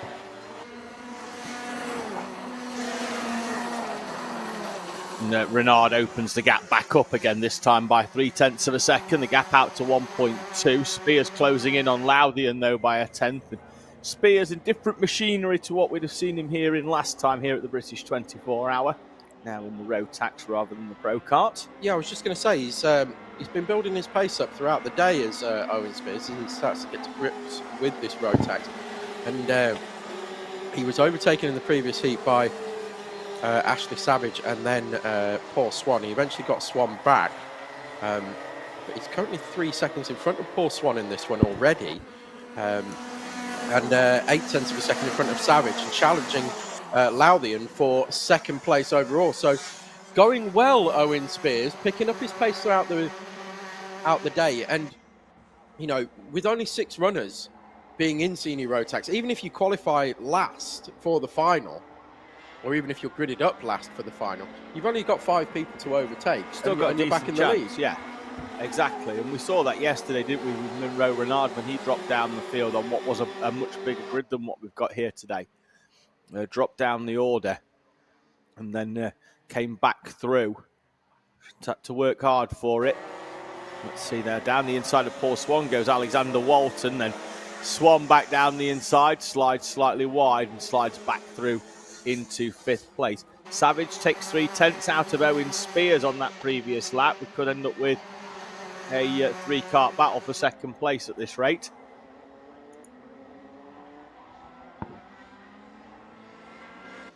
So Swan and Walton continue to battle it out over P5. Down the back straight they go, just keeping out the window because I think Savage is closing in lap on Owen Spears. Long races in terms of number of laps. We saw juniors go 16 laps in the previous race. I'd expect this to go 16 laps as well.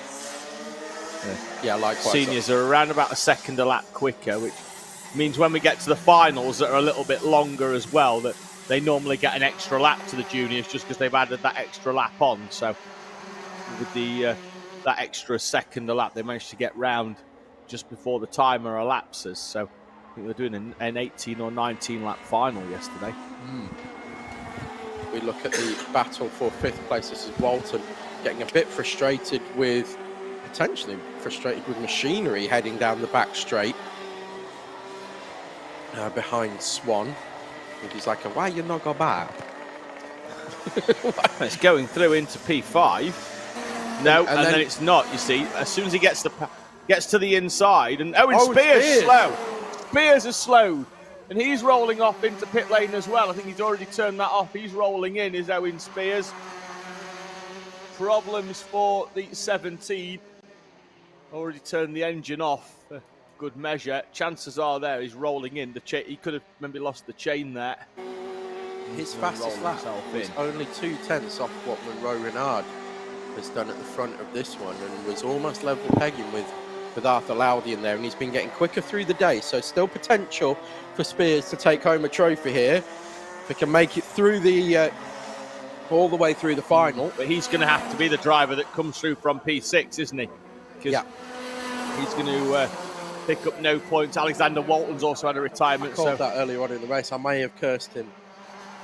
Yes, you said a driver could come through from the back. And we were talking about Owen Spears. And Owen Spears, well, yes, and he's also going to have to, he's going to do it now, isn't he? As once again, Walton with the arm up this time. I think this could be Walton, the end of Walton's race as well. It is. Yeah, he's slowing down the back straight. All of a sudden it picks up pace again, and then it's kind of died off. I think it's 3/4. Yeah, it's got very little bottom end there, has it? You know, he's got down the inside and he needs that drive out the corner. It's got nothing, and now it's got absolutely nothing. And all of a sudden we're down to 4 runners here with 2 minutes plus a lap to go. Just got to keep going now. That's it.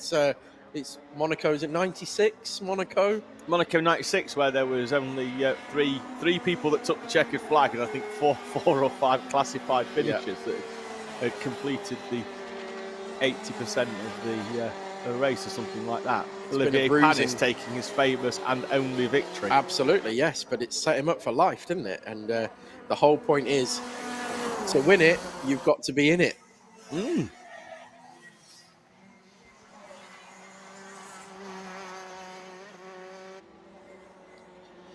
And that's exactly what Panis did, and that's what Paul Swan is doing here, currently in 4th place. Still maintaining, still pounding round and getting those laps in. And you never know. Could well be on for a podium here. Certainly could. 1 minute and 1 lap to go in this senior Rotax 3rd heat. Monroe Renard with a gap of 3 seconds to Arthur Loudian, who looked like he was closing in the early part of the race, although Monroe Renard then has turned up the wick a little bit, and gap is continuing to go out. Yeah, Renard has had a bit of a clean sweep this weekend. It had a difficult start to the final yesterday, but still managed to get through the field and take victory. I'm just having a look out the window once again at the clouds, which are getting significantly darker here at the circuit. We haven't got the sunshine anymore, so we're under shadow once again here, and there's some pretty leaden skies coming over, but it's nowhere near as dark as it was earlier. Keep an eye on it. Getting some hand Rob, signals Rob out the cameraman, doing his horrendous sign language again. He's now washing a car over in the distance. I know where the rain's coming from. The rain's coming from the YMCA. He's doing the cha-cha slide. He's pointing at a barrier. Now he's starting the... Oh, there's a barrier in the sky. Apparently. There's a barrier in the sky. Barrier in the sky. Yeah. Meanwhile, we're looking at Ashley Savage as the clock has ticked down to 0. He looks so frustrated. And the final lap board will go out. Well, he would be less frustrated if he gave us some decent sign language that we could actually understand, rather than say there's a barrier in the sky. Anyway, Monroe Renard has taken the final lap board. He heads through the wiggles for the final time, and hairpin 1 and already round and entering hairpin 2 now with a 4-second gap to Arthur Lowthian. Ashley Savage in P3, Paul Swan in 4th. Walton has retired from 5th place, and Owen Spears has retired in 6th place. And Paul Swan's now pulled into the pits with 1 lap to go. We're only going to have 3 finishes here. Just got to keep going, Tom. Just got to keep going. Monroe Renard then will come through to take victory from Arthur Lowthian and Ashley Savage, who will come through for 3rd place. Tom, just going to hand my headset over to cameraman Rob, and cameraman Rob might be able to tell you what the hand signals were. No, that hand signal is waving. He's going away. He's waving. He's going away. He's waving now. He's waving, He's folks. waving. He's waving. He was trying to tell you there's blue skies, and because the barrier's blue, that's why he was pointing at the blue sky. Yeah, but I've from got behind eyes, us, Rob. Crikey.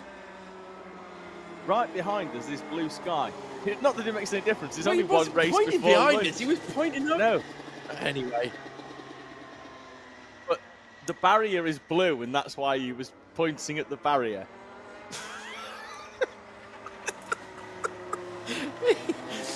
He makes no sense whatsoever, that kid. No spirit in the sky with Rob. It's barrier Barrier in the sky. yeah. Or maybe he meant somebody called Barry R. Was it Barry R that was in the sky? But in the 24, there was a Barry R racing. Yes, there was a Barry R. I think producer Luke and Rob are now having a conversation between each other. I can see him chatting away to somebody at the side of the track. So we hurl pelters at him. Right, so that brings to an end Senior Rotax, and our final heat of the day is going to be the Pro Karts, which are coming up next.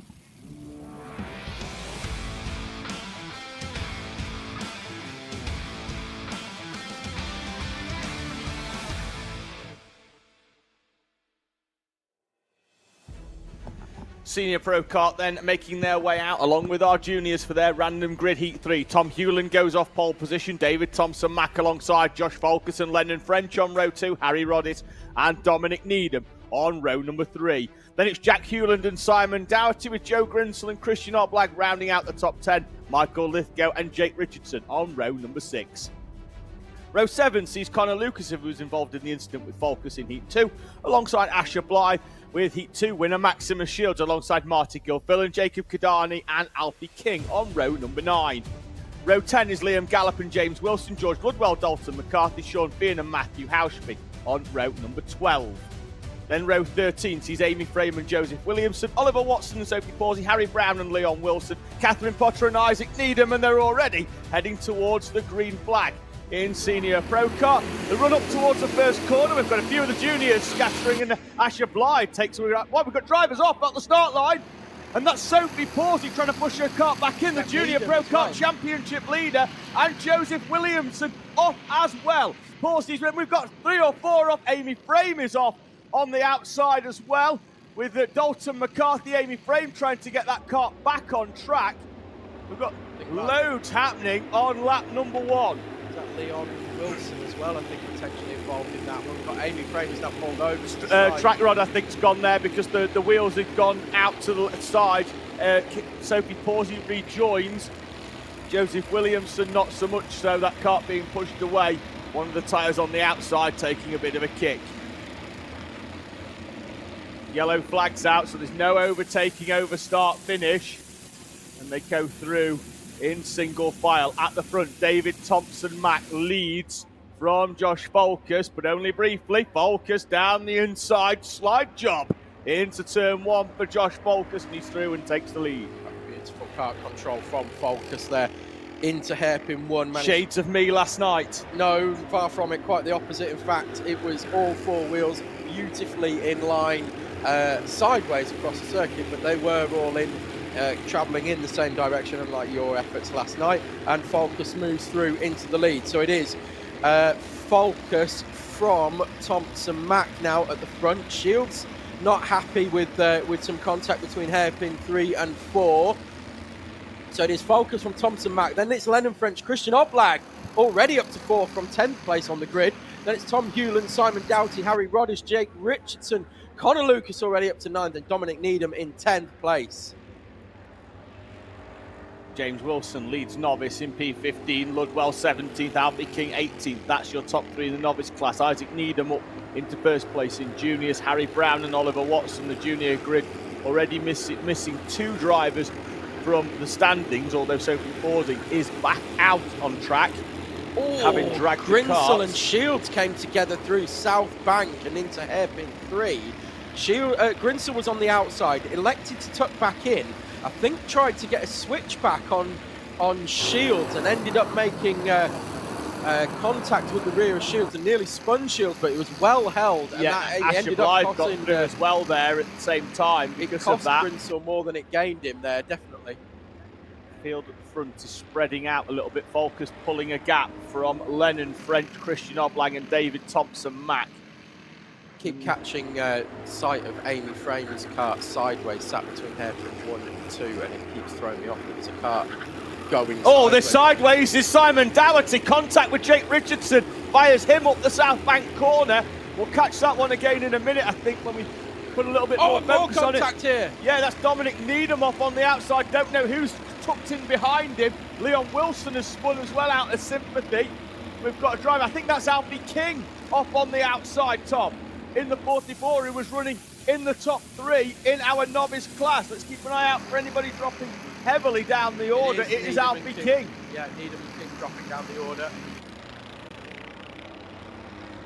Disappointment there for Alfie King, who was running very, very well inside the top three in our novice class, was up inside the top 15. Here's the initial incident of Connor Lucas down the inside with Jake Richardson. Then Richardson and Dougherty come together. Lucas takes advantage down the inside of both of them, and then there's more to come later on here. Alfie King trying a move down the inside of Needham, and Alfie King 100% at fault there, coming in hot on Dominic Needham and sending them both off into the tyres. Indeed. So your running order, Josh Falk is setting the fastest lap of the race from Lennon French, from Christian Oblag, from David Thompson-Mack. Connor Lucas up to 5th now, in front of Max Shields in 6th. Shields with a 2-place gain on the previous lap, up into P6. Then it's Richardson involved in that incident as we look at Christian Oblag now overtaking Lennon French. That's for P2 on the road. Classic move there. French with the look over the shoulder, and as soon as he was back facing forward, Oblag straight out the slipstream and down the inside. Oblag now having a good look behind, but thinking his eyes forward, really. I don't think Lennon French is going to fight that one too hard, or potentially shouldn't fight it too hard, because Oblag has been incredibly fast here this weekend. Needs to kind of go with him to cement that position of second in Clubman. Shields with the fastest lap of the race in P number 6, closes in on both Thompson-Mack and Lucas in front of him. Now it's Oblag in defensive mode, and Lennon French is all over the back. Little bit of contact as Oblag elected to put a more defensive line in towards South Bank. Now French is going to try a straight line into 4 down the inside. Oh, they come together. They're both off onto the grass. Second and third is going to become 9th and 10th at this rate. Max through in second. They rejoin just in front of Jake Richardson, who sweeps round the outside of both of them. Contact warning for Lennon French down the inside. Tried to run Christian Oblag wide onto the rumble strips, but they got their front wheels tagged together. Yeah, unfortunate there for Christian Oblag. I think the contact warning was deserved there for French. I don't think Oblag could have really done much more. He saw the move coming early from French and gave him room. French then just understeered straight into the side of Oblag, and they ended up tangling wheels. And then because they'd gone so far off circuit, it took forever and a day. And of course, because they're all on the right-hand side of the circuit, with the circuit turning left, you can't just join straight back on. You've got to work your way around the corner to get back onto the track. Look, if we are going to have a look at that, it'll probably be at the end of the race. We'll look at that again, because there's only 3 minutes to go. There'll be plenty more action to watch here in Senior Pro Kart. The top 4 look fairly set, because they've all got a fairly even gap between them, although Connor Lucas is closing in on David Thompson Mack at a fairly decent rate of knots for second place. Don't discount Shields for that either, because he's set another fastest lap on the previous. Down the inside of Lennon French is going to come Asher Blythe in the number 15. And miraculously, Lennon French and Christian Oblag have migrated back together. French down the inside, squeezed out onto the rumble strips on the inside by Asher Blythe. Scruffy races so far for French. It's not going to go down as one of his best, that's for sure. He made contact with Richardson coming out of hairpin 2 as well, and that balked him and cost him quite a bit of pace, which then led to Asher Blythe getting alongside and getting past. Falkus was putting a lap on Sophie Pawsey's junior kart there, as now we've got Connor Lucas right behind David Thompson Mack. Mack goes wide into South Bank. Lucas goes through into second place, though the gap to the lead is in some 4.5 seconds by the time they get round. Falcon's looking comfortable at the front. This is the battle where all the action's at, though. P5 onwards. Jake Richardson, Asher Blythe, Lennon French in the green. Then it's Christian Oblag and Joe Grinsell coming into the mix as well. Good drive from Harry Roddis in 11th, just behind, or 10th, sorry, just behind. He will close up onto the back of this pack should they begin to battle, which I have absolutely no doubt that they will, because they're pro karters. Yeah, there's no settling for positions here in pro kart class. I'm keeping an eye on the gap between Shields and David Thompson Mack, which is closing down very rapidly. Now that Connor Lucas has taken second place away. So Falkus very comfortable at the front of this one now, 4.6 seconds clear, as it was for Lucas and Shields in the previous heat. Into the back 4 times there by Asher Blythe, as Jake Richardson takes a very, very defensive line round hairpin 3. Asher Blythe nudging away at the back of the 133. Another fastest lap for Maximus Shields, 46.1 for the 181. And there he is now, right on the back of David Thompson Mack, and going past David Thompson Mack into hairpin number 2. So he's immediately down behind the steering wheel, drops down into that position, gets himself a little bit less drag going down the straight into South Bank corner, and is already moving away from David Thompson Mack. Trying to hone back in on the tail of Connor Lucas as we look at this group here, which has now got Oblag in the middle of it, so he's got past French at some point. Yeah, Grinsell trying to put a move round the outside of Lennon French, can't quite get there. So this group headed by Blythe now, and they've got a little bit of a gap now between Oblag and French. Jake Richardson, of course, still in the middle of these 3. Now at the front of these 3, as he goes past Asher Blythe, Oblag elects to tuck to the inside, and I thought he was going to push along, but now they're 3. Oh, heavy contact! Heavy contact between Jake Richardson and Christian Oblag as they head up towards the South Bank corner. Asher Blythe was on the outside, squeezing them in as well. We'll have a look at that one at the end of the race, I'm sure, as well. Final lap board has gone out for Josh Falkus. Connor Lucas taking it in second place. Max Shields now in third with Thompson Mack 4. Asher Blythe still at this head of this second group. which now only contains three, instead of the 5 that we had before. We're looking at this fourth group, the battle for 7th, which is headed by Harry Roddish, George Ludwell and Jack Hewland. As we cut to the leader, who's already heading through hairpin 3 and 4 for the final time. Such is the extent of Falkus's lead here in this one. It's going to be a commanding victory here for Josh Falkus. Taking victory in heat number 3, Connor Lucas will come over the line in 2nd place.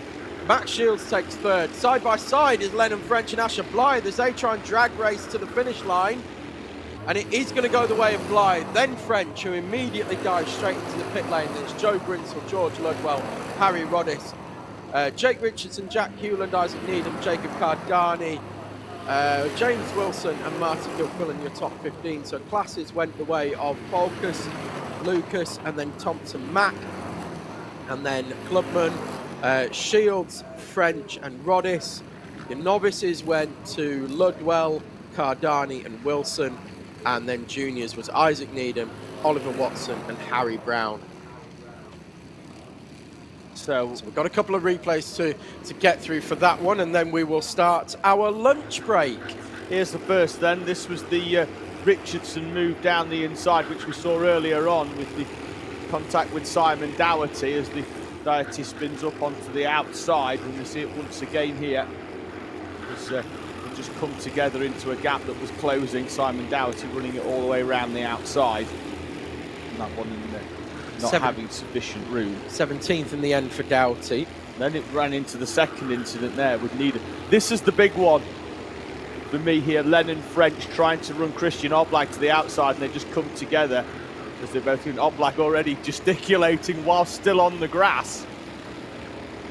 You see how long it took them to get off the grass despite having all that momentum, just because the track turned left there as well. Yeah. Here's the Asher Blythe on the outside as he tries to squeeze in, and then it's Christian Oblak into the rack corner. I don't think he knew Oblak was there 3 wide. That's the Oblak down the inside of Jake Richardson, squeezing in there, and not the cleanest of races for Senior Pro Kart. We're now going to head to our lunch break. We'll be back in around about 20 to 25 minutes time, so go and grab yourself a bite to eat. Don't go too far away though. We'll be back for the finals here from round number 6 of the NRG Cycles Owner Sprint Series.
Hello and welcome back to Teesside Autodrome. It's finals time from the Sunday, round number 6 of the NRG Cycles Owner Sprint Series.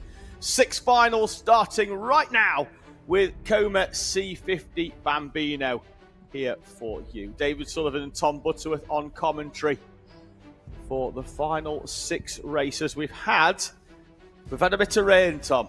We've had biblical levels of downpour during the lunch break. It started just as we were signing off at the end of Senior Pro Kart, and I'm just looking at Ethan Pearson, who's just gone off the track at the back of the circuit here, but as they were coming to the grid.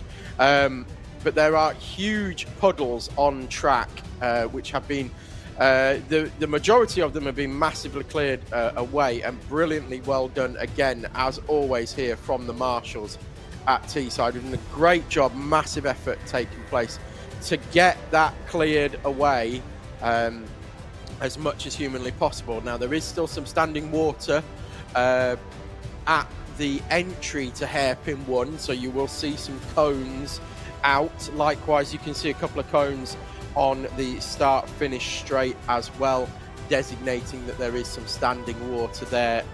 Now, those cones on the inside of hairpin 1, as the water dries off, which it will do very quickly here, it's a little bit breezy, not too windy, but it is a bit breezy, but it's warm enough to dry the track very quickly. The sun is back out here, believe it or not. You join us in, well, similar weather to when you left us. The only difference has been that we've had about 5 centimetres of rainfall in that time. Came down very, very hard. I've just been out and done Alpha Live a service. I've cleaned off the camera that's just in front of the commentary box, the camera. That one there that had a bit of spots on it, which were now nice and clean. So I've just been out and done that near the commentary box, as we've got the Kart Phoebe Rogers as 154 struggling to move.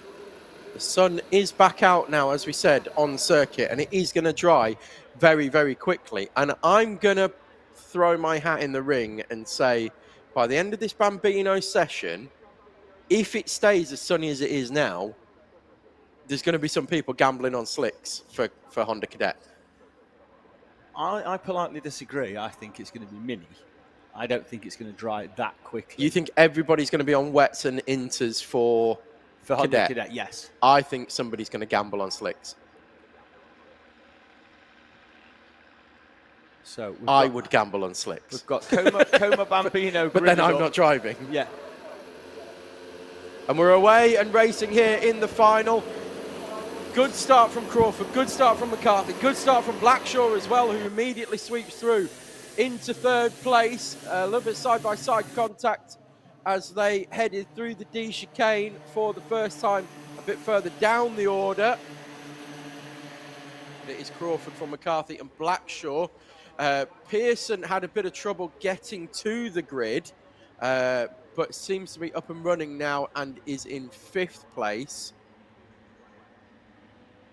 So I think it's Summer Upton or potentially, no, it's Oliver Bullock in front of Pearson now. Yeah, we're away. The overhead gantry timer is still at 8 minutes, so that hasn't started counting down, but it has on timing.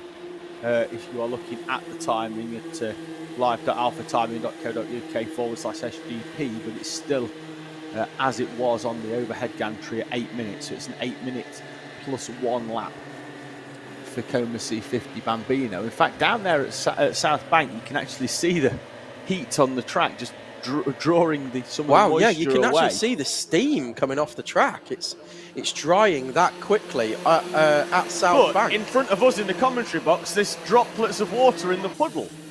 Yeah, I can't quite wrap my head around it. So we've got rain at one end and we've got steam at the other. I can see it steaming off the pitch straight. Really strange, isn't it? Here we go with Sebastian McCarthy leading this one. He's made the jump on Sebastian Crawford. We've got yellow flag here. Spin for Sullivan Crawford in the 22 on the exit of the D chicane on entry to National Loop. I don't think anybody will be going on slicks if it does continue to rain, because it has No, Tom, started again. you said they were definitely going on slicks. If it stayed as dry as it was, but it's oh god, I'll continue to dry, but it is coming down again now. So I'm immediately rowing backwards through a puddle on that one. Pushing water uphill at this rate. Feels like it sometimes. Now, we have got Sebastian McCarthy leading Crawford here across the line now. Not sure what's happened to Crawford. Maybe a half spin. But it is McCarthy from Crawford, from Blackshaw, from Pearson, Bullock. There's the steam that you can see on the track. So that's how warm it is out there, despite the rain continuing to fall. Track temperature enough to steam the water off the track. Still 1 or 2 puddles. You can see drivers right in front of the commentary box. You can see the water coming up off the tyres there as they come through the chicanes. And the rain is getting heavier once again here. And it wasn't contact in front of the commentary box. Sullivan Crawford and Verity Crawford arguing over tarmac.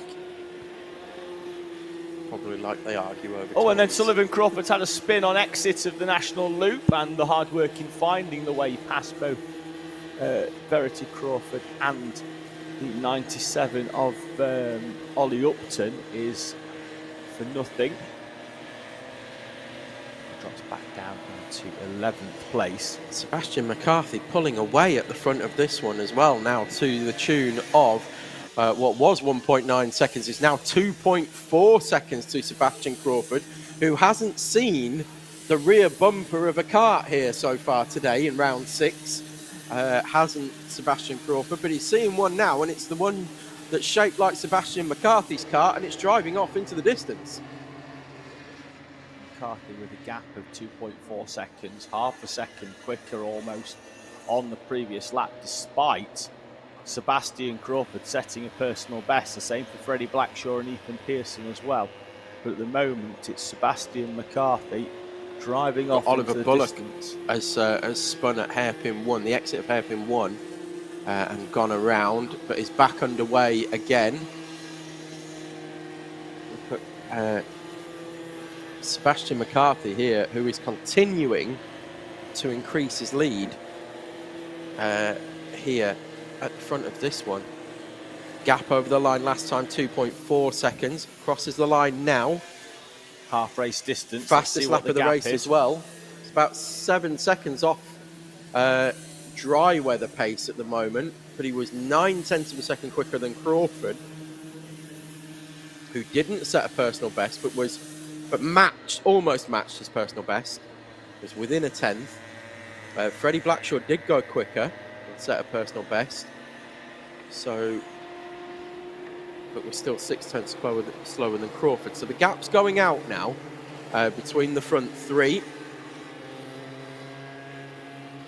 Ethan Pearson as well, another 1.4 seconds slower than Blackshaw. So yeah, all the gaps just spreading out through the field now. A couple of overtakes on the previous lap. Summer Upton up to 5th, getting past Oliver Bullock. And Ollie Upton making up 2 places, finding the way past Verity Crawford and Sullivan Crawford on the previous one. Though Sullivan Crawford now is back up into 9th place, so he makes up 2, dropping Upton and Verity Crawford down to 10th and 11th respectively. And there is Sullivan Crawford running the kart off the inside of the grass on the inside and tips himself into a spin. And these light Bambino karts, he may well struggle to get that one going again without some marshal assistance in the middle of the centre green, as we've got Sebastian McCarthy now weaving his way through the lap traffic. For Sullivan Crawford, that was definitely a case of ambition ahead of adhesion. He was trying to go full throttle through the National Loop, and I think he's round again there. Nope, that's Ollie Upton. Ollie Upton's around now as well, and so there we go. Sullivan Crawford is back and racing again, but yeah, it was just tried to go flat out and couldn't do it. Another second quicker by Sebastian McCarthy. That's Ethan Pearson stopped on the inside of the National Loop on the grass, and Marshall's pushing him away to safety. Looks like Ethan Pearson's chance of battling towards the front is gone. It's a real shame for Ethan Pearson. He's had a very tough day. Tough day for Ethan Pearson today. not quite carried the momentum through from yesterday.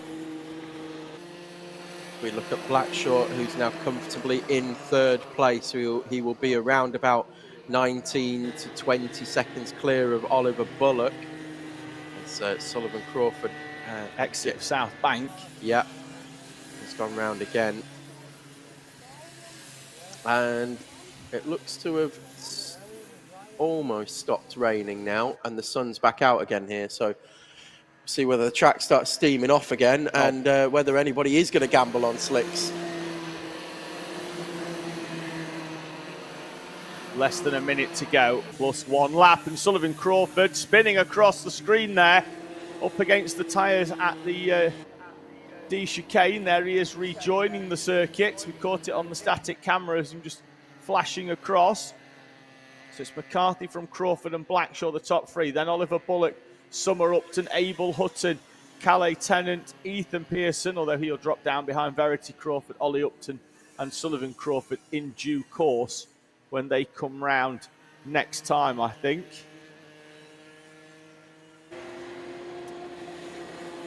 I think it'll be Inters for most of the field in the Honda Cadet race that's coming up next. I'll be mightily surprised if anybody's gone slicks, Tom, in this. Definitely. I think yes. I think if it hadn't if the rain hadn't fallen again, I think there was a good chance that a couple of people could have gambled and certainly had some pace very much towards the end of the race. But with it falling again, it's not given the chance, given the track the chance to dry anything like as quick as it would have done. So, but there are dry patches, or certainly drier patches at various parts of the track. I think it's going to be Inters for 90% of the field, and by that what we mean is, as Sebastian McCarthy sets the fastest lap of the race and takes the final lap board, what we mean by an Inter tyre is it's just a very, very worn wet. Yes, and you can wear them down to 2 millimeters as the maximum, as a minimum permitted groove level at the start of the race. At the end of the race, it doesn't matter. It's when they go out onto track. It's 2 millimeters is the minimum amount of tread on the wet tyres. Coma C50 Bambino heading towards the checker, and that's Freddie Blackshaw going very slowly. He is very slow. In front of the commentary box. Blackshaw in third place is going very, very slowly. Where's Oliver Bullock? He's just spun at hairpin 4. I think that's going to give Blackshaw a bit of a reprieve if he can make it going to the finish. Through McCarthy will come, and Oliver Bullock is still stationary. Upton's come through in 4th, and she's got half a lap to close up on Freddie Blackshaw. At the moment, it's tootling round. McCarthy's going to come through to take the checkered flag and victory at round number 6. Oh, he's stopping. Blackshaw's stopping. Blackshaw stops, and we could have a first podium here. Summer Upton, round hairpin number 1. Crawford crosses the line for second place, and Summer Upton passes Freddie Blackshaw. Abel Hutton as well is just behind. We've got a battle going on for third place leaders. McCarthy and Crawford have already crossed the line. We've covered that, but with Blackshaw stopping in third place, Summer Upton and Abel Hutton are now going to battle it out for the final step on the podium. There is Summer Upton. Round South Bank, Abel Hutton, who didn't finish a race yesterday, is in with a shout here as well with the orange helmet. Upton goes very, very wide. Hutton closes up. It's all about the run out of hairpin 4. And once again, Abel Hutton closing up on the back of Summer Upton. Don't think he's going to have enough. Summer Upton will come through. Abel Hutton round the outside. They run to the line, and Summer Upton takes third place and a podium here at Teesside. McCarthy, Crawford and Upton, your top 3, with Abel Hutton in 4th place. Rest of the field will come through. Still a few of them yet to take the checkered flag. They're doing so now as Calais Tennant and Sebastian McCarthy have a little bit of a coming together over start-finish on the way in. So McCarthy, Crawford and Upton, your top 3. I'm just looking at how quick that puddle at hairpin 1 is drying up. The marshal has just been and moved those cones in by about a foot and a half. Yeah, that last one as well could do that. That last one could go in about another foot as well. They have really. That puddle is shrinking by the second. But we've still got a little bit of rain coming down. But as you rightly say, the puddle is shrinking. That final cone could probably go in another foot or so, I think, at the last one, just to open that corner up a little bit more.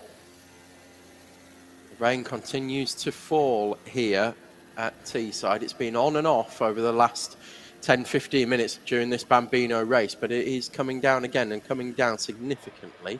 So nothing like what we saw before. No, Blackshaw here, they were going to almost push. I think they were going to push him through the puddle, but he's climbed out and hopefully now. Oh no, he's going to walk through the puddle instead. The kart's going to get carried over, and then he's going to get pushed back into pit lane. We're going to move on then to our second final of the day. It's time for Honda Cadet.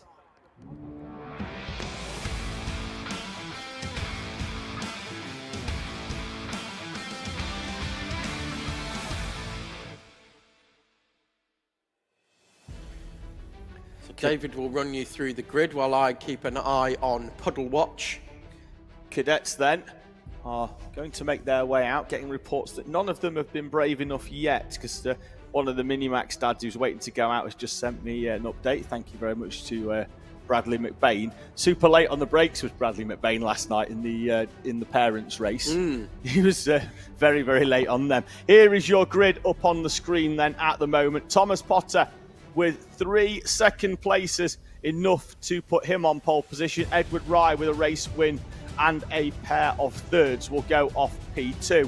Then it's Joshua Sullivan with 2 race wins and a P6 going off the inside of row 2 with Redland alongside Samuel Yeadon and Aaron Berridge on row number 3. Then it's Noah Clark and William Howard, Jake Walker and Mason Dinsdale with Ollie Carter and Joey Swan on row number 6.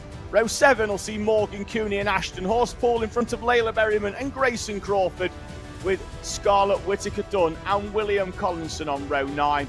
Tristan Gilfillan on row number 10 in P19.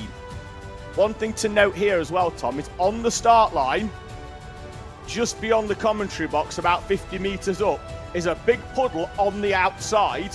So anybody that's gridded up on the outside will need to get across fairly quickly, because there is a fairly big puddle on the outside. Just before it, there's a very big dry patch. There is, yes. And I mean actually dry. That's probably the highest point of the track, with the exception of South Bank as well. Yeah. Hence why there's a puddle at the bottom of it where all the water's run into it. Well, South Bank is traditionally the last point of the track to dry. It's the most well shaded and well shielded from the wind section of the track, what with there being banking there as well. So it does normally take a long time to dry that section of the track, but they've had a good sighter now, and they've all been through hairpin 1 and seen where those cones are, so they'll know where they are heading through for the first time at race speed.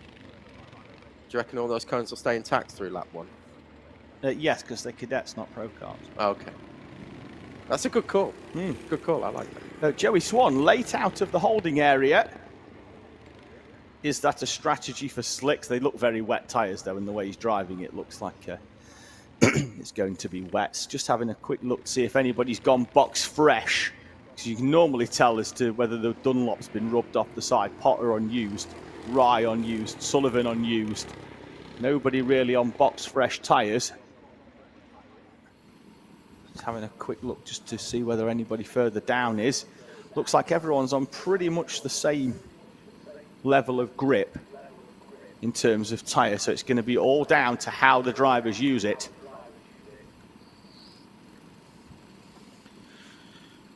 So here we go. Last few runners taking their places on the grid. Joey Swan's got his arm up problem for the 95. We'll need to get that looked at before we get this race going. A driver with the orange helmet on the outside of the row has got his arm up, trying to alert attention, and Morgan Cooney as well doing a good job at waving across to a marshal to let him know. Joey Swan's engine looks like it may well have stopped, and the marshal is pushing Joey Swan off to the sanctuary of the grass. Whether he's going to try and get that started from there, or whether Joey's just going to get out of it. But slight delay to the start of this race then. Here we go in the Honda Cadet Final. Green flag in hand, driver's focus. Green is down. It's a good start from Rye off the outside of the front row. Edward Rye with a rocket of a start. Can he get round the outside of Thomas Potter into turn one? He can't. He's going to find Sullivan on the inside of him as well. Rye all the way round the outside, trying to hold on. Sullivan is through though from P3 up into second place as they head towards hairpin one for the first time. Most of the drivers taking the line right the way round the outside, trying to find the additional grip. Here at Teesside, the rest of the field through. Joey Swan's car unable to get going. He's being placed up on the tyre wall. Joey Swan out of this race before it's even got going. Yeah, real shame for Joey Swan. Not sure what the issue was. Mason Dinsdale, sorry Tom, down the inside of two into South Bank. He's already won a race here this season in the wet. Dinsdale there in the orange helmet with a great move down the inside of both Aaron Berridge and Noah Clark. Yeah, great move from Dinsdale. As you said, he's a bit of a rain meister. He's going to be looking forward to these conditions, especially with them being mixed conditions, as they splash through the puddle there on the entry into the D chicane and head round one more time. So Potter with a half-second gap nearly to Sullivan. Then it's Rye, Howard, Yeadon, Lynn, Dinsdale, Clark, Berridge and Walker. Dinsdale up to 7th already. William Howard, Tom, we've seen him before in these weather conditions, is very, very good. And he's certainly been very good at re-overtaking people today as well and fighting battles throughout the day. It's been great to see William Howard do that. Sorry, Tom, Red Lynn has to hand over a place to Mason Dinsdale, but Noah Clark looks to be on a bit of a charge as well, trying to put a move in. Dinsdale, and both him and Dinsdale have found the way past Red Lynn. At the front, though, Thomas Potter is disappearing off into the distance. Sullivan being reeled in by Edward Rye and William Howard. That's Jake Walker has gone round on the exit of hairpin 4. Banging the wheel in frustration as well.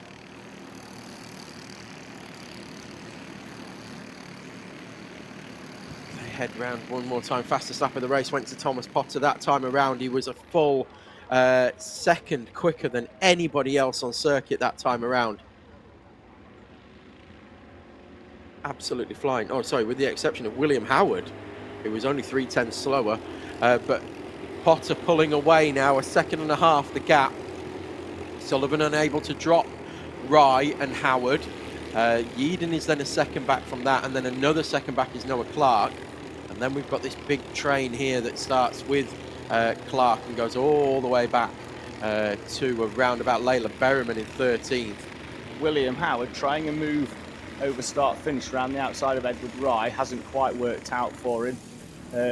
Personal best for Sullivan, but no match for Thomas Potter at the front with a 55.7, opening the gap up to over 2 seconds.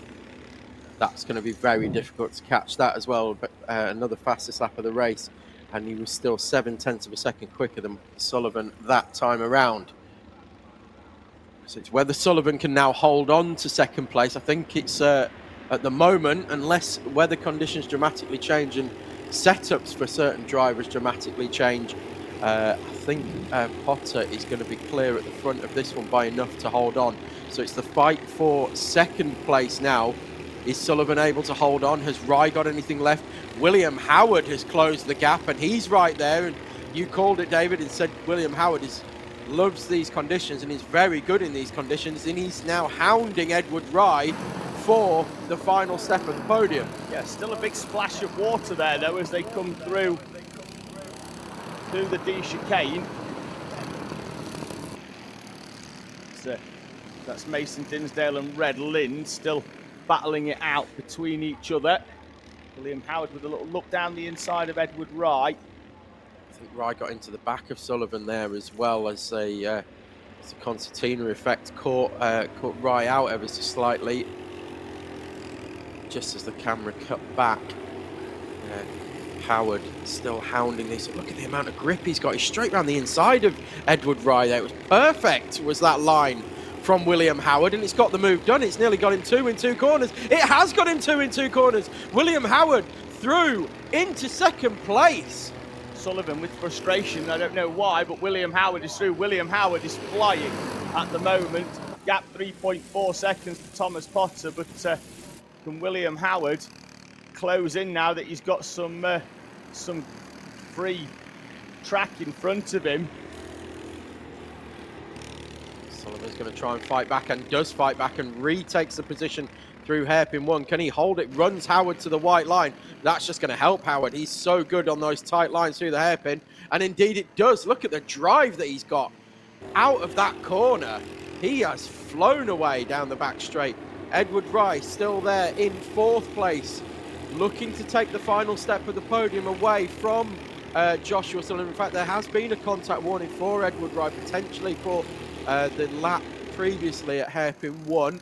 We've got the 74 off of William Collinson in the Micromax. He's gone off at, where was that? Hairpin. Oh, that's on the exit of the National Loop, the outside of the National Loop. And he's going to rejoin the track right in front of William Howard. You can't really blame Collinson for that, because he's just been pushed back on to the circuit, but now Howard's got to find a way through on that lap traffic down the back straight. And Collinson in a straight line, clearly no slouch there, Tom. He's got that. Howard then with the cut back down the inside. Yeah, Howard's just got so much grip in these conditions. And he's, well, I can see the rain is coming down very heavily now on the start-finish straight. Yeah, it is. The puddles are building, so anybody who was thinking about going for slick tyres in the next couple of races is going to need to put that on hold. Now it's a case, Tom, of who's gone for the tyres with the big amount of tread on. If you've gone for really, really scrubbed inters with not a lot of tread, is it going to be able to clear away this water? We've still got 3 minutes plus 1 lap to go. And also now it's going to be all down to driver confidence. That puddle at hairpin 1 as well, that had almost cleared the cone that was at the end as well. So that was moved well into the puddle at the start of this race, and it had almost cleared it by that point. So the track was drying significantly quickly. Edward Rye in 4th place. There is the puddle and the cone we were talking about, Tom. Time's still not dropping too much at the moment. No, Potter puts in the fastest lap of the race. Yeah, exactly. So conditions not really changing grip level here, surprisingly. You would have thought that would have dropped them, but maybe it's taking a lap to kick in or so. There's the race leader with a commanding gap of 5.8 seconds. Excellent setup there done by the Potter crew, and he's gone and driven away from now William Howard by 5.8 seconds. Joshua Sullivan still holding on to 3rd place at the moment from Edward Rye, but coming under increasing pressure as well from Rye. Potential for frustration to creep into Edward Rye as well. He needs to keep calm here and just find a way through cleanly. Just watching Thomas Potter there, his kart control round hairpin number 4, just sliding the kart, a little bit of opposite lock, some lap traffic in front at the moment for him to negotiate. Of course, he didn't have to negotiate away past William Collinson earlier. Collinson rejoined in front of William Howard, but Thomas Potter now having to find a way through, and he's got the luxury of being able to wait until the back straight. Yeah, I mean, he's miles clear now. He was another fastest lap of the race for Potter, and you'll be able to see him jacking the car into the corner here, into hairpin 3. He'll just go full lock, and there you go. Look, the inside rear tyre pawing the air, and likewise with the inside rear again here through hairpin 4. He's just able to flex that chassis and get it working for him, get the weight and the grip over those front tyres, over that front axle, and turn through the corner, which we're not really seeing from many other drivers here at the moment. He goes wide in the National Loop. That could just be the line that he takes here in the wet. No, it doesn't. You can find the grip, can't you? Got a big gap of 7.4 seconds. It'll be last lap next time round, I think. As Edward Rye goes right the way round the outside of Joshua Sullivan into hairpin number 1. Sullivan's going to try and move down the inside, return the favour, but Edward Rye is through all the way round the outside, found the grip and finds a way through. So So that puts Rye into third place and Sullivan off the podium. Now Noah Clark only 1.6 seconds behind as well. Could well start to take advantage of this one. Last lap for Thomas Potter, your race leader, coming over the line. Something potentially just fallen off. William Howard, then it's going to be Edward Rye, Joshua Sullivan. What was that, Tom? There's a piece of debris in what is now the middle of the D chicane, but I think it might have come out of the puddle. It was certainly dragged by Potter out of the puddle. It could be a tyre marble. There's definitely something on the left-hander of the D chicane now. I think it's a big piece of rubber potentially, but it was dragged out of the puddle on the inside by Potter as he came through. Final lap though, and Potter is already heading into hairpin 3. Jacks that kart lovely. Look at that full lock, turning right. Huge amounts of grip over the front end of that kart. They've done a great job of setting that one up here for the final and these conditions. He exits out of hairpin 4 and comes over the line to take a hugely commanding victory here in very tricky conditions in the Honda Cadet final. William Howard will come across the line in second place from Edward Rye, who did very well to take third place. Joshua Sullivan in fourth, Noah Clark fifth, and Samuel Yeed in sixth. Then it's going to be Mason Dinsdale in seventh, Red Lind in eighth, Morgan Cooney ninth, and Ollie Carter. Rounding out your top 10, and it's Layla Berryman, Jake Walker, Aaron Berridge, Ashton Horspool, and then we will wait for the next two to come over the line. Is it going to be it is going to be the Micro Max of Grayson Crawford, and then it's Scarlett Whittaker Dunn, the last of your non-lapped runners. Then it was Tristan Grimfullen and William Collinson finishing off the order.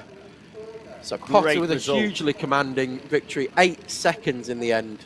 Great result as he comes in there. Very, very happy from Thomas Potter. Superb kart control throughout from our reigning champion in the 38, taking the victory from William Howard. 8 seconds is almost unheard of in Honda Cadet as well, so fantastic performance from Potter. Not just quicker than those around him, but quicker than everybody else on circuit and able to move away. Just got that setup absolutely spot on. And that brings to an end our Honda Cadet final, and we will move on to our Minimax final.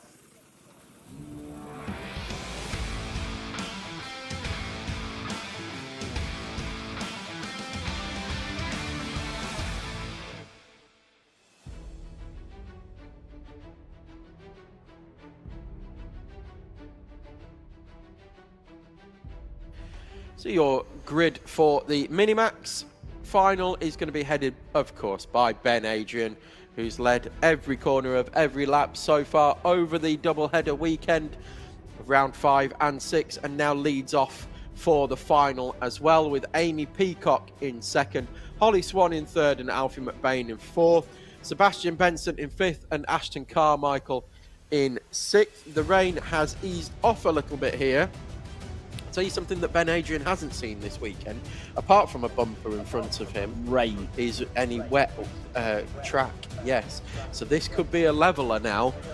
Let's see what they've brought in terms of setup, what they've got in terms of tyres, which again, now that the rain is easing up, it should dry up fairly quickly. That puddle on at hairpin 1 didn't get any bigger again, David. No, it didn't. And I think it's going to go down again. Those cones could do with moving in one more time, I think. We are going to go with this one here first of all. The Minimax grid head out for their rolling up lap. We've got McBain and Carmichael slow out, so Adrian's going to have to back this one up early in order to get this race going. That's the puddle there, and you can actually see a few drops of rain are starting to fall again. But where those cones are, that's my marker now. Quite literally my high tide mark. Just to see whether we can, whether it's going up or down. Still McBain and Carmichael just waiting to tag onto the back. There they are coming into shot. So they're going to make it. We should get this underway. McBain's already there. Carmichael will be there now. And Ben Adrian slows them to a decent pace as they head towards the green flag, which is up. It is down, we're away and racing. And Ben Adrian leads them up towards the national loop for the first time as some drivers slide wide. Amy Peacock gets the grip on the outside. Oh, Alfie McBain giving it a beans round the outside and slots into third place from P5. Yeah, Alfie McBain having his bravery pills clearly in the on the dummy grid. That's what was. That's what I'm calling the delay was. Took his brave pills. A couple of them. And no harm at all. Well, he's gone from last to, or essentially last to third here very, very quickly. But it is still Ben Adrian leading the front of this one. Amy Peacock able to go with so far, and actually looked to take the alternative line there on the inside and managed to draw alongside briefly Ben Adrian. That's going to put a bit of pressure on.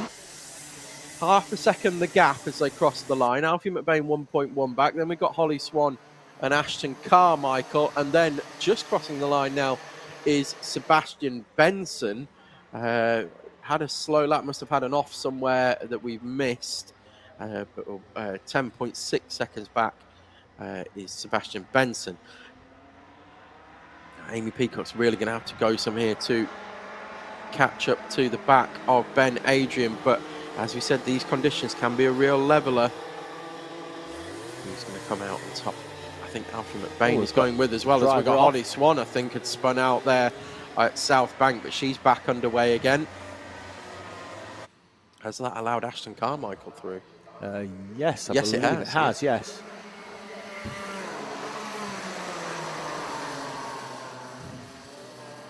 So Carmichael then up into fourth place, as you can see there with the change on the screen in the top left corner. Swan down into fifth with Sebastian Benson off the back. Dixon 10 seconds down off Ben Adrian at the front after a tough opening lap for him.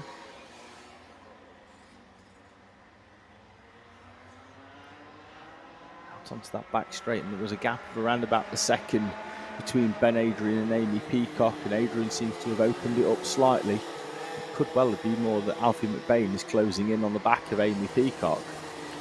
Yeah, you could see Peacock there just steering left as they went through the right-hander of South Bank pretty much the whole way round. Just a perfectly held drift, about 10% steering angle, turning it to around about 11 o'clock, left hand down was Amy Peacock, and it, yeah, just full throttle, just held it nicely. It's nice to see. Done very, very well. Not the quickest way through that corner, but it looks good. But it looked great. Definitely shows a lack of grip that's still there at South Bank, though, and likewise through hairpin too. People, drivers, opting to go the outside route all the way around the outside of hairpin 2. They feel that there's more grip there. There's Alfie McBain now overtaking Peacock down the inside. He certainly wasn't steering left through that right-hander and has got the move completed. Has he? Peacock tries to switch back, can't get that done, and that's Alfie McBain now up to second place. 1.6 seconds was the gap over the line last time around. Now it's 1.8. Peacock already hounding McBain once again through the D chicane, so she suddenly got to hurry up.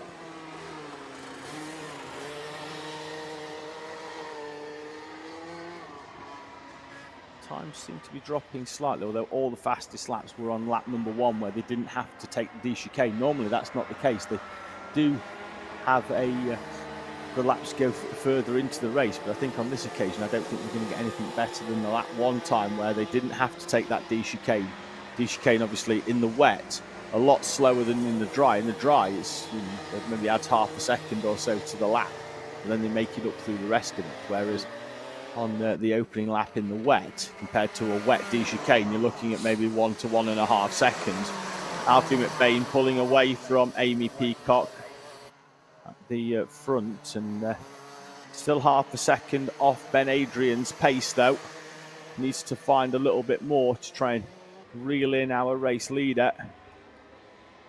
Could well be a complete and total clean sweep here for Ben Adrian. I'm looking at Sebastian Benson, who's really struggling out there at the moment, struggling for grip, and is potentially going to get lapped here by Ben Adrian on maybe even lap 6 here, as he really is fighting the handling of that kart, fighting the power of it.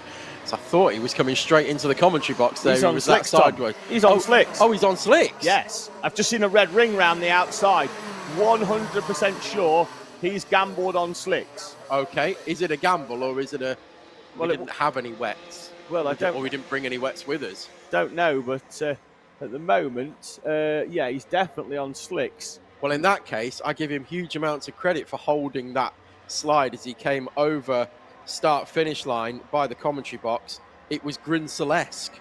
It was superb, wasn't it, as he came through sideways. But yes, Sebastian Benson there, the driver in the middle of the two here, and taking a wider line round the South Bank corner in the 77, now just falling behind Amy Peacock's 17 on track. So the next kart back after this one, definitely on slick tyres. You'll be able to see a red ring round the outside on that tyre. They are slick, Tom. The thing is as well that if here we go through this right-hander, and you're going to see how sideways he gets it. Look at that. He's finding more grip. He found a lot more grip that lap than he did the previous lap.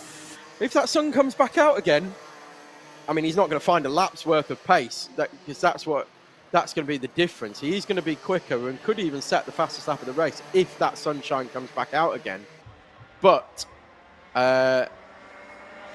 right now, it's not going to. The difference between the wet and the dry tyres, he's not going to find a lap and what is now a lap and a half, really, to Ben Adrian. He might be a couple of seconds a lap quicker, maybe even 6 seconds a lap quicker, but he's not going to be closing that gap. And at the moment, there isn't much sunshine out there. It has stopped raining once again, though. And I can see the puddle at hairpin 1 is drying once again. It's starting to shrink, which means that the whole track is starting to dry. And that the dry patch on the start-finish straight, just the other side of the D chicane, is getting drier again. It's just a bit damp there now. No wet patches. We have still got wet patches here, and of course we have got standing water in various parts of the track. But Ben Adrian, with 2 minutes plus a lap to go, is clear at the front of this one now by 3.4 seconds from Alfie McBain, who's now clear of Amy Peacock by 2.6 seconds. And then it's Ashton Carmichael, another 7.5 seconds back from that. Although I did set a personal best last time around. Just wait for Ashton Carmichael this time to see whether that's improved. Does indeed again set another personal best, but has Holly Swan for company now. Holly Swan right on the tail of Ashton Carmichael. After that spin, she's caught back up. Benson with a personal best. Track coming towards the slick-shod runner of Benson.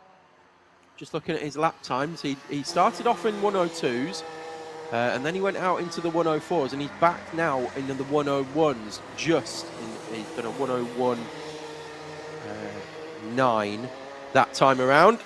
Meanwhile, Ben Adrian's done a 52.6 that time around, so around 9 seconds off the pace on that slick tyre at the moment. But yeah, personal best for for Ben Sebastian Benson.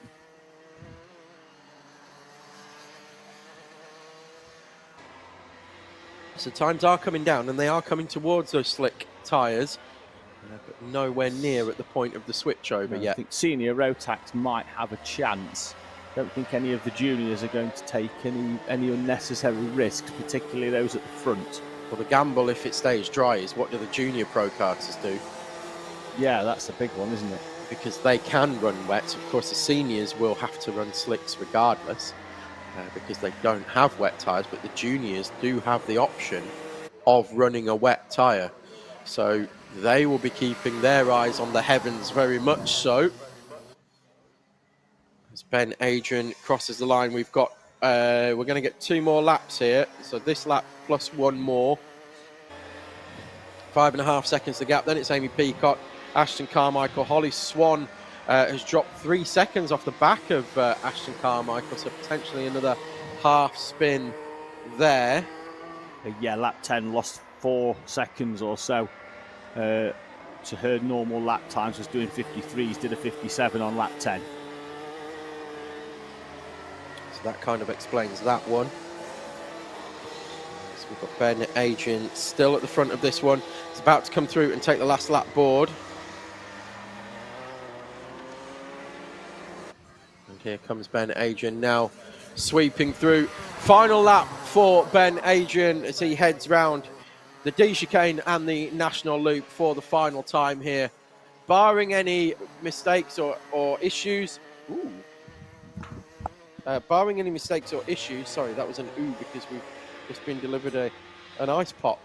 Lovely. Morgan Cooney doing the honours once again. I'd have preferred a strawberry daiquiri, but thanks very much, Morgan Cooney. The afternoon doing a write-off after a couple of those. As we saw yesterday.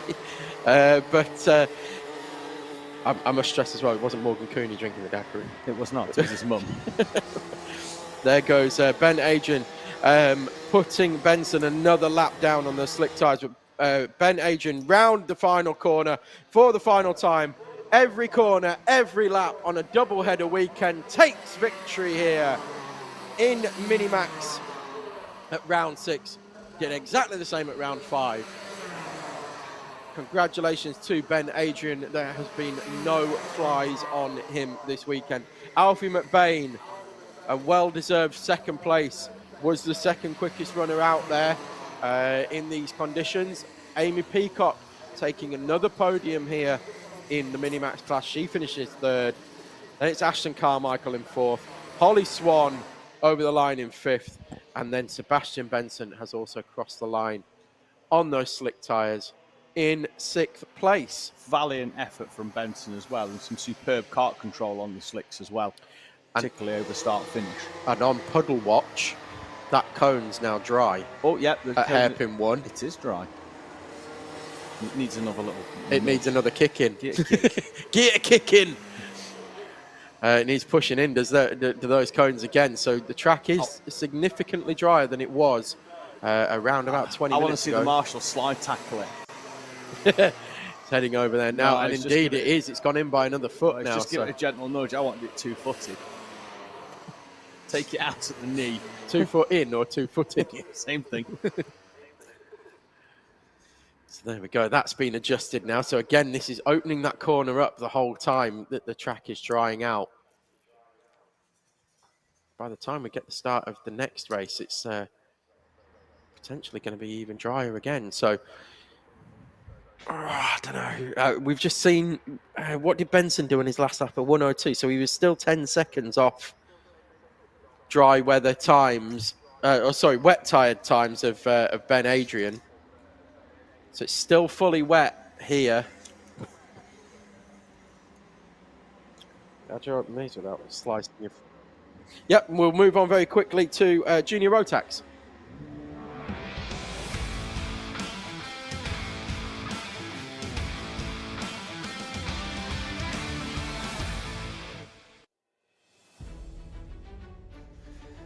Addison Smith then goes off pole position, although I was sure Jared Fox-Whiteley had picked up 2 wins.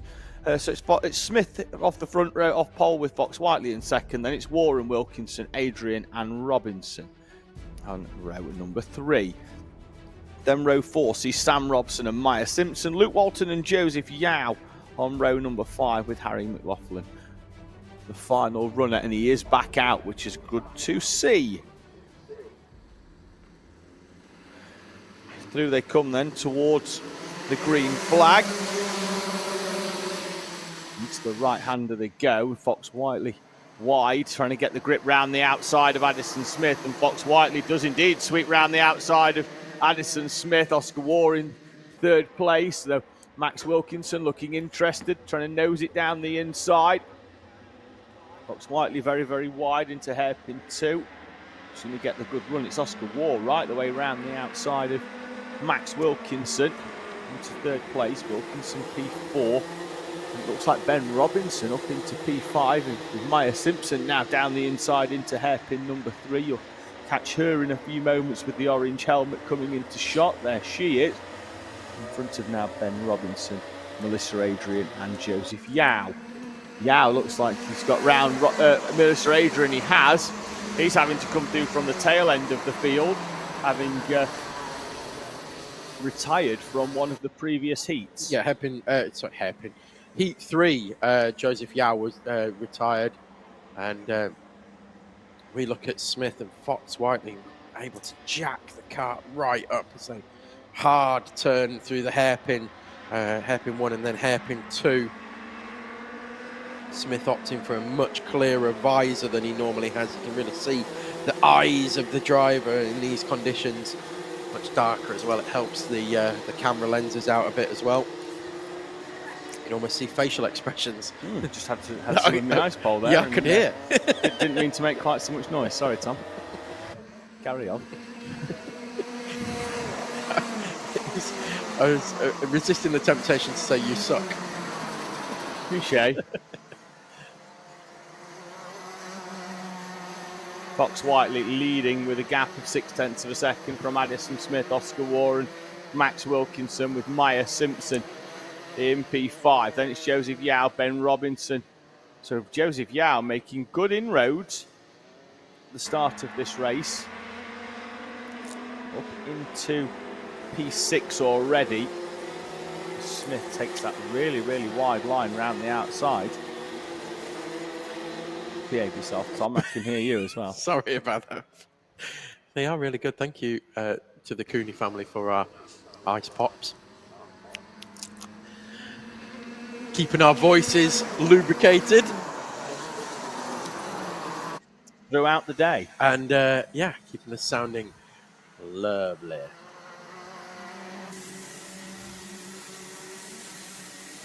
Gap is out at the front with Addison Smith falling some 0.3 further back than Jared Fox Whiteley. Off down the back straight they go. They've spread out a little bit more than I'm sure Smith would have wanted. He's got a good gap behind him and taking a very, very wide line round South Bank before cutting back to the inside.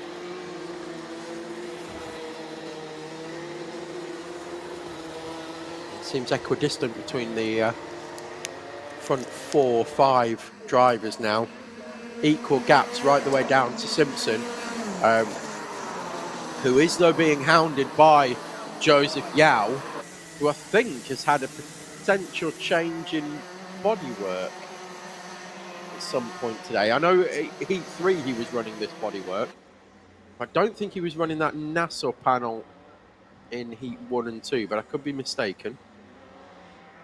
Yeah, that's the green part on the kart for those wondering what the NASA panel is, but it's the green bit on the front there. Should be a number on there as well, but there isn't. Yeah, that's why it makes me think that I agree with you, Tom. It probably wasn't the one that started the day. No, not sure what's happened to that one, but he has got that new one on there now, and is putting Simpson under increasing pressure here. Simpson with a big look behind, and that caused a snap of oversteer as well. So the weight transferred from the movement of the head, such as the finesse that you need in these tricky conditions, that just such a movement can completely unsettle the car. So I look at Addison Smith out of the commentary box window, who almost went off the track. He went that deep before turning in to hairpin 1. Using all of the grip on the outside. When the tarmac runs out, there's about a metre or so of concrete on the outside where you can get some additional grip from.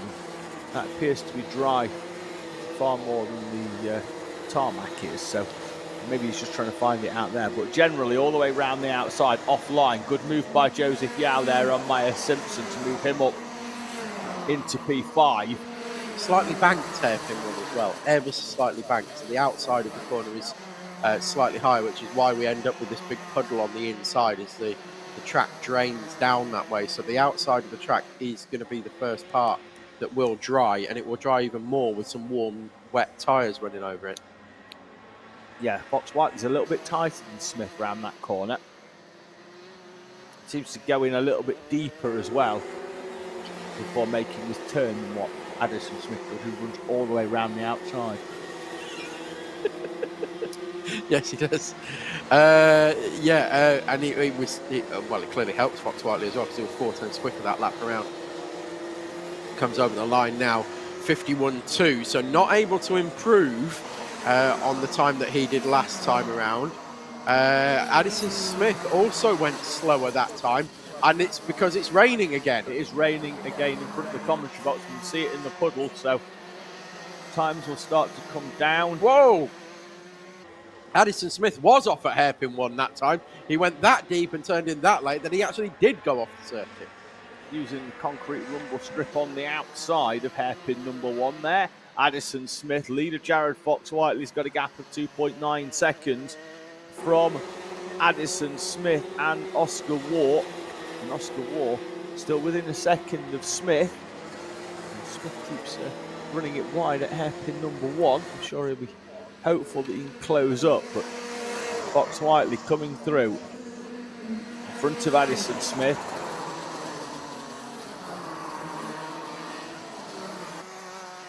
Not sure what the gap is this time. It looks to be fairly similar as they come through. Fox Whiteley was half a second quicker than Addison Smith, so continuing to open up this gap at the front. They clip a little puddle on the exit there near the curb, and there's Smith all the way around the outside, the south bank, using all of the grip. He's still getting a few rooster tails up at the far end.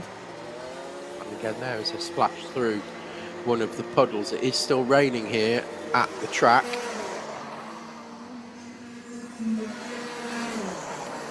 Not sure whether it's in. It's going to sound silly with it being, with the rain coming down, but is it raining harder than it's drying? Yeah. That was Ben Robinson coming over in front of the commentary box, absolutely sideways out of the kink section onto the start-finish line. Smith with a bit of a radiator flap adjustment there. Temperature of the engine obviously coming up. Getting a warning on the onboard data logger, which you can see there bolted to the top of his steering wheel, just in the top few spokes.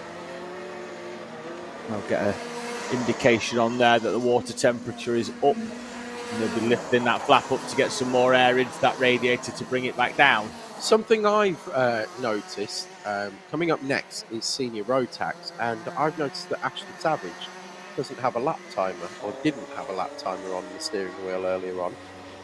So how is he knowing when to change that that water temperature, just as and when he feels a power change? Who knows? Who knows, but he's certainly the only one that I've noticed that isn't running a lap timer here this weekend.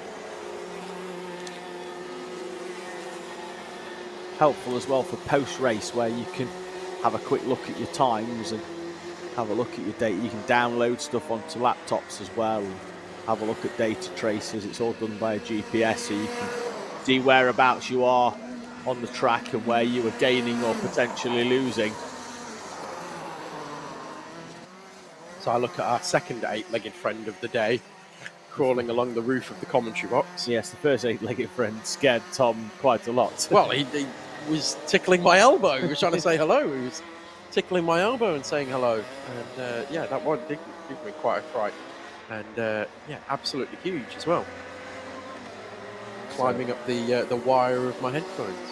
2 minutes to go. Jared Fox Whiteley, Addison Smith, Oscar Waugh, Max Wilkinson, Joseph Yao, Maya Simpson, the top 6. But Melissa Adrian, Ben Robinson, Sam Robson, Luke Walton, and Harry McLaughlin, who is back out, having missed heat number 3 with some technical problems. He's finding his way around hairpin number 1 at the moment in his freshly liveried number 36 machine.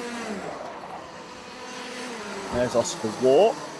Comfortable in third place now. looks like, for Oscar Waugh. So, of the Rotax classes, this junior Rotax class has been by far and away the most action that we've had here this weekend.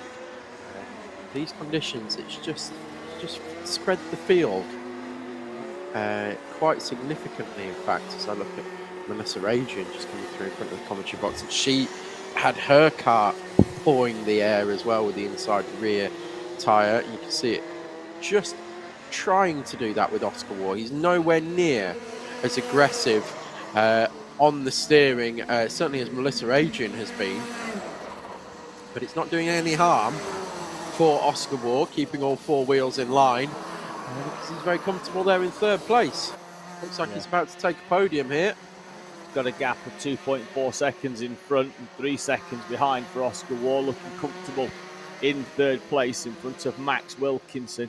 Nearest battle on track at the moment is probably Ben Robinson and Sam Robson for 8th and 9th. They've got a second between them now, although that's only because Robinson's opened up 0.8 of a second on the previous lap. They were very, very close prior to that. Time is down to 0, almost 10 seconds, and they're just coming through. So they will get 2 more laps here. There's going to be 5 seconds as they cross the line, but we're only going to get a 16-lap final here. So it shows how much slower they've been going. We are expecting potentially an 18-lap final here in the dry. And the rain is coming down even heavier again, so we're back into the 51s for most of the drivers now. Yeah, definitely got 18 laps in yesterday, and now Jared Fox-Whiteley, Tom's having a quick look at the times, but I think they'll be still a few quick seconds that time down. round, just off his personal best of the race. It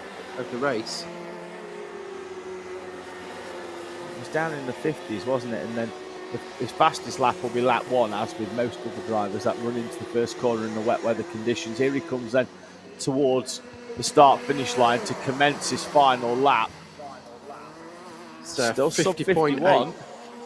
He's the only one in the 50s as well. Everybody else in the mid to high 51s. So he's got huge amounts of pace here.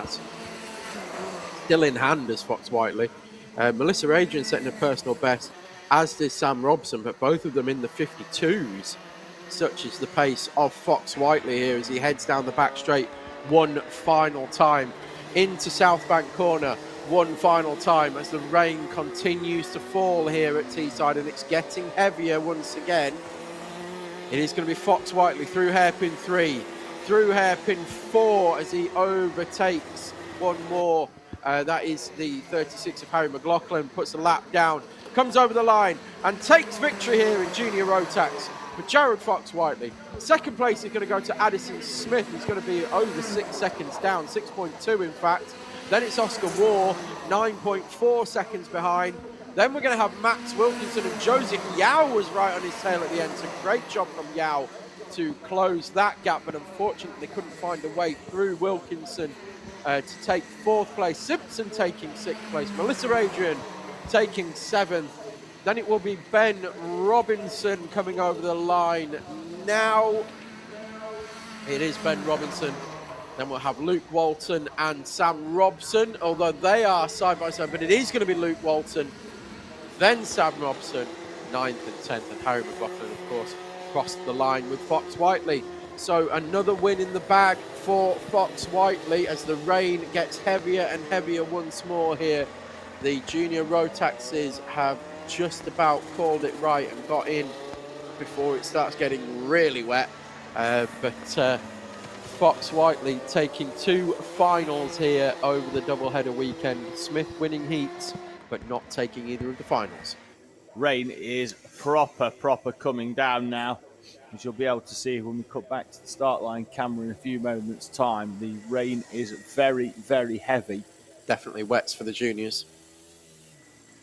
Yeah, Junior Pro Kart, yeah, definite wets for them. Next up, though, we'll have more karts on wets, almost certainly guaranteed. It's time for our final in Senior Rotax.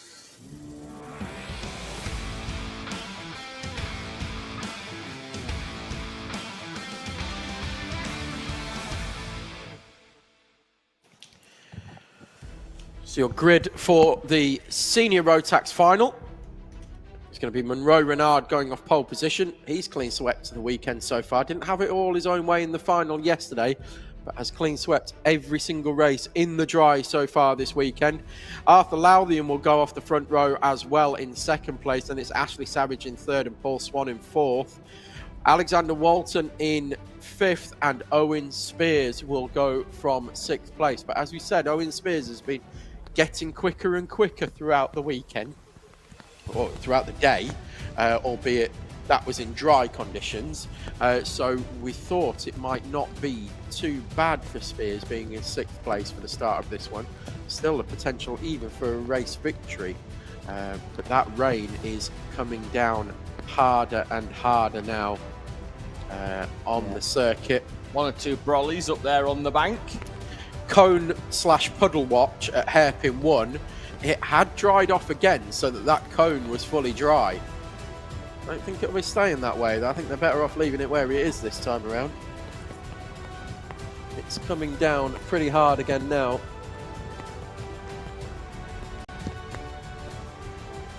And the drivers are out onto circuit for them to feel out the conditions and also check out where these cones are on circuit. It's pretty wet through the S's as well. Standing water getting bigger. And they are slowing down now, although not particularly quickly. Monroe Renard isn't exactly backing the pack up here. In fact, he's going very quickly. We're going to get all 6 in line in time. Not quite. Renard's gone round very, very quickly, and now we're going to have another rolling up lap. I don't think it was particularly because he had a fast out lap. I think it was more that by the time he got round to South Bank, he then didn't slow down enough to back the pack up. Just a little bit of potential, a little bit of inexperience there for Monroe Renard. He's done a very good job so far in the dry conditions, but wanted to get some more heat in the tyres as well. I think for a lot of these runners that will benefit them. Maybe conscious as well that yesterday, having rolled round and maybe gone round a little bit too slowly, oiled the plug up and didn't get away in the final, at the start of the final. So yes, maybe went round a little bit quicker this time to maybe prevent that from happening. Didn't allow the tail of the field to catch back up. In fairness, this is about the speed that he was doing on the last lap, but the field was so far spread apart that they couldn't get into place in time. So he's been consistent at the very least as Monroe Renard here, and leads them over the line. And we go green now, and we're away and racing for the senior Rotax final as they splash through the puddle on the start-finish straight. Renard holding on to the lead and pushing Lowthian wide. Savage wasn't there to take advantage. They head round hairpin 1 for the first time. Good start from Monroe Renard. Arthur Lowthian not able to get through, and Ashley Savage now in third place, just trying to go with. We often see in the wet, it breaks the field up a little bit, particularly when they are on wet tyres. Pro Kart in a few moments' time won't have that luxury, with the exception of the juniors that will. So we could see an overall victory here once again. Savage down the inside of Arthur Lowthian into hairpin number 4. He's up into second place. Yeah, we could see an overall victory in Pro Kart for a junior runner. We saw it earlier in the season when it was wet for Sophie Pawsey. Just by pure advantage of having those wet tyres on. So I've answered my own internal question, which was Owen Spears with his debut here at Teesside in the Rotax, would he have wet tyres? And with the amount of grip that he just carried through hairpin 1, the answer is definitely yes, he does have wet tyres. Paul Swan trying a move on Alexander Walton up towards hairpin 3. Now we'll try a straight line into 4, looking to find grip on the inside, sliding his way through and sliding his way up into 4th place.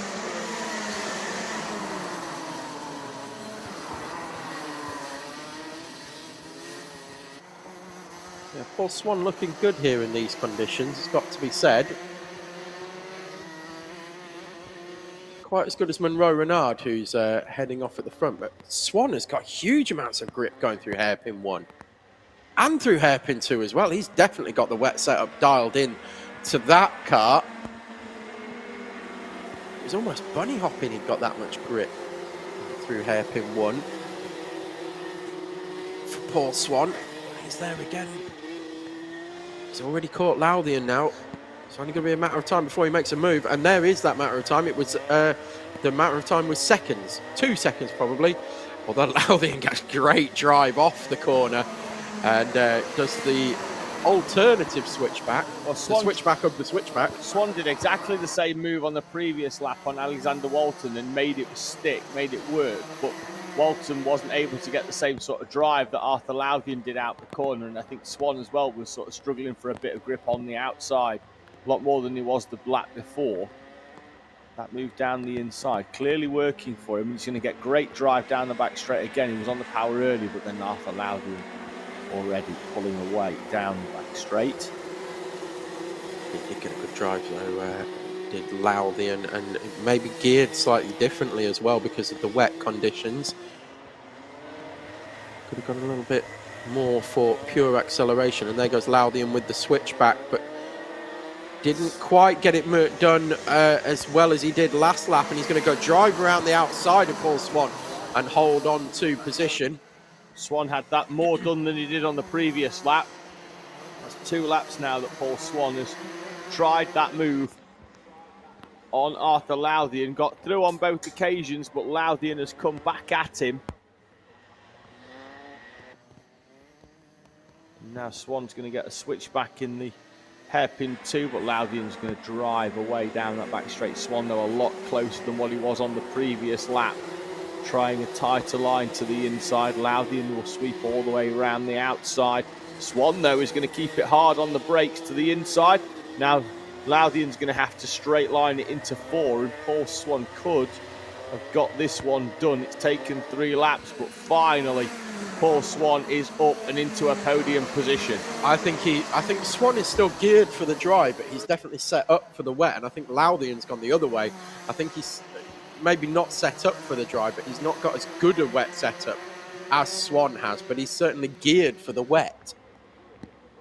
That makes sense? Yeah, I think so. Because you look confused there. No, he's getting good drive out of the corners, isn't he? Though not quite so much there outside, out of hairpin number 1 as he ran wide and will fall back. Paul Swan, though, is closing in on Ashley Savage in front, and we'll try that tighter line once again. Savage all the way around the outside. He's already Paul through. Swan is through already. That was a move and a half. He's, like I said, he's just got huge amounts of grip here in these conditions. More than anybody has out there, I would hazard a guess. And in fact, I'm going to get some lap times as he comes through this time. He was 0.4 of a second quicker than Monroe Renard. And had to overtake Ashley Savage. Absolutely flying in these conditions, Paul Swan. He's got 2.3 seconds to find. But as you said, was 0.4 quicker that time around. He's got 6.5 minutes plus 1 lap to find it as well, though, which is good because it means he's not going to have to take, seconds out. He can do it at 3 or 4 tenths at a time, I think, to try and close in on Monroe Renard at the front of this race.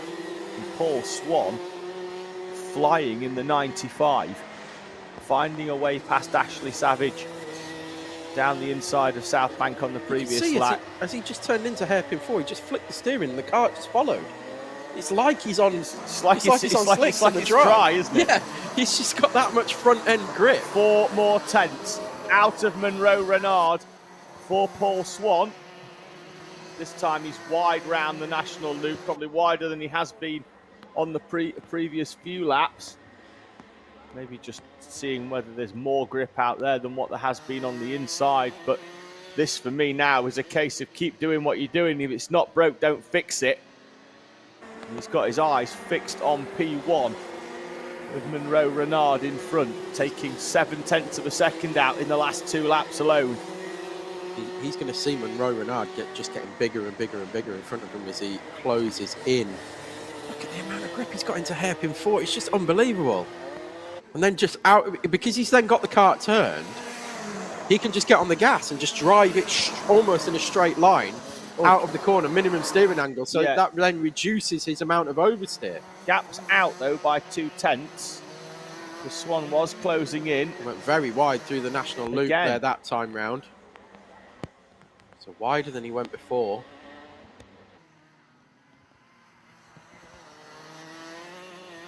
Keep an eye on this gap, but it is 2.1 seconds. As you said, David, it's a couple of tenths slower that time around. Should still be reeling in Monroe Renard here. Dropped away by 2/10 on the previous lap, but we'll see whether he's able to close in. The gap was just over 2 seconds, but he was taking 4/10 at a time out of Monroe Renard, crossing the line this time.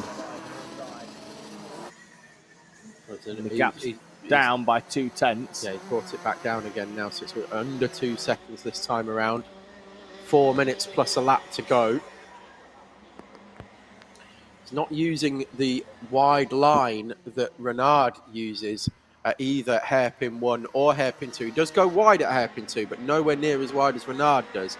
Now let's see what kind of a line Renard takes through South Bank. He goes wide, almost mid-track, and again through hairpin 3, but carries that momentum through, goes round the outside of hairpin 4 as well. Complete opposite to what Paul Swan is doing, who's almost taking a dry line through both of those corners, and another 4/10 faster for Paul Swan.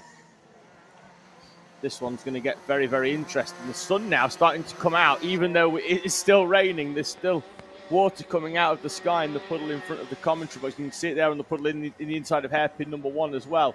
But the sun coming out, expect to be seeing rainbows soon. But at the moment, it's Paul Swan chipping away at Monroe Renard at the front of senior Rotax. You can see how wet it is still around South Bank. There's corners and parts of tarmac where it doesn't seem anywhere near. And now Renard this time with the inside line rather than the outside line. And let's see whether that makes any difference at all to the gap. Makes no difference. Well, it does, because now Paul Swan's closing him in even further. Renard with a tighter line, trying the line that has been working for Paul Swan, but Paul Swan with a 51.1.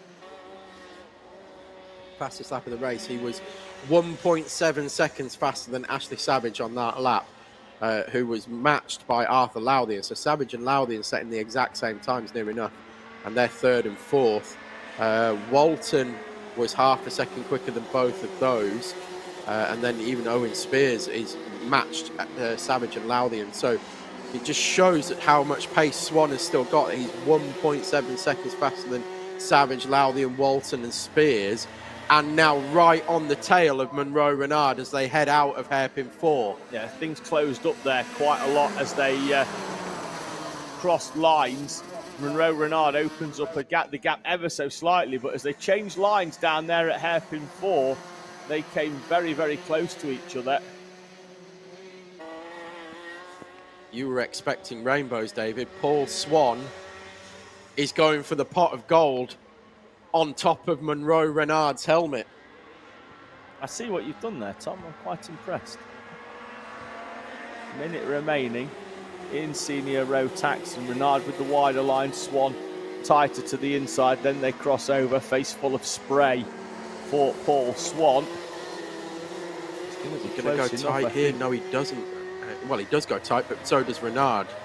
And then Renard, you can see, gets huge oversteer coming out of hairpin 4. He's just got no traction. Renard is going inside one lap, outside the other, and Paul Swan up and over the curbs, hooking the front wheel over just to try and divert that kart in the right direction. May well be the penultimate lap here. Renard wide, Swan tight to the inside. Swan is through on Monroe Renard on what we think will be the penultimate lap here at Teesside. Paul Swan leads in senior Rotax. Monroe Renard looking down at the car. It's nothing wrong with the machinery. It's just that Paul Swan is on fire at the moment in senior Rotax. Yes, he certainly is. He has set that kart up absolutely perfectly for these conditions. Rain continues to fall here at Teesside, and the final lap board is out for Paul Swan here in the senior Rotax final. Round the national loop, Paul Swan goes right the way round the outside. Monroe Renard 3/10 behind over the timing line as they head towards hairpin 1. Renard goes very, very wide. Now Monroe Renard will be able to see the lines that Paul Swan has been using to close the gap. Speaking of closing gaps, Arthur Loudian right on the back of Ashley Savage for the final step on the podium. Paul Swan heading round South Bank corner for the final time and heading towards hairpin 3. Monroe Renard not quite close enough to put the move in down the inside. Swan then tight into hairpin 4. Can Renard get the run? He can't.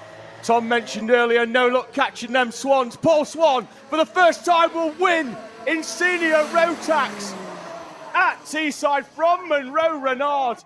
And Ashley Savage will once again go to the podium in P3 in front of Arda Loudian this time, with Alexander Walton and Owen Spears rounding out your grid of senior Rotax. Paul Swan with a calculated drive, chipping away at Monroe Renard throughout that race, got through on the penultimate lap, and Paul Swan in the 95 takes victory for the first time. Yeah, brilliant for Paul Swan. As I said through that race, he set that kart up absolutely perfectly for these conditions. It showed he was miles faster than anybody else on track at various points through that race. Even on the final lap, he was a quarter of a second quicker than Monroe Renard. He was just in a class of one, was Paul Swan. Didn't get the best of starts, as we saw. Had to fight for it, worked his way right through the field and took the victory. Congratulations on your first win here, Paul Swan. It was great to see little Joey Swan, the cadet driver who retired earlier on, was up on the barrier waving his hand at Paul Swan, his uncle, and then he's just run off to meet him as well down in Park Ferme. A wonderful family, the Swan family, and a great result for Paul there in senior Rotax. Certainly was. And that moves us very swiftly on to our final race here of a double-header weekend. The Pro Karts will head out for their final next.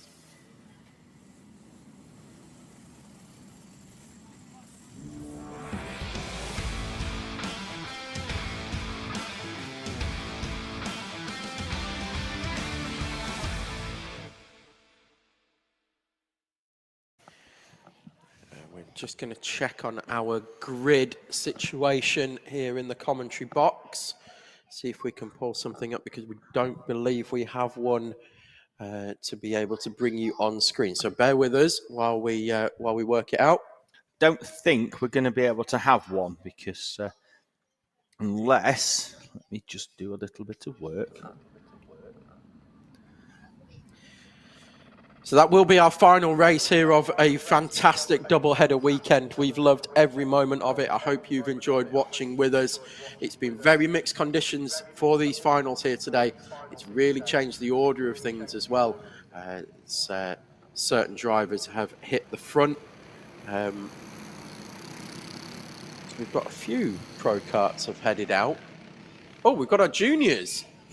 Juniors are coming out first. I think this because they're on the wet. Because they're on wet, so I think that we've done quite a good one here, Tom, and put them out at the front. That's clever.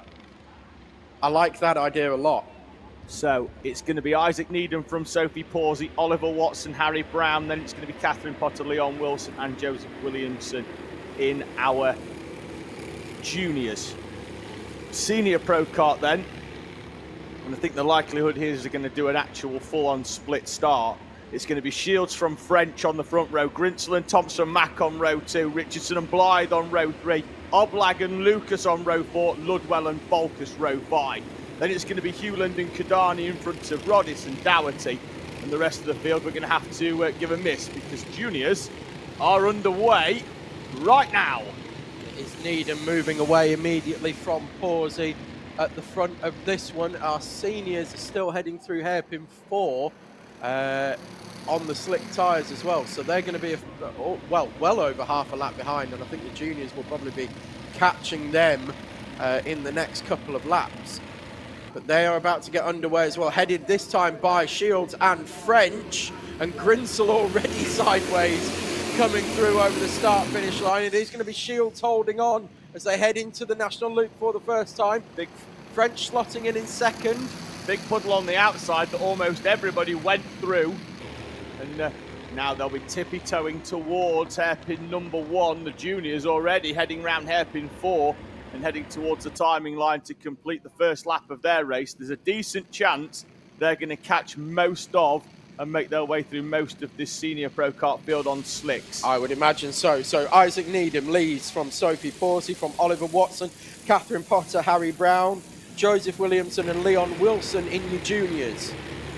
In your seniors, it's Matt Shields from Lennon French, from David Thompson-Mack, I think, round the outside and there. Then I think it's Connor Lucas and Asher Blythe and Josh Falkers side by side.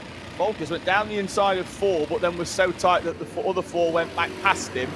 So indeed it will be Shields from Lennon French, David Thompson-Mack and Connor Lucas, although Lucas has found a way through. Asher Blythe spins in the middle of the pack with the puddle on the inside, was perched up on the curb but did manage to get going. Shields then from French, Lucas, David Thompson-Mack and Falkers. Then it's Jake Richardson, Joe Grinsell, Christian Oblag and Harry Roddis. Then it's the 171 of Jack Hewland in front of Jacob Kadani in the 55 machine. The leading novice runner, Simon Dougherty, Liam Gallop and George Ludwell.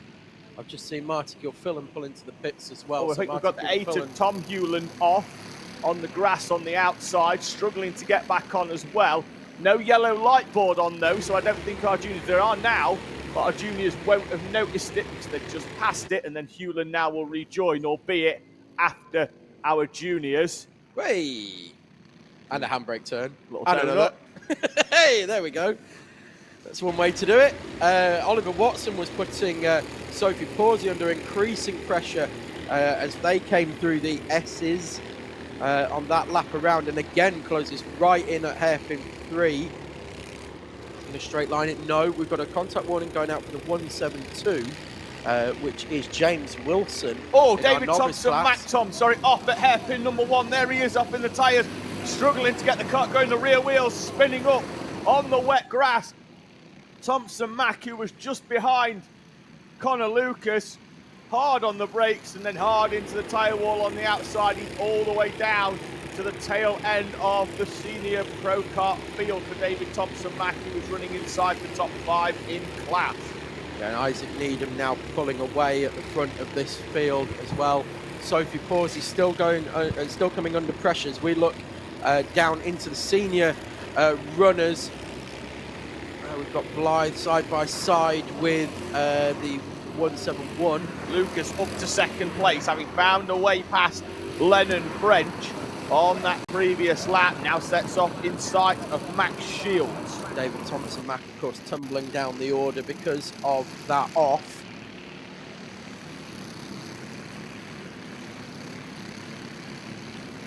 Isaac Needham and Sophie Pawsey and Oliver Watson have now started to close back together. I think as Isaac Needham has worked his way through, is that Thompson-Mack? Yeah, in the middle of the juniors, having rejoined the juniors, now making their way past David Thompson-Mack. Yes, yes it is. Yeah, yeah. And then we're looking at Connor Lucas, who's now second of your senior runners. There's Max Shields, your leader in seniors. There's Connor Lucas. There's Lennon French. And then behind is Josh Falkers in 4th. We've got Jake Richardson, then Joe Grinsell, then Christian Oblag in that all-red kart. Shields opened up a 10 to Lucas in the seniors on the previous lap. Battle for second place going on. And in the juniors now, the problem is now for the juniors, they're starting to go through the tail of the senior runners. Isaac Needham there in the 25, the overall race leader and class leader in juniors. So juniors going off at the front of this one because they are on wet. Now they're going to start making their way through the slick shod runners. That was Josh Folks with a slide job all crossed up, getting past Lennon French. Beautifully controlled from both drivers as French then managed to slot in behind Folks, and neither driver made contact with each other. It was good to see. Max Shields still leading this one overall. Of course, he is in the clubman class, but is leading the senior drivers. Connor Lucas in second. Folks now in a comfortable third place from Lennon French. Lucas took a quarter of a second out of Shields on the previous lap. Just having a quick look out the combox window as well. Joe Grinsell managing to find a way past Christian Oblag, and Harry Rodis is finding a way past Oblag as well, and Grinsell's overcooked it into hairpin 1, off on the outside. He's off on the grass at hairpin number 1. Yeah. So Grinsell, all the hard work with the overtake, and then he's going to rejoin now on the outside, right in front of Michael Lithgow, being pushed back on the track in front of traffic. Spin on the outside as well there. That looks like it's the 171 of Jack Hewland. The track continues to dry here. The rain has stopped, so it is going to dry up fairly quickly here, and we're going to see faster times, and in fact we do. Personal best pretty much all the way down the field as they tick over this time around.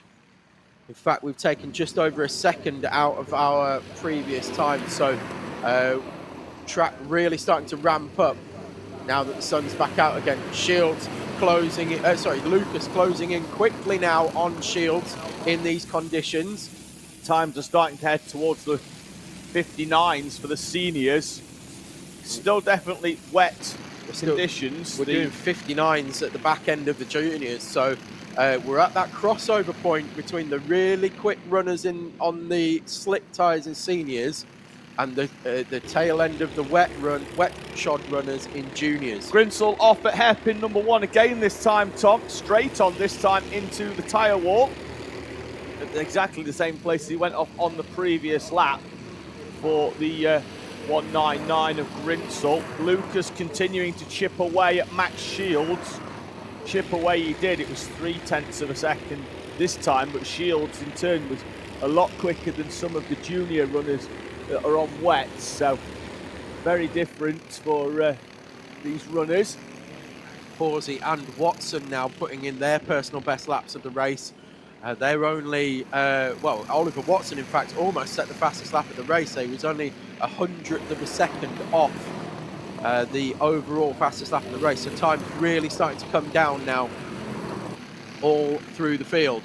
And they are, the juniors are starting to head towards the front runners in seniors to put them a lap down.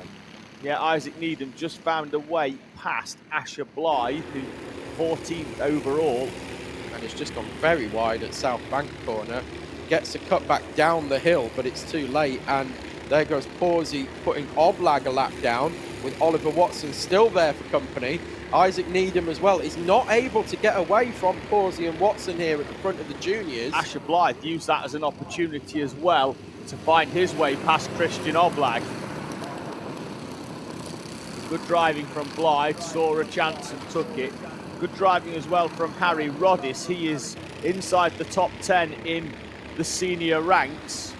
Shields 8th overall, is the leader in that class. Rodis 15th, so running well inside the top 10.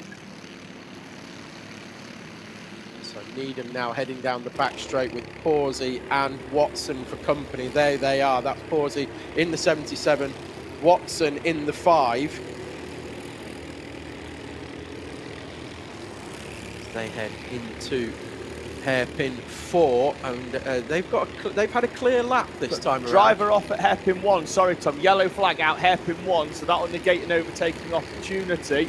It's Alfie King in the 44. And Watson's just driven clean past Sophie Pawsey on the exit of hairpin 4. Great drive. So Watson with the fastest lap of the race as well. So I knew that they were going to be quick time this time around because they got clear run through.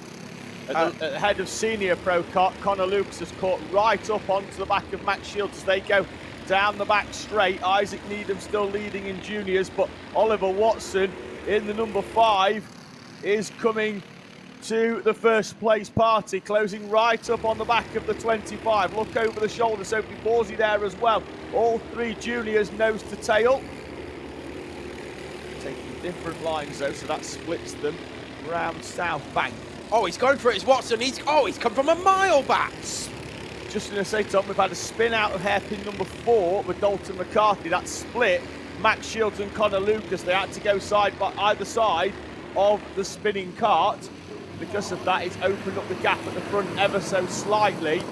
They are now coming up onto Joe Grinsell in front, who's had a mixed race. Despite that huge lunge from Watson, he's still managed to put in the fastest lap of the race. Times in seniors are about 2 seconds, 2.5 seconds off what Watson was able to do on that lap around. Contact warning for the 43. Josh Volkus. Well, he's there in front of Isaac Needham now. Alfie King having another off, and Oliver Watson's going to drive clean past Isaac Needham for the junior lead. Needham's going to come back down the inside. Needham retaking the lead. Oliver Watson will slide through at hairpin 3 this time. Can he get it down? Oh, snaps oversteer halfway round for Watson, but does enough to scrub the speed off and hold position. And Oliver Watson will lead them over the line. 32 seconds to go. The penultimate lap commenced in junior pro kart. Seniors as well will be racing to the same time as our juniors. Yeah, so the juniors are now only behind the top 3 in terms of lapping traffic. The top 3 in seniors. They might just catch them as well, Tom. 5 seconds to go here, so the time is going to run out, so they will get the last lap board this time, and it is a question of whether Oliver Watson is going to pass Max Shields before they take that final lap board. Well, I don't think it's a flag, isn't it? We've got a driver off, I think it's Dalton McCarthy off on the outside of hairpin number 2. Marshall goes to assist. Shields and Lucas will come through. They might not know, but this could be their final lap, because Oliver Watson is going to see the final lap, and if he gets past Shields and Lucas, this could be their final lap. If he doesn't get past them, they've got 2 more laps. We'll see in a few moments' time, because Oliver Watson, the outright race leader, is the one that mattered. Lucas tighter than Shields into hairpin 1. They're changing lines. He almost came to a stop, did Lucas, at hairpin 1.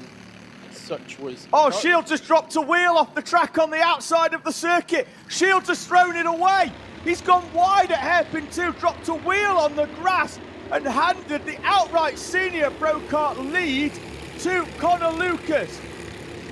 The 2 juniors are in front as well. Junior down the inside of Lucas. It will be the last lap for seniors as well, because Oliver Watson is going to come through to take, I think there's a yellow flag out over the start line because there's an incident off, but that's after the checkered flag. Watson's going to come through. Watson wins outright from Needham.